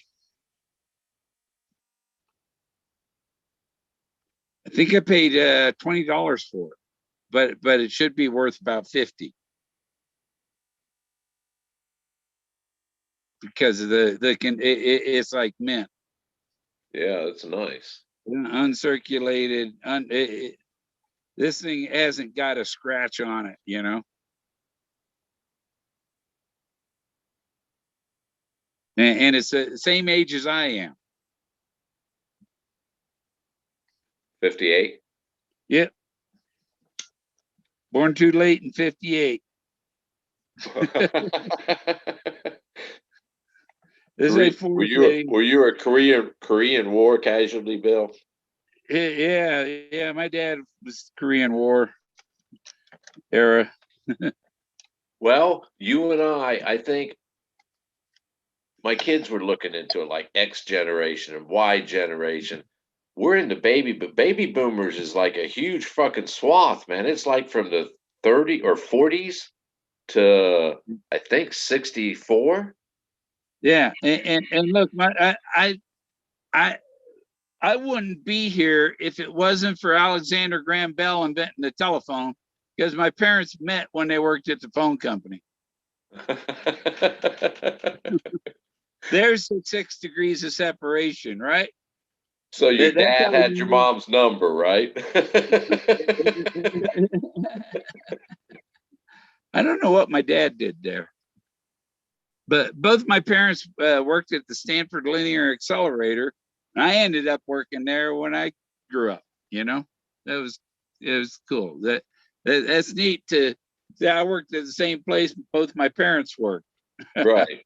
And my siblings can't say that. Hell, you might even been conceived in one of the bathrooms there, Bill, or in a closet, or in the parking lot. No, that was my sister. She's the oldest.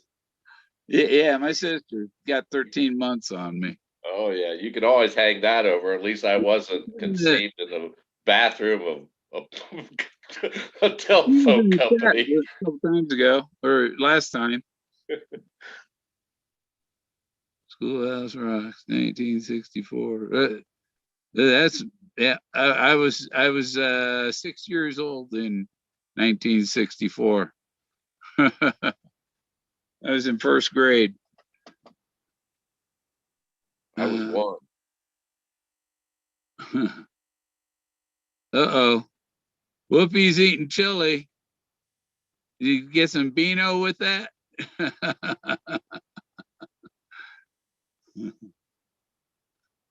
Yeah. Yeah, he's getting tired. Later, Whoopi. Yeah. Yeah, you do whatever you want, Whoopi. I think Hoolie's gone. I gave Hoolie a wrench. She has a job, man. She has Yeah, responsibilities, Phil. she's the yeah. Yeah, she can't go anywhere without being given a wrench. Well, Whoopi has bigger wrenches though.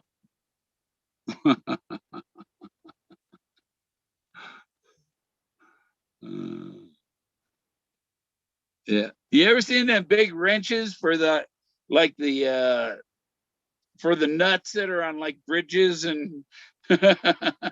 like light poles and shit at the some of them nuts are 6 inches across and shit, you know? They got a big giant wrench that goes on there.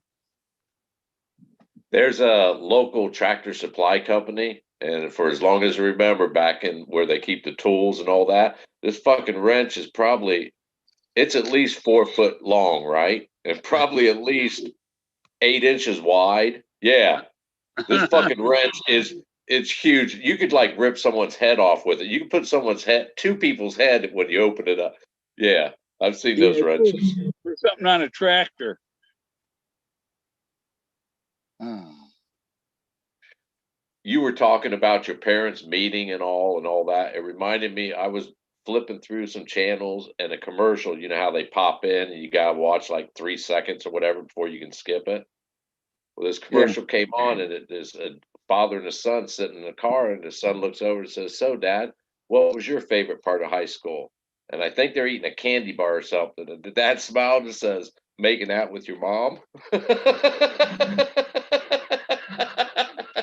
Yeah. I can't wait till one of my kids asks me, man. I cannot. Yeah.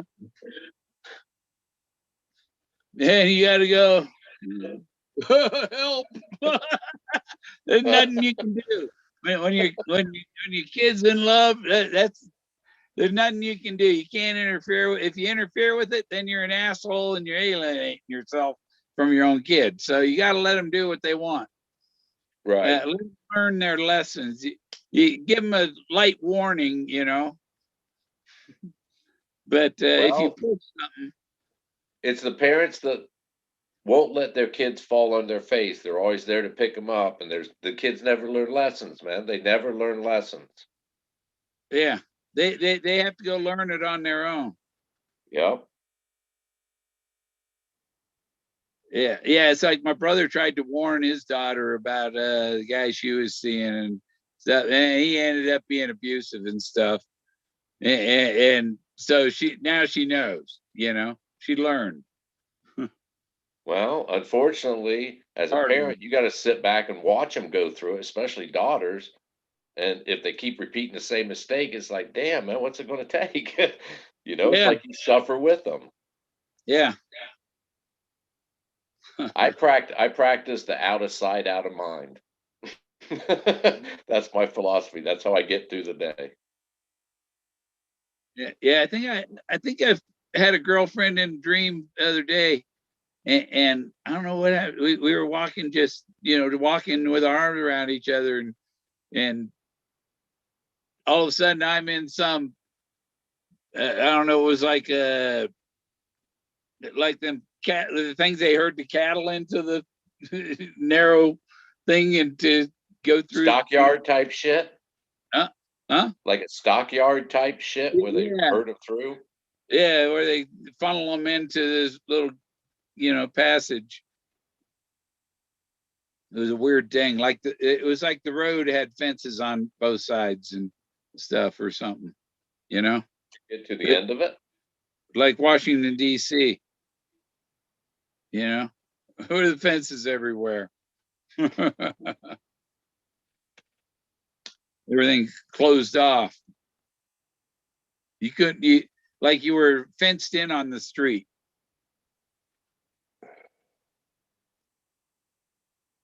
Running of the bulls. That's what that Yeah, reminds me of. where'd the girl go? You know, in your dream, you don't have total control of something. If you try and get control of something, it slips away. Well, that's why I was telling you about that hand exercise. People's like, oh shit, I can do it all the time. Yeah, try it, man. Go to sleep. Anybody, go to sleep. Go to sleep thinking I want to dream about looking at my hand and see if it happens. It's hard.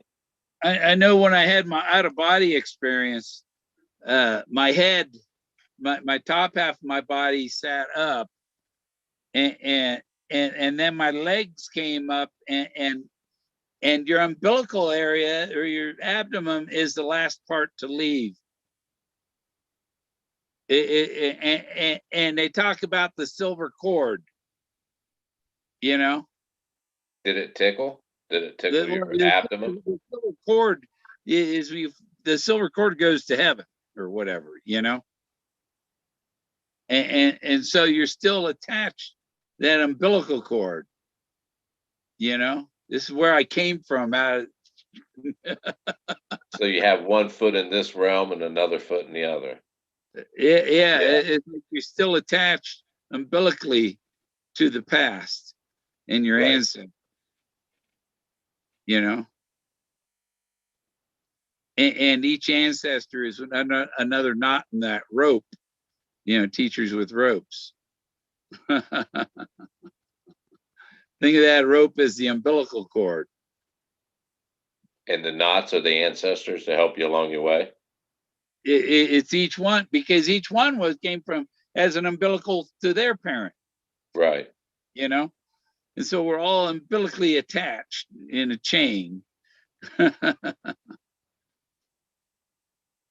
More like a web. You don't have a family tree, you have a family web, because like my 9th great grandparents, my grandfather and my grandmother were 9th cousins. They didn't know it, but my genealogy research took it both back to John Hopkins on the Mayflower.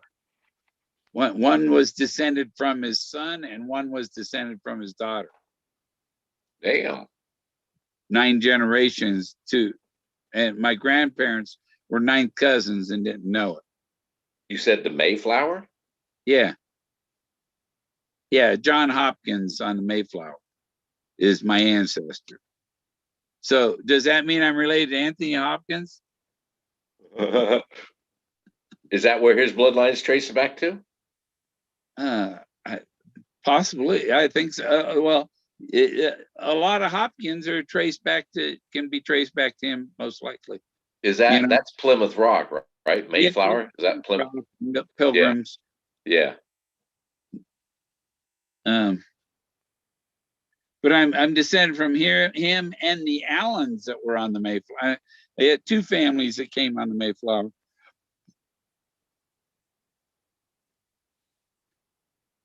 And they brought a cannon to scare the Indians off. They put a cannon in their fort. And if the Indians came around, everybody left their home and came to the fort while the Indians burned their houses. You can't blame them. I would too. If someone starts building a house on your back of your lot there, Bill, you go burn it out, man. People come across the pond over here. On your side of the pond. Well, your first response be, well, what the fuck are you doing? I own this, man. No, you don't. We're taking it. What?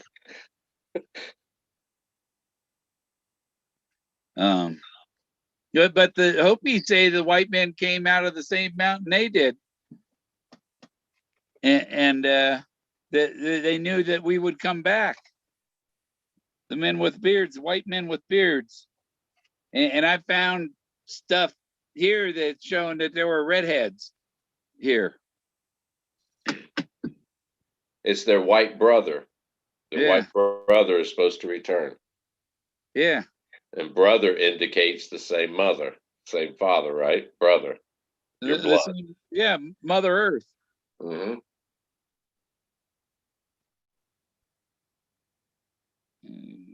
I always liked the Hopi. As far as their cultures and traditions and beliefs with the Ant-Man and all that. Isn't that the Hopi? The Ant-Man saved them during the dark times or the cold times, the disaster.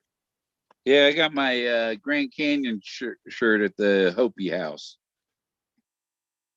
Which reminds me, I got to do some laundry. Hell, Bill, you're not too far from what Mesa Verde? You're not that far away from it. It's about 150 miles.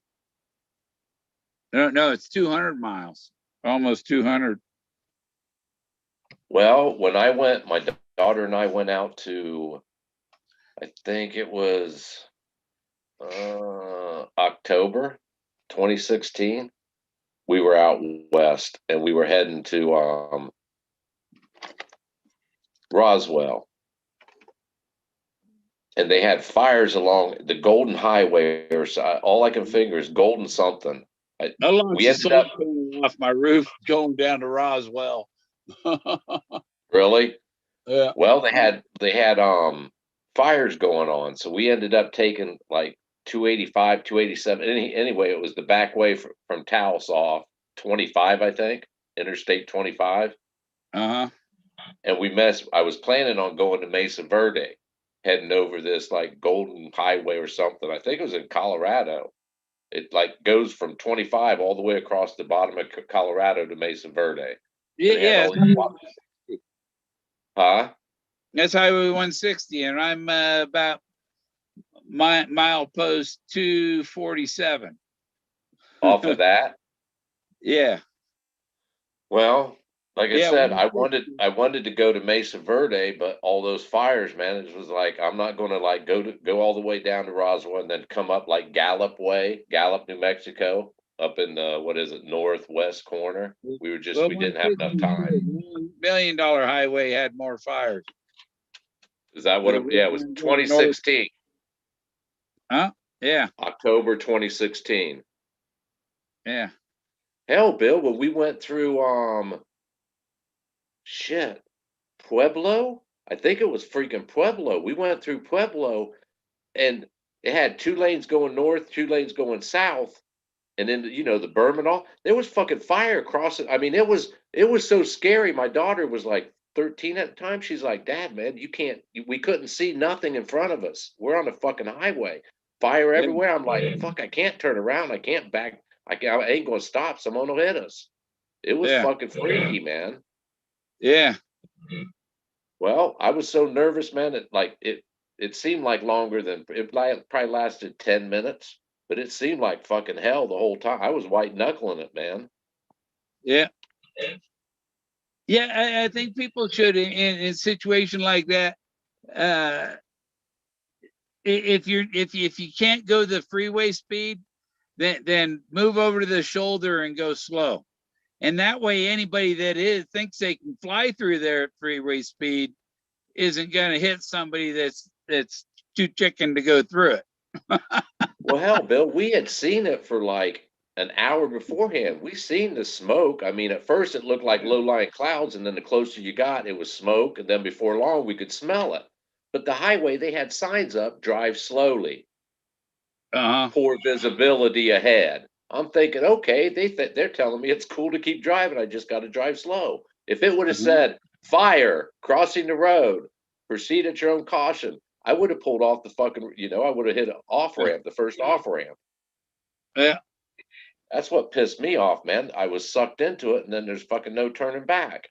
You put a bottle of water on the back. You put a couple of 5-gallon bottles of water on the car and put a sprinkler on the roof. It was hairy. And Bill, it was Pueblo because I had just left Strawberry Fields. So I had like an ounce of weed on me, you know, and it was loud. It stunk, even in the baggie they gave me. I'm like, shit, I just got this shit, man. I ain't even gonna be able to smoke. We're gonna die here. I think the cans I have strawberry fields on them. Some of them. I don't know where they are. Yeah, you can get an ounce for $100 there. Yeah, that's what it seemed to me it was like it'd been on the shelf for so long, it was really fucking dry, man. I didn't mind. I mean, shit, it's good to me. Uh-huh. Yeah, they allowed me 1 ounce. I got a half ounce of tangerine kush and a half ounce of cherry diesel. Yeah. And that cherry diesel, oh my man, I'll be the first to admit I'm not a proud man. That shit kick. I'll never smoke that stuff again, man. That just kicked I my think what fucking I have ass. here is called Grease Monkey. Huh? I think what I have is called Grease Monkey. I don't like the diesel brands, man. I don't. I'm Yeah, old. I don't like diesel Tired. or I don't need. anything with chem on it. No, I don't want that. I don't want no Uh-uh. chemicals.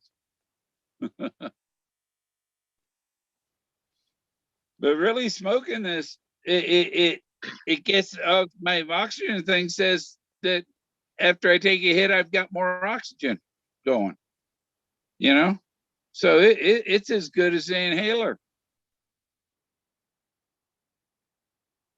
I think it's cheaper too. Well, it could be you inhale deep when you hit the pipe, and when you exhale, your next few breaths, you're taking deep oxygen into it. So it has to be helping. Smoking ain't helping, but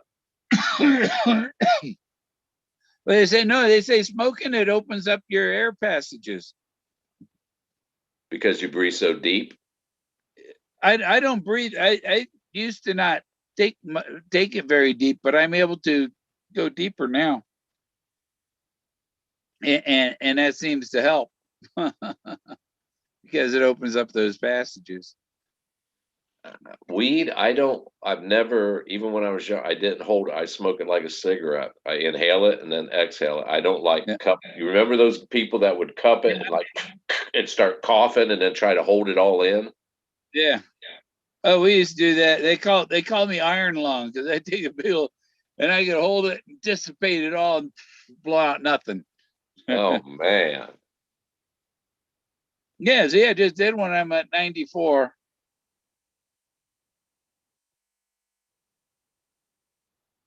And usually I hover around 90, 91. Even with the, you know, and without it, without the oxygen, I went outside to pull my solar panel to rotate it back to the sunrise, and it's just it's, you know, but just walking out around the other side of the RV, and I get back in, and my oxygen is down to 65 and shit like that, you know. Or I find it anytime to exert energy, like pick up a 5-gallon bottle of water or something, that uses a lot of oxygen. The muscles are like all my oxygen instantly gone as soon as I start using my muscles. You know, so I have my appointment with my what do you call him? The breathing doctor, pulmonary doctor tomorrow morning. Move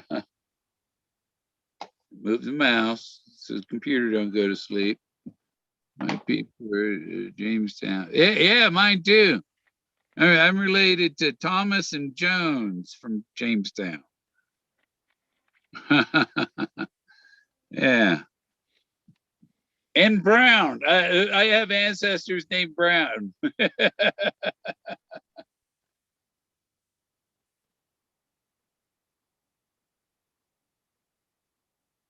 And Wood. I'm related to what was his name? Benjamin Wood. Captain Benjamin Wood. And he's tied to, I think, the Jones family that came with Captain Smith. I prefer sativa. Oh, yeah, it's just holding steady at 94. Pulse 75. At least this thing's acting right on the pulse.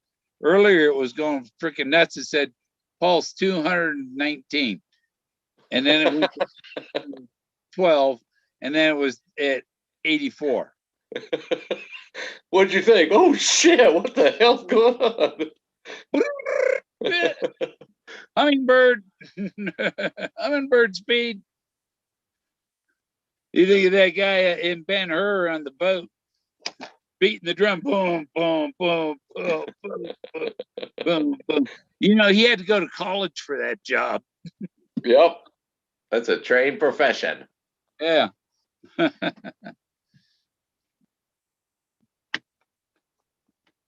Yeah, about this electric blanket came with this bag, plaid bag, and it's perfect for my prescription glasses cases. Yeah, I got all my glasses in there. You buy a 12 volt or 110 blanket? 12 volt. Yeah. Yeah. I was looking at some on the same pattern as that, whatever they call that pattern. And it wasn't, I think it was like a 5x7 or something. It wasn't real big, 12 volt. I think it was like the cheapest one I could find on Amazon was like $39. It's good enough for my lap while I'm sitting there at my desk, you know? Yeah. But I got to put in some more 12 volt sockets.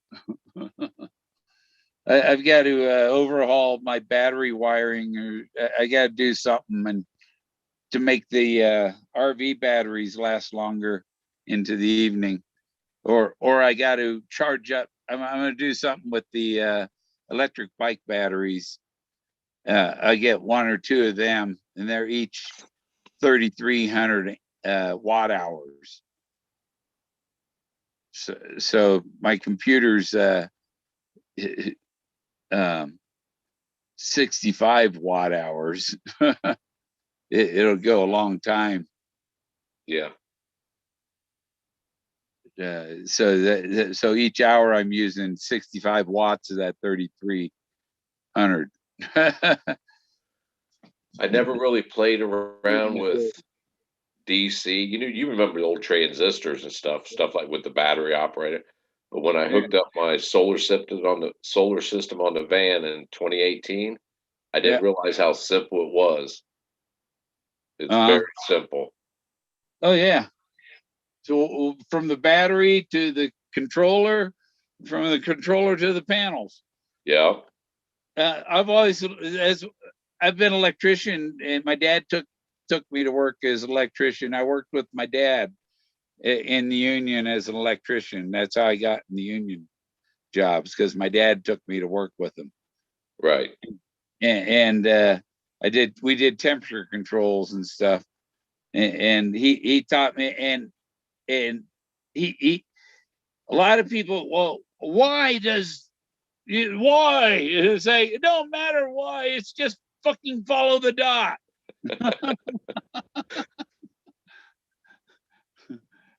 From this unit terminal 1 to this unit terminal 3, boom, you know. or on your receptacles, the copper screw is for the black wire, and the silver screw is for the white wire, and the green screw is for the ground wire. It can't get any simpler. It's self-explanatory. It really is. Once you know the system. Yeah. The black is hot. The white is neutral. Neutrals are really the same as ground. The ground's in the panel. The ground is tied to neutral. Well, my first solar system was one of those Harbor Freights 100-watt systems, and I had a 3. A solar system has a sun with planets going around it. But I didn't have I ran it just like you said, right? I didn't have a fuse block to it. This It might time be, I'm running a fuse block. people leave out it's a solar power system. Okay. No, Bill, I'm talking about I created a fucking solar system, damn it. It's What do you amazing, name Bill. It's planet? huge.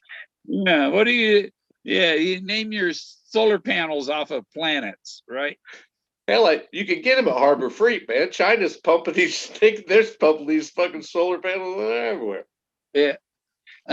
I once ran a wire 15 feet off the ground between I had my RV at one end with a pole on it, and I had a bungee cord, and I had a wire hooked onto one end of the bungee. So the bungee cord's an insulation, right?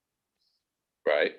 And it's on a pole here, and 15 feet in the air, I had it going like 150 feet to another one on a bungee cord, not attached to any ground or anything. And I had like 7 volts between a wire in the ground and that wire in the air. Drawing it off the ground? Just between that wire and the earth has this magnetic field. It's just like one in a motor, and you run a wire through it and it makes electricity.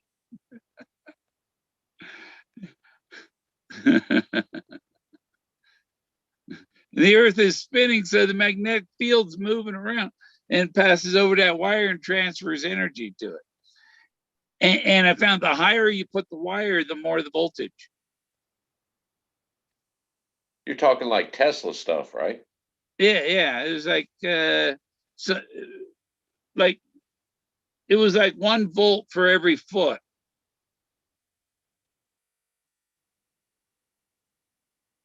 So with a 120-foot pole, you get 120 volts.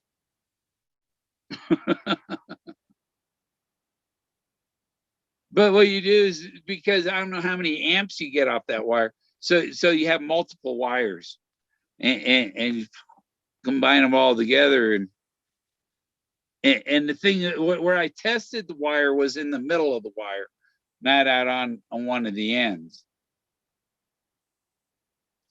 I don't know if that made it AC or what. I don't know. I think it was DC volts I was getting. What? Yeah, you can just run a wire through the air. That's why they got the power lines all over. They're just tapping the power out of the air. They're not transferring nothing. They're just pulling it out of the air. Yeah, the power plants are just a diversion. Someone didn't form that company down in Texas. What was it? Epicot or what? Epicot, whatever the electric grid down in Texas. Uh-huh. You hear about that? Yeah. And they didn't winterize anything. A lot of the people are resigning, man. That's going to be nasty. They left the people hanging. Oh, it'll be like Enron. It's looking pretty bad like that, ain't it?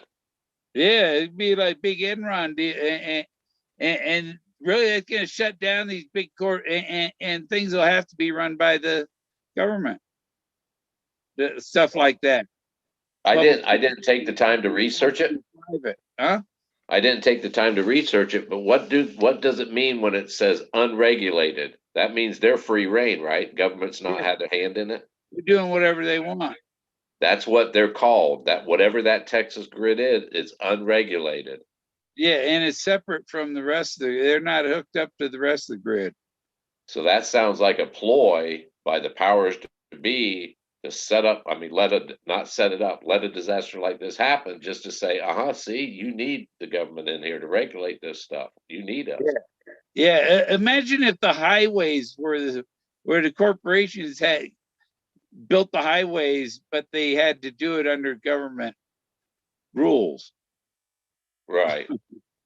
You know, and you have the oil companies,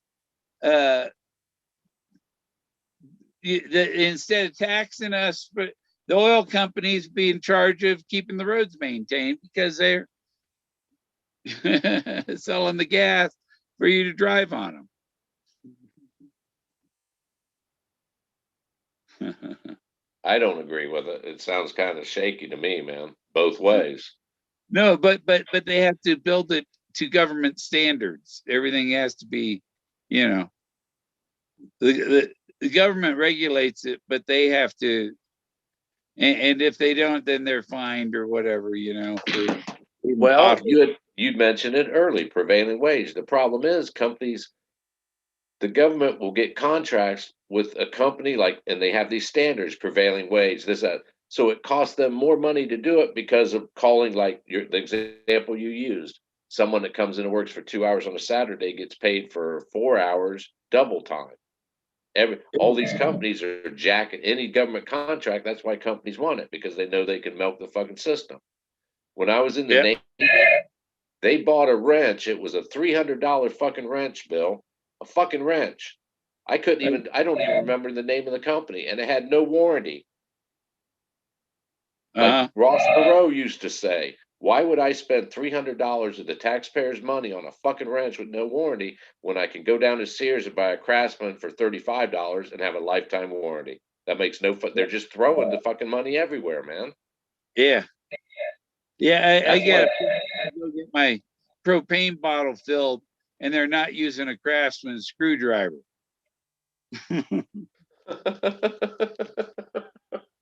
They got some cheap thing that's all rounded, and they tear up your valve, the screw slot. Right. It just don't make sense, man. Yeah, but I think that bottle lasted from 2007 until 2020 before I had to replace the valve. Huh. That's not bad. 13 years. And I'll probably have to bring it in tonight for my heater, because I think this I'm 4 nights on that bottle of propane now. 24 outside.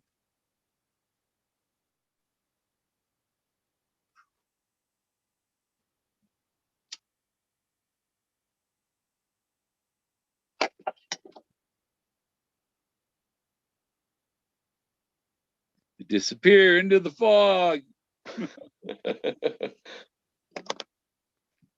Oh, yeah, what's another funny story? We used to go up there. There's go up in Fremont, where the Tesla plant is, and there's that Mission Peak mountain that's 2,500 feet. Because Fremont's like sea level in the bay. It you know, maybe 10, 15 feet elevation where we grew up. And it's 2,500 feet up the mountain. And we go there's a road that went most of the way up there, all but the last 800 feet or something. And we'd ride our bikes all the way up that road and come down that mountain road, Mill Creek Road, on our bikes, doing some probably 40, 60 miles an hour in places. And one time I was coming down, and it's like, I'm going way too fast for that curve. But if I go straight, I go off the road and I go up the hill and use the hill to stop instead of crash. And it was perfect, man. Up off road, just a little bit where I saw it was safe, instead of trying to make the turn and crashing. We burn up brakes on our 10 speeds going down those roads. There's some crazy stuff. We used to go hiking along the creek up there, and hike, and you drive up to the top and then hike up to the top of the mountain from there. There was another place you could park and hit the trail halfway up, or you could park at the college on the other side of the mountain and walk up. The Ohlone College, the Ohlone Indians were the Indians out there, and that's the local junior college is Ohlone College. And I put when I worked for the temperature controls, I put 194 thermostats in that college.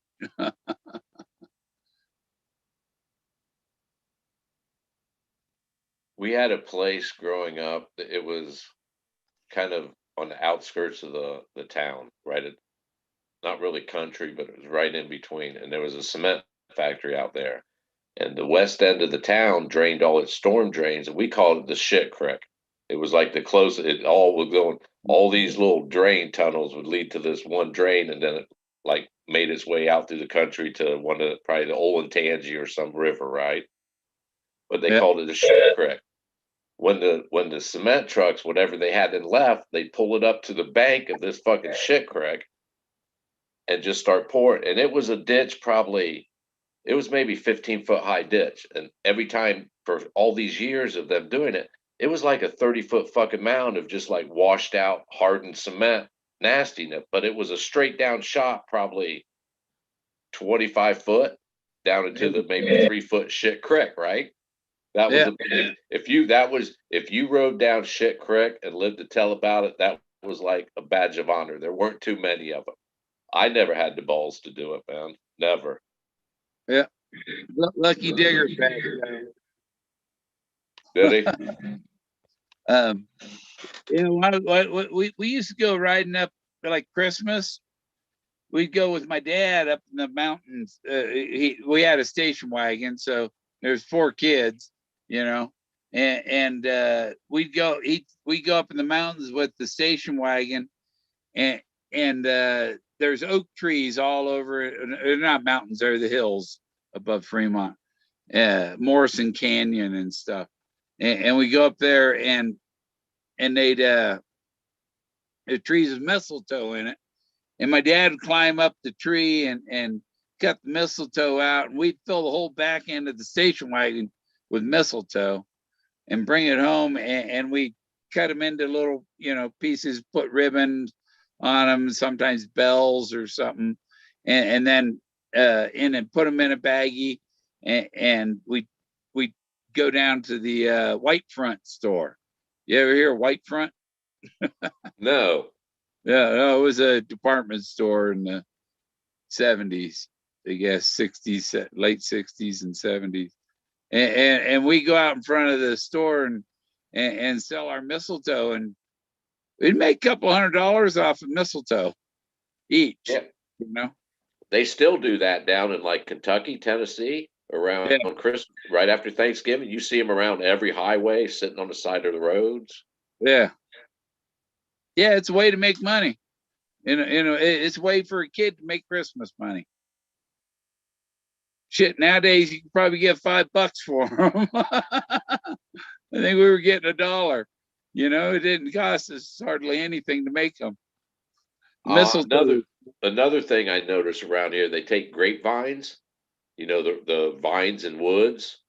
They take them and make like wreaths with them, and they'll decorate them. You see that a lot around Christmas and Thanksgiving. Yeah, like a bird nest with worms in it. Yeah, all kinds of. Yeah, there you go. See, stay away from the vines, Bill. Don't go in the woods around the vines. Would that be? Because you got the weaving grass and the squiggly worms. Because they were all kind of interweaved. The worms were interweaved with the grass, kind of, It was hanging on the middle of the door, because that's where the net, and when the door and the screen door separated, the birds dropped and the nest stuck to the screen door. Sounds like bird's nest soup. With worms? Added protein. Maybe the worms because of Jack. He's been lazy lately, wanting to be inside a lot, and so I think it's time to get him a wormer just for Tractor Supply. Yeah, that's where I go for it. Yep. And they have veterinarians that come down there about a couple times a year. They haven't seen, they canceled the last time, so you can get to go see them. COVID. Huh? Yeah, COVID. yeah. Yeah. That's where I take him for his rabies shot. And I think it's been about it. He's probably due for one.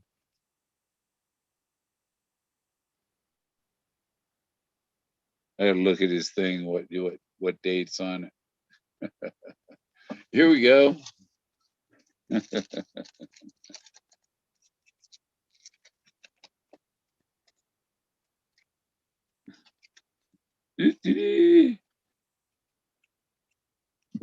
3D. Wow, this shirt looks weird with that. Man, the whole thing, yeah, it looks kind of weird. Kind of, that picture's almost 3D. Yeah, I made a lot of 3D pictures. There's my website. I only have the lookinhere.com now. Lookinhere.net, Network Solutions stole it from me. He sold it to somebody out from under me. And they turned it into a damn porno site. Steal my website name and turn it. That's, you know, that's like defamation. That's corporate, the corporate world, man. Yeah, they like my name because it's look in here. You didn't find it because you didn't look in here. Yeah.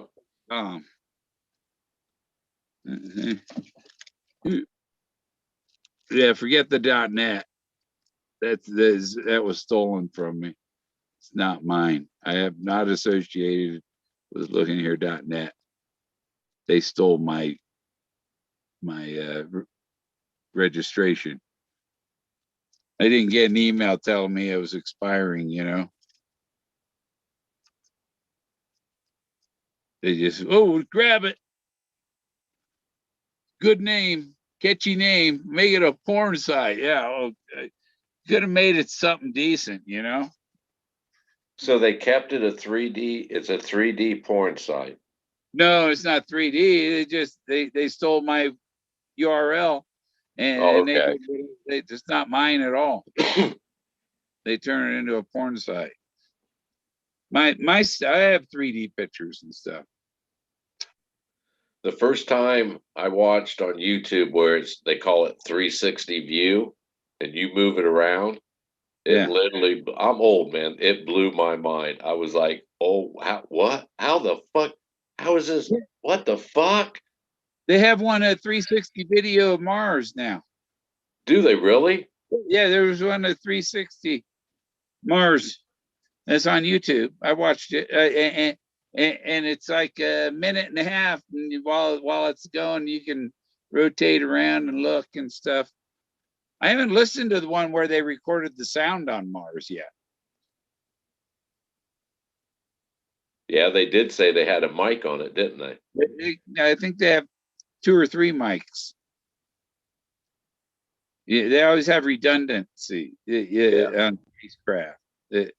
A backup if one thing fails, the other one takes over. I think that's Elvis, man.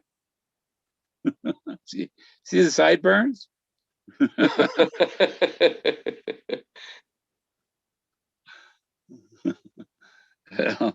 it's Barbara's butt.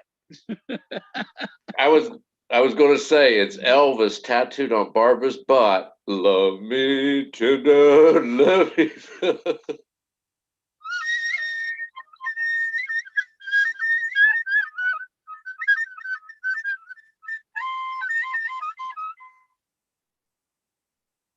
That one works. The ones on the end don't work. Maybe because I didn't have all the holes plugged.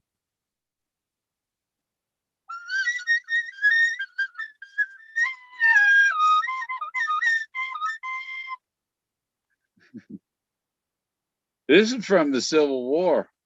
I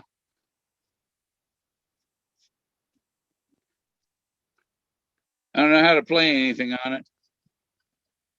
Yankee Doodle Dandy.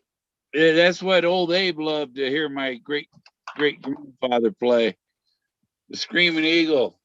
My great grandfather played the fife for the Screaming Eagle. You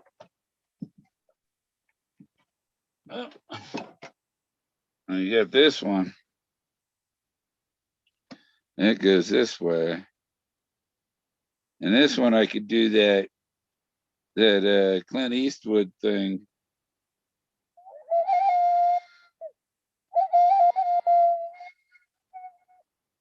But where's the other? How come those holes don't work?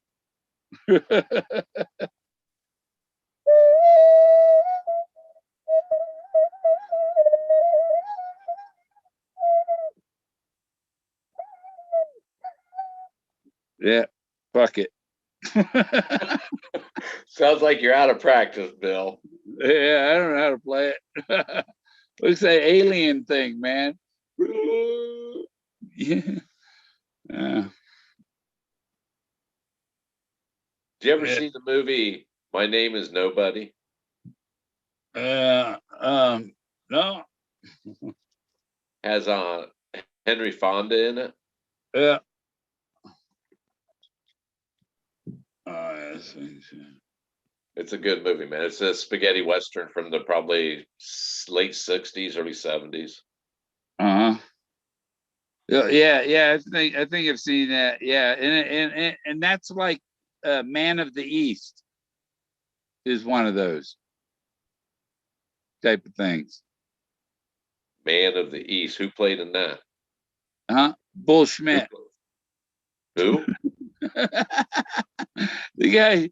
Oh, you must be the son of Bull Schmidt. Are you serious? That's the guy's name? Yeah, the man from the East. Is Bull Schmidt. Yeah. Are you Bull schmitting me?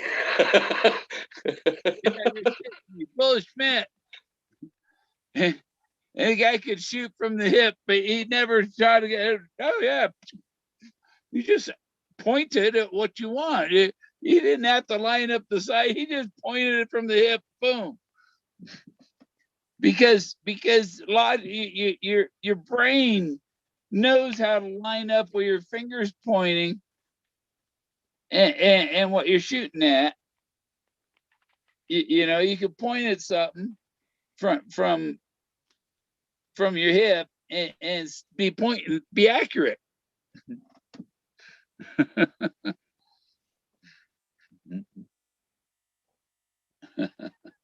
Just shoot in that direction. I liked Clint Eastwood in like Paint the Town Red and I think Paint the Town Red is when he's like, you shot an unarmed man. Well, he should have armed himself. 101 ways to kill yourself. Is it 1,000 ways, million ways to kill yourself? In the West? Yeah. Yeah. Oh, I watch it. They have a show. It's on Tubi, I think. And but it's 1,000 ways to die, you know. And this one guy, his friends challenged him to jump off this rock into the lake. It was 60 feet, right? He hit the water, and so much water went up his ass that it blew his intestines out, and he bled to death right there. Holy shit. Yeah. That's a hell of a way to die, man. That's why when you get on the water slide at the water slide park, they tell you to pinch your cheeks. That's why they have you cross your legs and pinch your cheeks, or the water will come right up your butt. You get an enema at the bottom of the slide if you don't. If I was at a water park going down the slide and they were like, all right, it's your turn, remember to pinch your cheeks, I'd be like, whoa, wait, what, why, what's going to happen here? What the? Yeah, that's when you start putting a plastic shield inside the back of your swimsuit. I never signed up for this. I just signed up to go down the slide. I never signed up for all this shit. Well, yeah. If you get to the bottom of the slide and get your enema, you know, they need a bathroom right there. So you can go evacuate. I used to watch that 1,000 Ways to Die years ago, man. I forget what it was on, like A&E or something, or maybe comedy. It was on The one guy of the with the channels. face falls on him. Boom. Oh, they had some fucked up ways of dying, man. They fucked up ways. With a truckload of shit.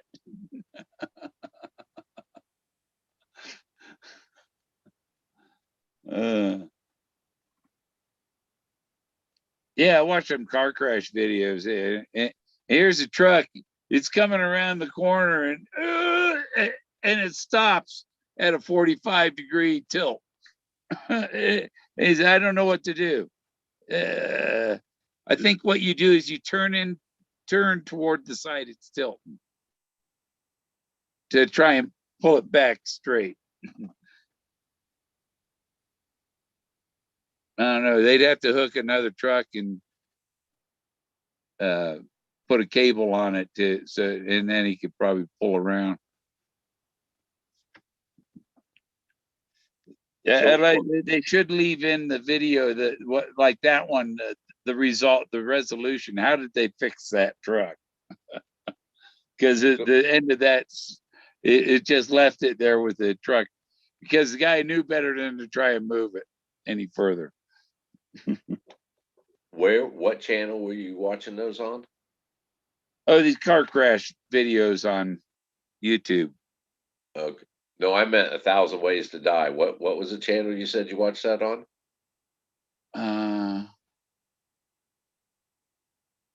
Wasn't it on YouTube?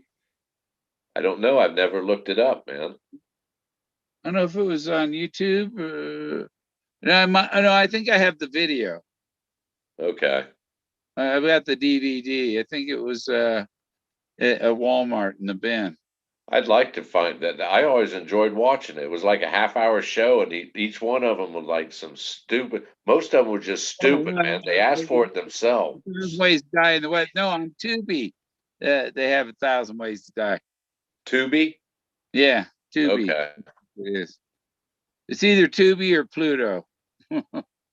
Yeah, that 1,000 Ways to Die, man. That whole fucking thing is hilarious. Especially the picture of what? There's a picture of someone smiled? Yeah, man, I heard it's real. Oh, get out of here. No one smiles. Red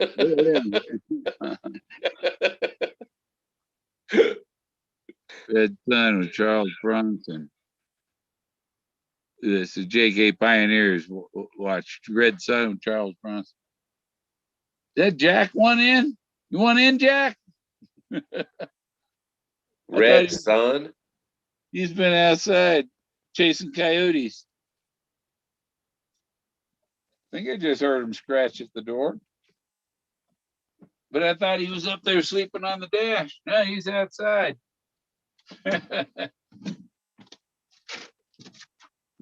Yeah.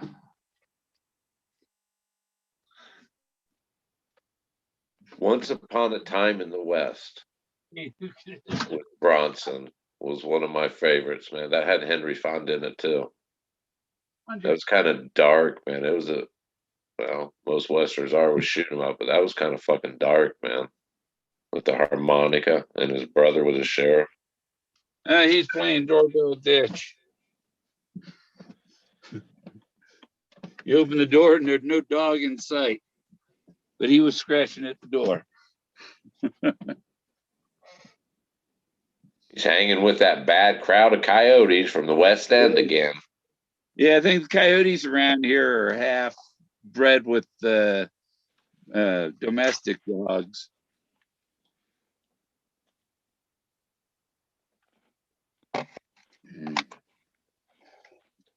They've been mixing with the local population, I think. Hey, it's Girl Scout cookie season, man. Have you seen any stands out like in front of Walmarts or stores around your area? No, last time I bought Girl Scout cookies, I didn't get them. Oh, shit. Yeah. around here, I mean, I family and friends, they go around and they help, like, someone else. Oh, my cousin's selling these, but hell, like Walmart's, several different stores, they'll set out little tables, and some. I bought these. They just started making them. I think lemon something. yeah. Oh no, that the Boy Scouts. I mean, they Boy Scouts have gone to hell because they let perverts be scoutmasters. And Well, they let girls are allowed in now. I just saw a thing. 17 girls have achieved Eagle Scout, man, in the Boy Scouts. Yeah, when a Cub Scout oh, when a Cub Scout becomes a Boy Scout, When he eats his first brownie.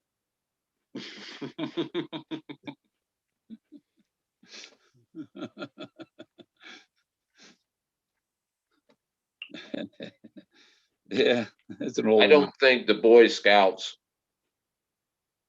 let the perverts in on purpose, but I don't think they like I think it's like the Catholic Church. I think they knew it was going on, but they didn't eradicate. They didn't want to bring light to it because they didn't want to ruin their reputation, type shit. Yeah. Well, it's not just the perverts. It's some are abusive. Physically abusive and not sexually abusive. Well, it just goes to show it started in like 1913 or something. Wasn't it like late 1800s, early 1900s? The Boy Scouts started. Uh-huh. And it was an honorable thing, man. The Scoutmaster was an honorable man. The kids were like honorable kids leading the path. And then society and all these, it just goes to show, man, people are getting more fucked up in the head. I don't think there was allegation of sexual abuse and shit like that back, like when it started, was there? No, I think so. That was like a newer thing, 50s, 60s, 70s, Yeah. 80s. Yeah, I was in a Mormon. My Boy Scout troop met at the Mormon church. Didn't go to church, but I went to Boy Scouts there. Hell, I was into Boy Scouts. My Scoutmaster was our next door neighbor, man. We'd have our meetings in his basement. He I was wasn't a a pervert. I would have been an Eagle Scout if the Scoutmaster wasn't an abusive asshole. I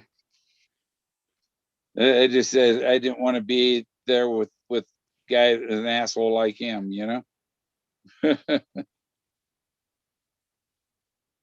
um, you don't use corporal punishment when Scoutmaster.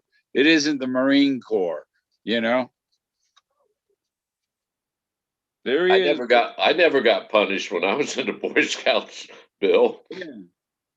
Oh, this guy kneed me in the back of the leg real hard.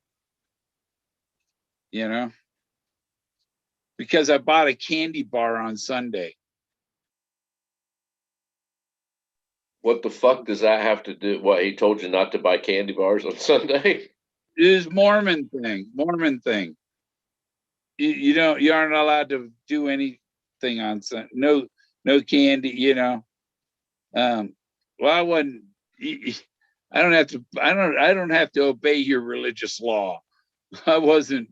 I'm there for the Boy Scouts, not your religion. The Boy Scouts I was with followed Christianity, man, not Mormonism. Yeah, this one it was at a Mormon. They were so you belong to a Mormon branch of the Boy Scouts. Yeah. Well, it was we met at the Mormon church, like on Wednesday nights.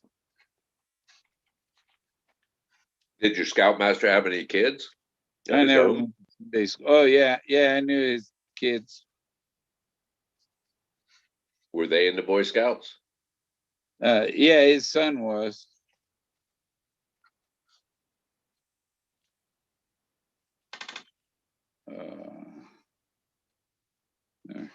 Shined it up.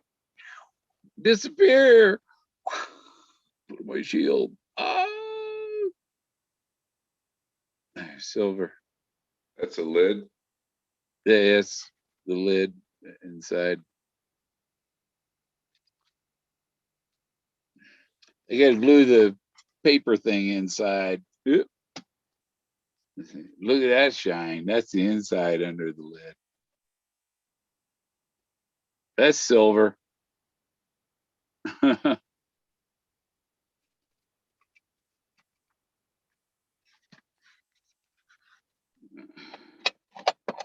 And I haven't seen another one like that. That's the only one like that I've seen. It's a Atlantis crystal.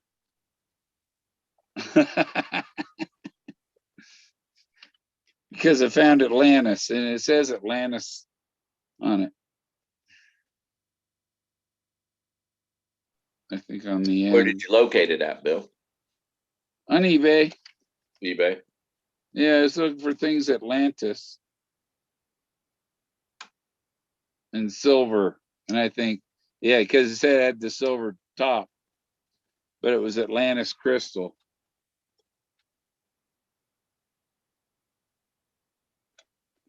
This thing, it feels like 4 or 5 pounds, man.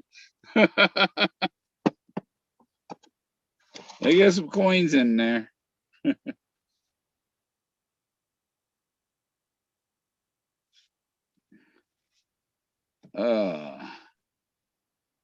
Yeah, and you know, gold and silver, the troy ounces, there's 12 troy ounces to a troy pound, not 16.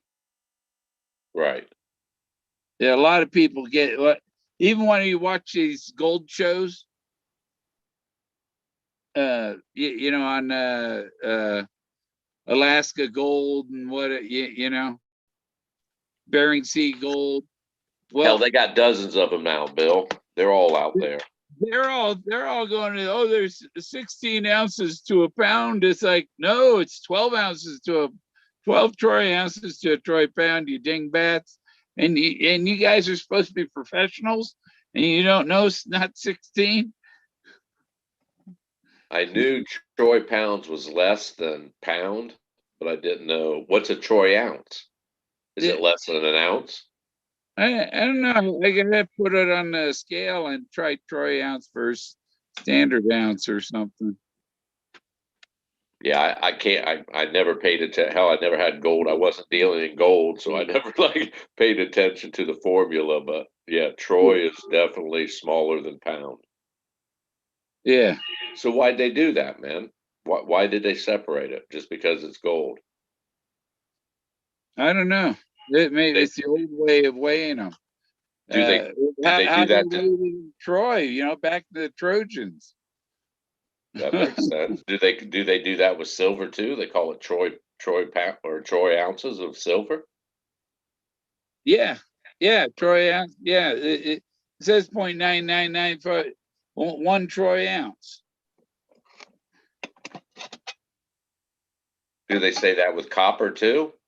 Copper is a troy ounce. Woolly mammoth.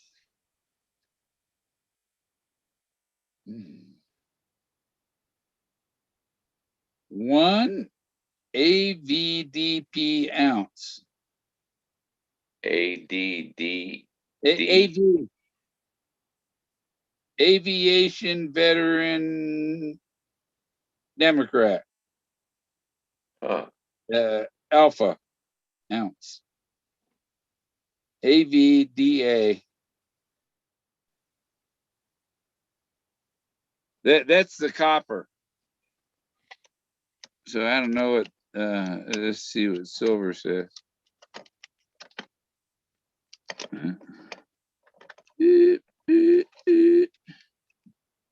You might be right. Maybe they made like a universal standard at the time back in Troy and it just stuck.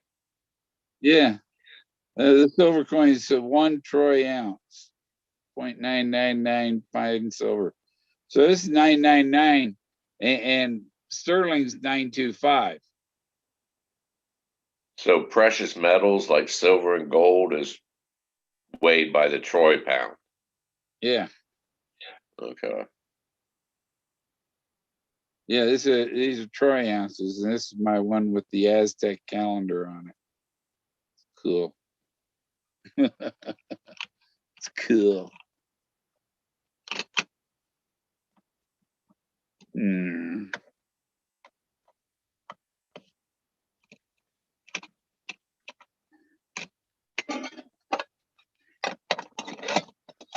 Yeah, I really like that 1958 quarter. That thing's awesome. It looks brand spanking new, man. Like it just came out of the mint. Uh-huh.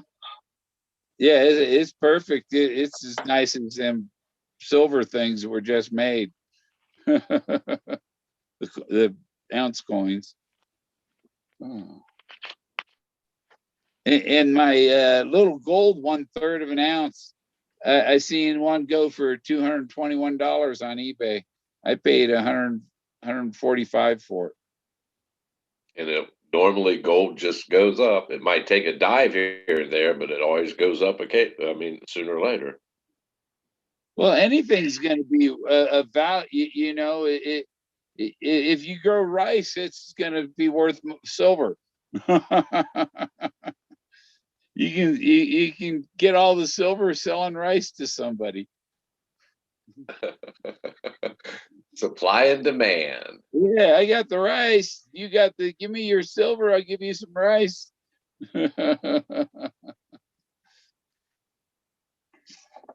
Well, rice is a perfect crop because I think it's the only solid food that a human can eat day in, day out and survive. They won't thrive, but they will survive. It will keep you alive. Yeah, you're not getting a whole lot of protein out of it, I don't think. But really, rice, I think, is probably better for you than gluten and wheat. Yeah. You know? Huh. Come up with a oh yeah, I've got a book I'm writing. It's called the Nancy Reagan diet. Nancy Reagan diet. Let's Yeah, hear just say no to food. Huh? Just say no to food. Say no to helping. Say no to soda and things that, you know, say no to finishing someone else's plate. A one-page New York best-selling novel. Just say no, the Nancy Reagan way. No. Yeah. No, it's the Nancy Reagan diet. Because she started the just say no to drugs thing. I remember those. I remember those public PSRs or whatever, public service announcements. They were PSAs.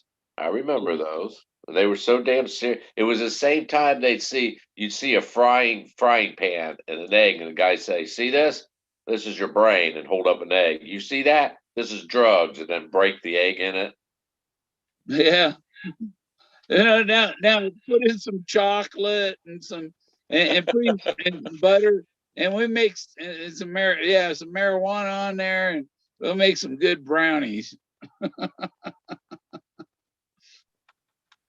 Yeah, the early 80s were crazy about that. Just say no.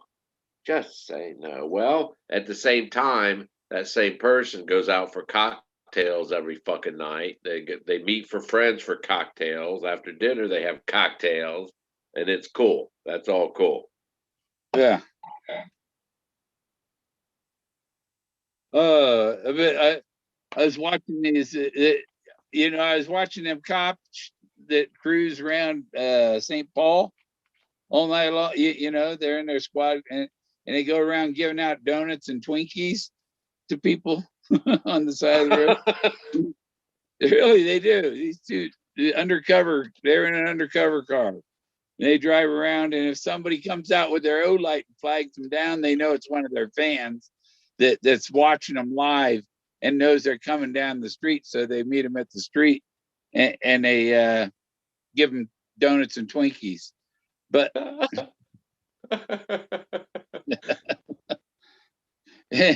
but I found that, you know, because I was watching that, one come up on my suggested videos is Bakersfield Live. and these guys go around with they got strobe light, red, yellow and white strobe lights on their car, and they race around town, spinning tires and all, run into all these calls they hear on the radio with cops filming them. What's happening, you know?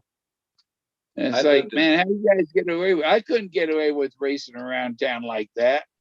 And they're not cops, you know. They're just a couple of California. I grew up in California. A lot of Mexicans in California. Huh? I lived in Bakersfield. Well, Oildale, right outside of Bakersfield, in the mid '70s, late '70s. Yeah. I didn't like it. Didn't like it at all. Yeah. Yeah, we went out there, went through Bakersfield to go see a space shuttle land one time. I think we were in Bakersfield when it flew over and made the sonic boom. But we were on this road heading toward Barstow from there. And we're in my Fiero doing like 80, 90 miles an hour. And all of a sudden it's like, oh shit, railroad tracks or dip. It was a dip and then a hump over the railroad tracks. And that thing got airborne. We flew over the dip and we hit the ramp and hit the railroad tracks. And then we flew another 90 feet through the air and landed back on the road, kept going. Damn. Those things flew good. That was a flying Fiero. That's those little 2-seater Pontiacs, right? Yeah. Yeah. Yeah. They could fly real good. There's a street in San Francisco where the road comes up and then it just and goes back down. You know, there's no flat spot on the top, really. Hell, you know? That's all the streets in downtown San Francisco, Bill. The friend I was working with, he told me, hey, go this road. And he says, now this, you can get airborne on this road, right? And so I got, and man, we got airborne. We were like 10 feet off the freaking ground. and he didn't tell me that on the other side, coming down the other side, the cars were parked with their front wheels and their ass ends out. And I almost landed on the trunks of these cars that were parked there. We just missed them, but the thing just flew perfect, and it came down just perfectly, front and back at the same time. It was smooth. It was that Fiero knew how to fly. I never cared for California, man. I mean, the countryside, I liked it. Like up in the Sierra Nevadas, I liked, but the cities, Bakersfield, Oildale, Long Beach, I never cared for it, man.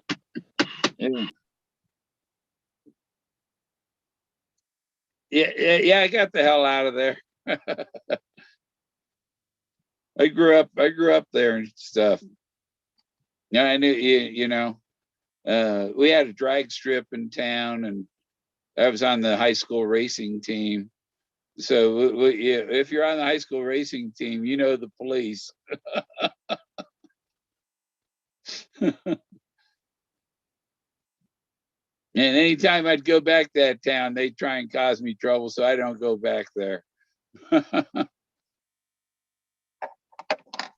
You said that was in Northern California, right? Yeah, it's in the Bay Area, Southeast Bay. I lived next door to MC Hammer's studio for about 2 months when they were recording his Can't Touch This right next door. I was there. Can't touch this. Do do do do do do do do. I always remember the loud music, and the girls come out all sweaty in their tights. They come out the front door and go outside and cool off, and they go back in. More loud music. I didn't know they were recording his video. Can't touch this. I I spent about 3 weeks in San Francisco getting discharged from the Navy. I went in Oakland. I remember that flight from Oakland to San Diego, and yeah, and you know, that's like the Twilight Zone in my mind now. You know, those are dark memories, man. It's rough. You know, you come out of this protected family and you go to boot camp, man. It's like, where the fuck am I? How old were you, Bill? 18. 18. I was 19, man. Yeah. We're the same age. Yeah. And I couldn't believe it. And everybody 6 feet tall or taller be in the drill company. Yeah, because they mostly need 50 guys carry, or 52 people for carrying flags. And I was the top flag carrier. I got the American flag. I let the other guy, the leader, he carries the Navy flag. But I had a choice. I could either be the leader and carry the Navy flag, or I could carry the American flag. And I chose to carry the American flag instead of the Navy flag. Well, you went to San Diego. I went to Great Lakes, man, in the November. Oh, yeah, it was nice a and cool. fucking bitch, man. Did they issue long? Shit, it was. Oh hell no, man. We had like the stocking caps and we had all that, and it was always pea coats, collars down, white hat, white caps. I'm like, fuck, it's like 50-mile-per-hour winds. It's 20 below zero. I got a stocking cap, dude. Let me wear my fucking stocking cap. What'd you give it to me for? It's torture, man. We never did, Bill. I mean, it was literally, I'm not exaggerating. It's 50, 60-mile-per-hour winds, man, in Great Lakes, and fuck, it's like 20 below zero. Yeah. White hats, collars down. Like, what the fuck? Yeah, you're right. They did it for pure torture, man. Yeah, one thing pissed me off in the Navy, like in right after they turned the lights off in the barracks that night, the guy in the bunk next to me said, "Hey, take my picture," and I took his picture, and it made a flash. We're in the barracks, safe and stuff, and one guy made a big deal about that flash going off. Oh, everybody up! Who did that? And so they sent me this short tour, they call it, and they put you in they got you in this room in with all this gear on and a helmet and stuff, and they make you exercise till you about have a heart attack, and it's torture. They're torturing. This is torture what they're doing, because little I know, I had asthma and they're making me do that shit. Right. Because asthma is something I've had all my life. It's just worse now. Well, Great Lakes, we had what was called indoor tennis. Yeah. It's called indoor temp because it stands for intensive training, IT. The glass building, the missile building. What is it? It's the gunner's mate school, gunner's mate missile school. It's the glass building with the missiles on the launchers inside. Okay. Yeah, that's where I went to class there. And like, I'd been to boot camp, I'd been to data system school, and once you left boot camp and went to electronics school, you stopped marching, and then I go, down the road, you go to this other school in Great Lakes, and all of a sudden you're marching again like boot camp. It was like, oh, fuck this shit. Well, once I got out of boot camp, it was like, I don't know, 8 weeks, I think it was, wasn't it? Like 8 weeks, whatever it was. I think it was Yeah. 8, 9 weeks, something like that. I went straight out to Washington, man. Whidbey Island, Washington. Yeah. Hell, and there was no running. Hell, you walk, it was like just normal people, right? I mean, if an officer passed you, you salute him, but you didn't have to run everywhere. You just fucking walked around like you were on a campus, man. Uh-huh. Yeah, that's how it was in California at the base. But that Great Lakes, man, they were Nazis running that base. Yeah, it was brutal, man. And I picked the fucking worst time of the year to go to boot camp in Great Lakes, November and December, man. It was cold, man. It was cold. Yeah. Yeah, I went in October. Well, hell, any time in San Diego is nice, Bill. That's beautiful weather down there. Yeah. And I got to hold the American flag for the opening ceremonies at the San Diego Charger Houston Oiler game in 1976. I'm sure there's footage of it. There was some TV station, ABC or NBC, someone filmed that. Yeah, I don't know if you can find it now. It's got to be out there somewhere, man. I know they shot it. Yeah. Yeah, I had pictures of me there in the stadium, and there's nobody in the stands, and us, the color we were practicing for before the game. Nobody was in there yet, but we were there long before the game started. Practice. It was cool. Yeah, I will definitely have to say boot camp was the longest and hardest mental game I had ever had to play, man. It was brutal. Yeah. On a physical and mental stand. I mean, there's a lot. Hell, every day we deal with mental fucking games, but they combined it with physically breaking you down and mentally breaking you down. Ours, the first part was this barracks was on Worm Island, they called it. I don't know if the place is even still there. Oh, I've googled Earth's Whidbey Island's still there and strong. It ain't gonna disappear for any time soon. I know the other barracks I was in are gone because they were built in the 30s or 40s. I know those are gone.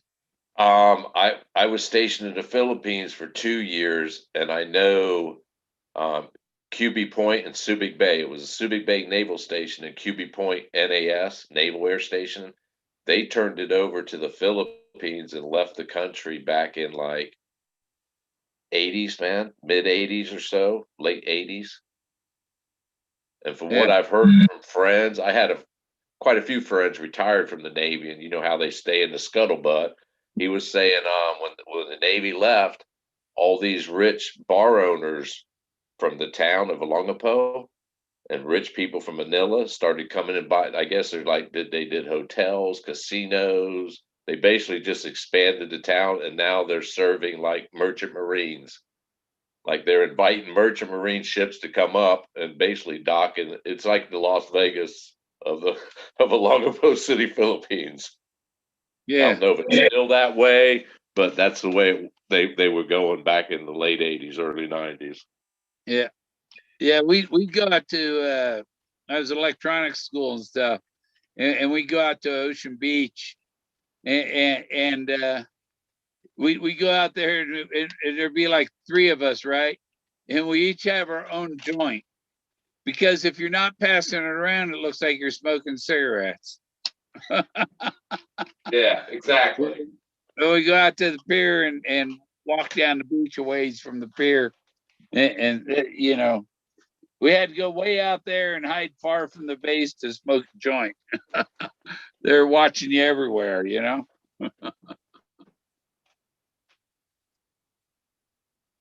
you still hear me now? Huh? Can you still hear me? Yeah. All right, this what I hated, I don't know how they did. They would call like a number or one or two numbers, like 5 and 4, and if your social security number ended in those numbers, you had to go down and take a piss test, man. Every month they would do 2 numbers. That used to scare the shit out of me, man. Yeah. You know that show, CPO Sharky? That sounds familiar. It was where he was a chief petty officer in a boot camp. It was Don Rickles.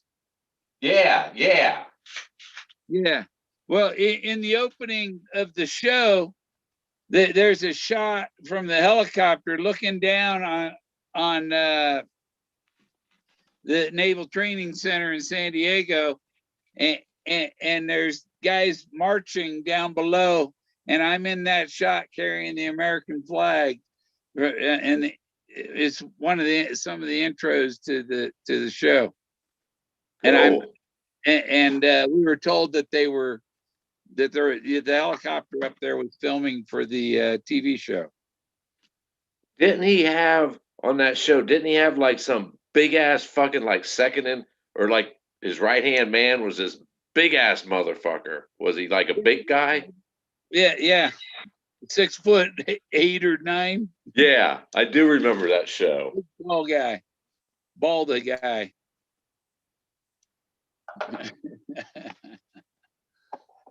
Yeah, that base is like totally gone. Where the hell did they go to boot camp now? they could. Great Lakes is like the original one. That was the first one. I think San Diego and Florida was an off branch, but it all started. I can't see them. I can't see them close in Great Lakes. Just for the Navy of tradition, man. Looks like the one in this base in San Diego looks pretty closed down, man. Looks like it's all condos. Do you remember the one in Florida?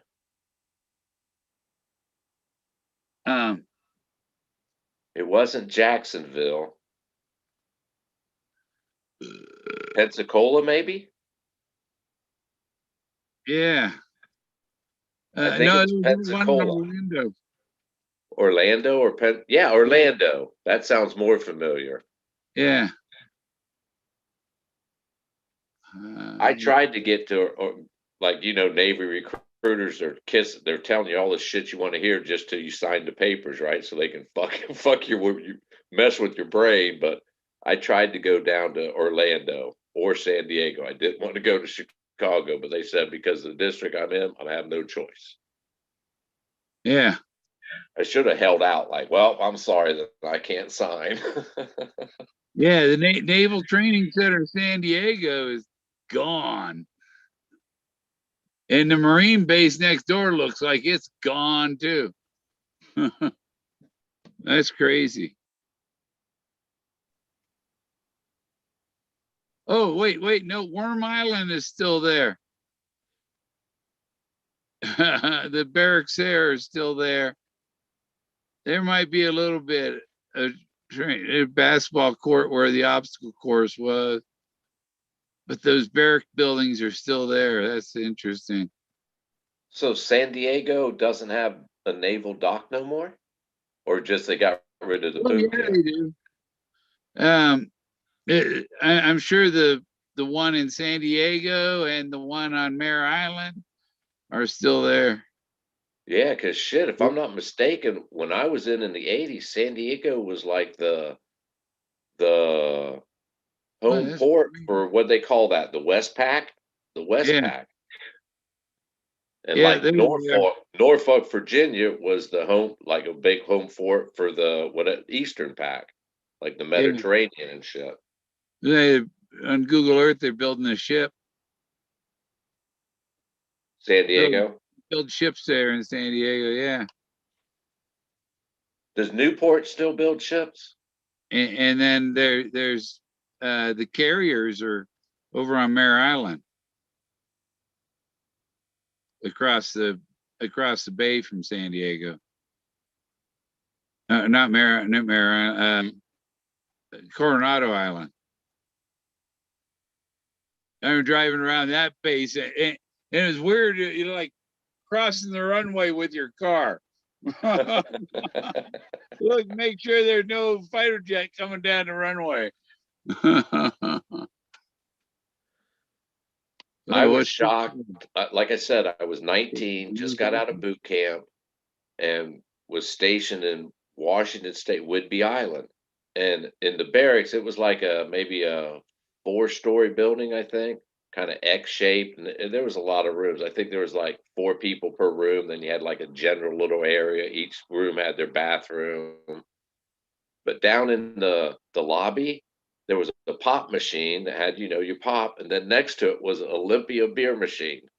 And as long as you put money in it, there was no one like carding you or anything. So, you know, back then, I think it went from 18 to 21 for beer. So that was like, hell, it stuck out in my brain. I'm like, wow, this is cool. I can buy beer right here out of a machine. 70. Which aircraft carrier is 70? It's sitting there in San Diego. On Google Earth. 70, man. I think that might be the Nimitz. I was trying to think of the Carl Vinson was the last like new one. The Midway would come by because it was stationed in Japan. I can't remember what the Carl Vinson number was. But hell, Bill, since the Carl Vincent, they have like an Abraham Lincoln, Ronald Reagan. They got like 4 or 5 after the Carl Vincent, which was in. It is the Carl Vinson. Is it the Carl Vincent? Yeah. Oh yeah. shit! What did I write? I was just talking about. I saw it on its maiden world voyage, man, in 1983. 1983. Bremerton. It was in the ship in Bremerton for a while in 91.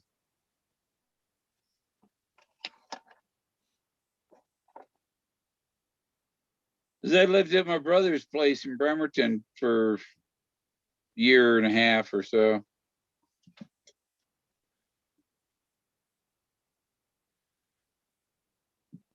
You ever been to the Arizona? Yes. Yeah, I've been there twice. I'll tell you a funny story. I had a commercial once I went to school and all that. I'd been in the Navy for about a year, almost a year. Yeah, about a year. And they gave me leave before I got my initial orders, right? After school. So I went home for like whatever it was, 2-3 weeks. And I had tickets to fly out of Columbus to go to Oakland.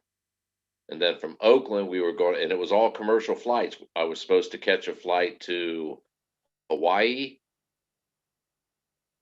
and then Japan and then on to the Philippines. Long story short, I'm sitting in Oakland Airport and I run into someone I went to boot camp with. He's like, yeah, I'm meeting up with the Carl Vinson in the Philippines. I'm like, oh shit, I'm stationed in the Philippines. So, you know, young, stupid, we're drinking in the bar. No one even carded us. We got our uniforms on. Yeah. He's like, hey, man, I heard this thing. If we miss our commercial flight, we can go to the Air Force base. It wasn't far away from Oakland, whatever Air Force. They said, we're on orders. We can say, hey, we missed our flight. We need a flight to the Philippines. He's like, and they'll take us to Hawaii and we'll miss that flight. And I'm like, yeah, man, I'm in. It was a week later. We spent 6 days in Hawaii. We flew to Hawaii and just never showed up to get on our flight to get, so they didn't know where we were at. Long story short, we got the MPs found us in town, took us to the base and handed me the phone.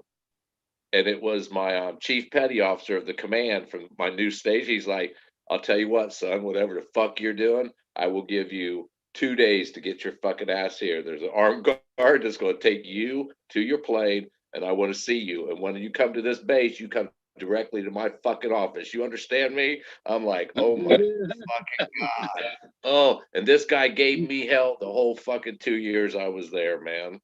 So you left your ass in the Philippines? Well, no.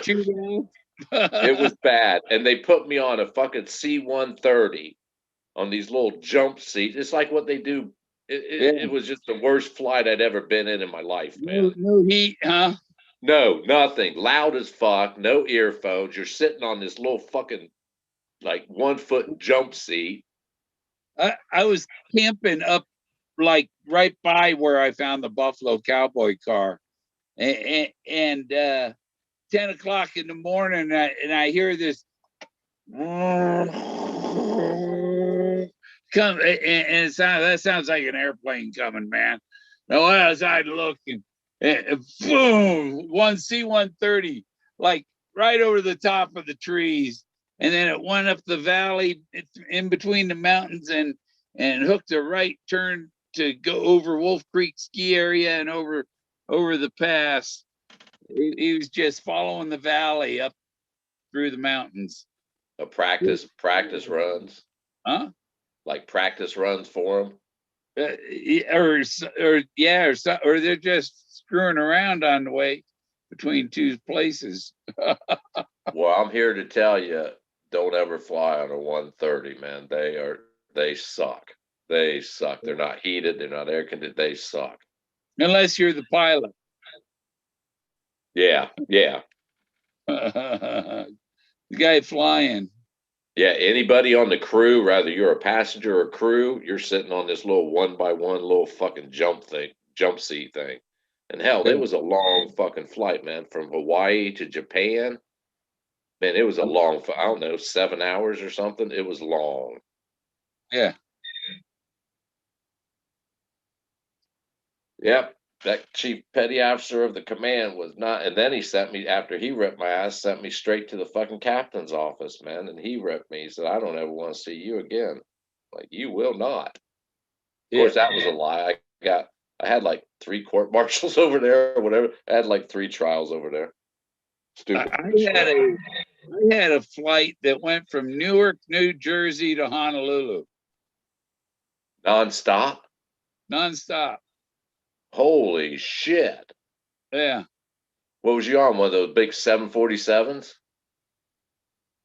I think it was a 757 or a 767. Holy shit. That's a long freaking, 2005. like 16 hours? Yeah. No, it was 10 hours, I think. I thought it was weird. There was something about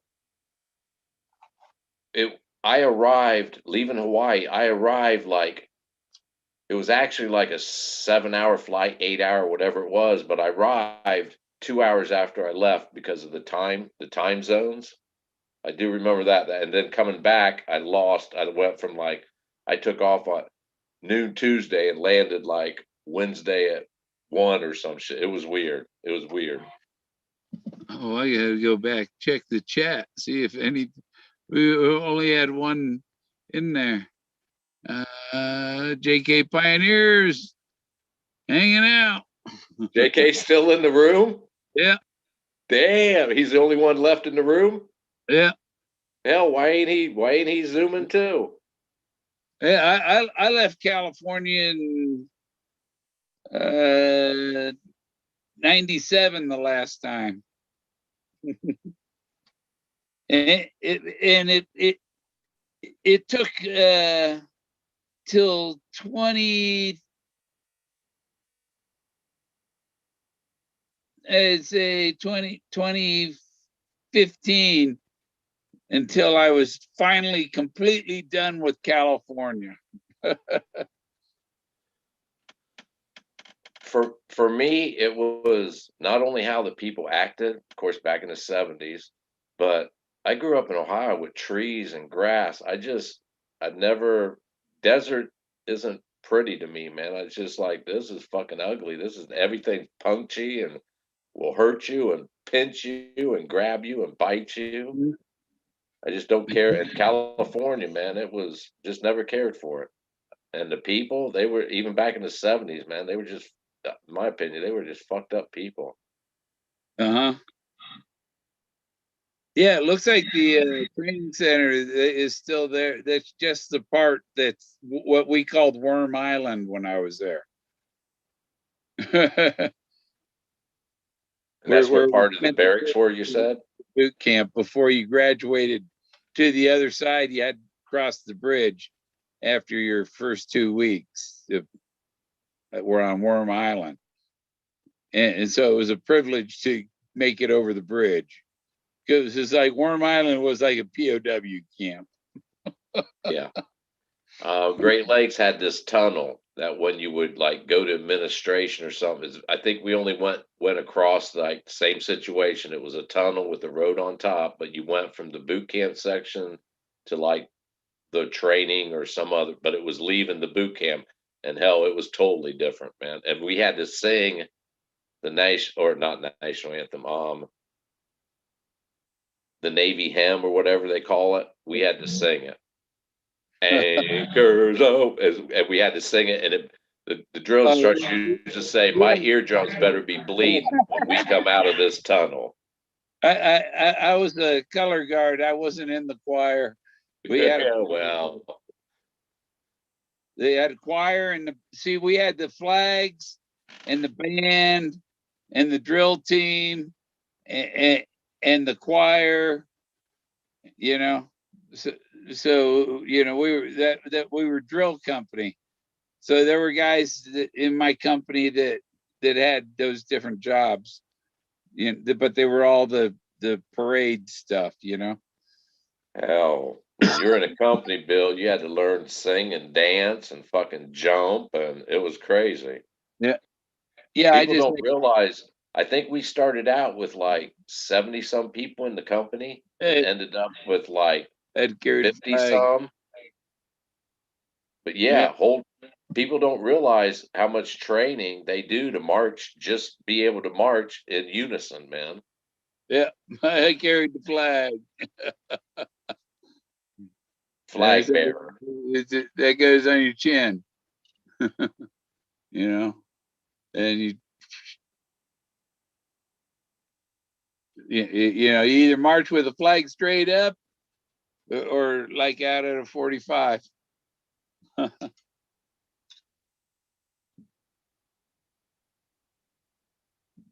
You wear a little cup in front of you for the pull, you know, harness, and the base of the flagpole goes in there. So a cup. Those little white belts. Yeah, white belt with a, yeah. It was cool because sometimes we march in white uniforms sometimes and dark uniforms other times. And back then when I was in, everybody had that. It was like the officer hat. Everybody had, you know. Well, you were talking about your dream earlier. When Yeah. I got out of the Navy and was getting discharged out of the San Francisco, I had to have, before I left the Navy, I had to have a full duffel bag just as they had given me, right? Fuck, Bill, I came from the Navy. I think I left the Philippines with like one set of whites, one set of darks, and like the blues. I had Yeah. one of each, man. I think I didn't even have a T-shirt. I had like buy a bag. I Yeah. didn't wear the shit. I thought, you know what, and they take your shoes. What the Yeah. fuck are you gonna do with my shoes? That's where I was going with it. I had to. They made me buy with the like my separation pay before I could leave. They made me buy a new fucking everything that they gave me, and then they made me leave my shoes. I'm like, fuck, I think I earned it. You guys gave me those, man. Why can't I take my shoes with me? Yeah. Well, anyhow, I used to have like for like years, man. I would have dreams, not all the time, but at least 5, 6 a year, where like I'd wake up in a panic because I didn't have a full duffel bag, man. I'd wake up like sitting up in bed all sweaty, and I remember shit. I was looking for a shirt because I was missing a shirt out of my duffel bag. It really fucked me up. And I'm like, what the hell am I doing? Why am I dreaming this shit? Yeah. They were nightmares though. There was nothing friendly. I'm like, it's a fucking duffel bag, man. Get over it.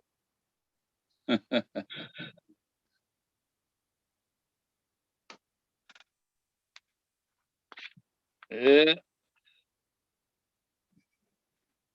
Wow, oxygen 98, 95.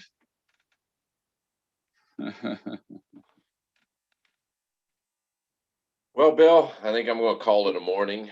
I don't know. It's I'm about time to put toothpicks in my eyes. hell. It's 4:23 here. That means it's 2:23 there. 223. Yeah, it was just 222 on 223. It was 223 we started, and it's 224 now. Good note. Good note for me to say good night and have a good one, man. 224 on 224:21. Later, Bill. Stay safe. And would enjoy that number. Yeah. Eric Sloan's birthday is Saturday, I think. Yep. Later, man. Yep. Later. All right. Well, I guess I'll end this. I don't know how long this marathon went on.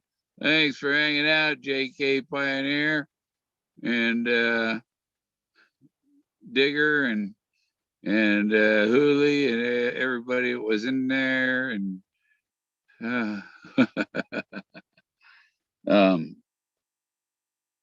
Whoopi. I can't remember everybody was in there. Okay, well, have a good one. We'll catch you later.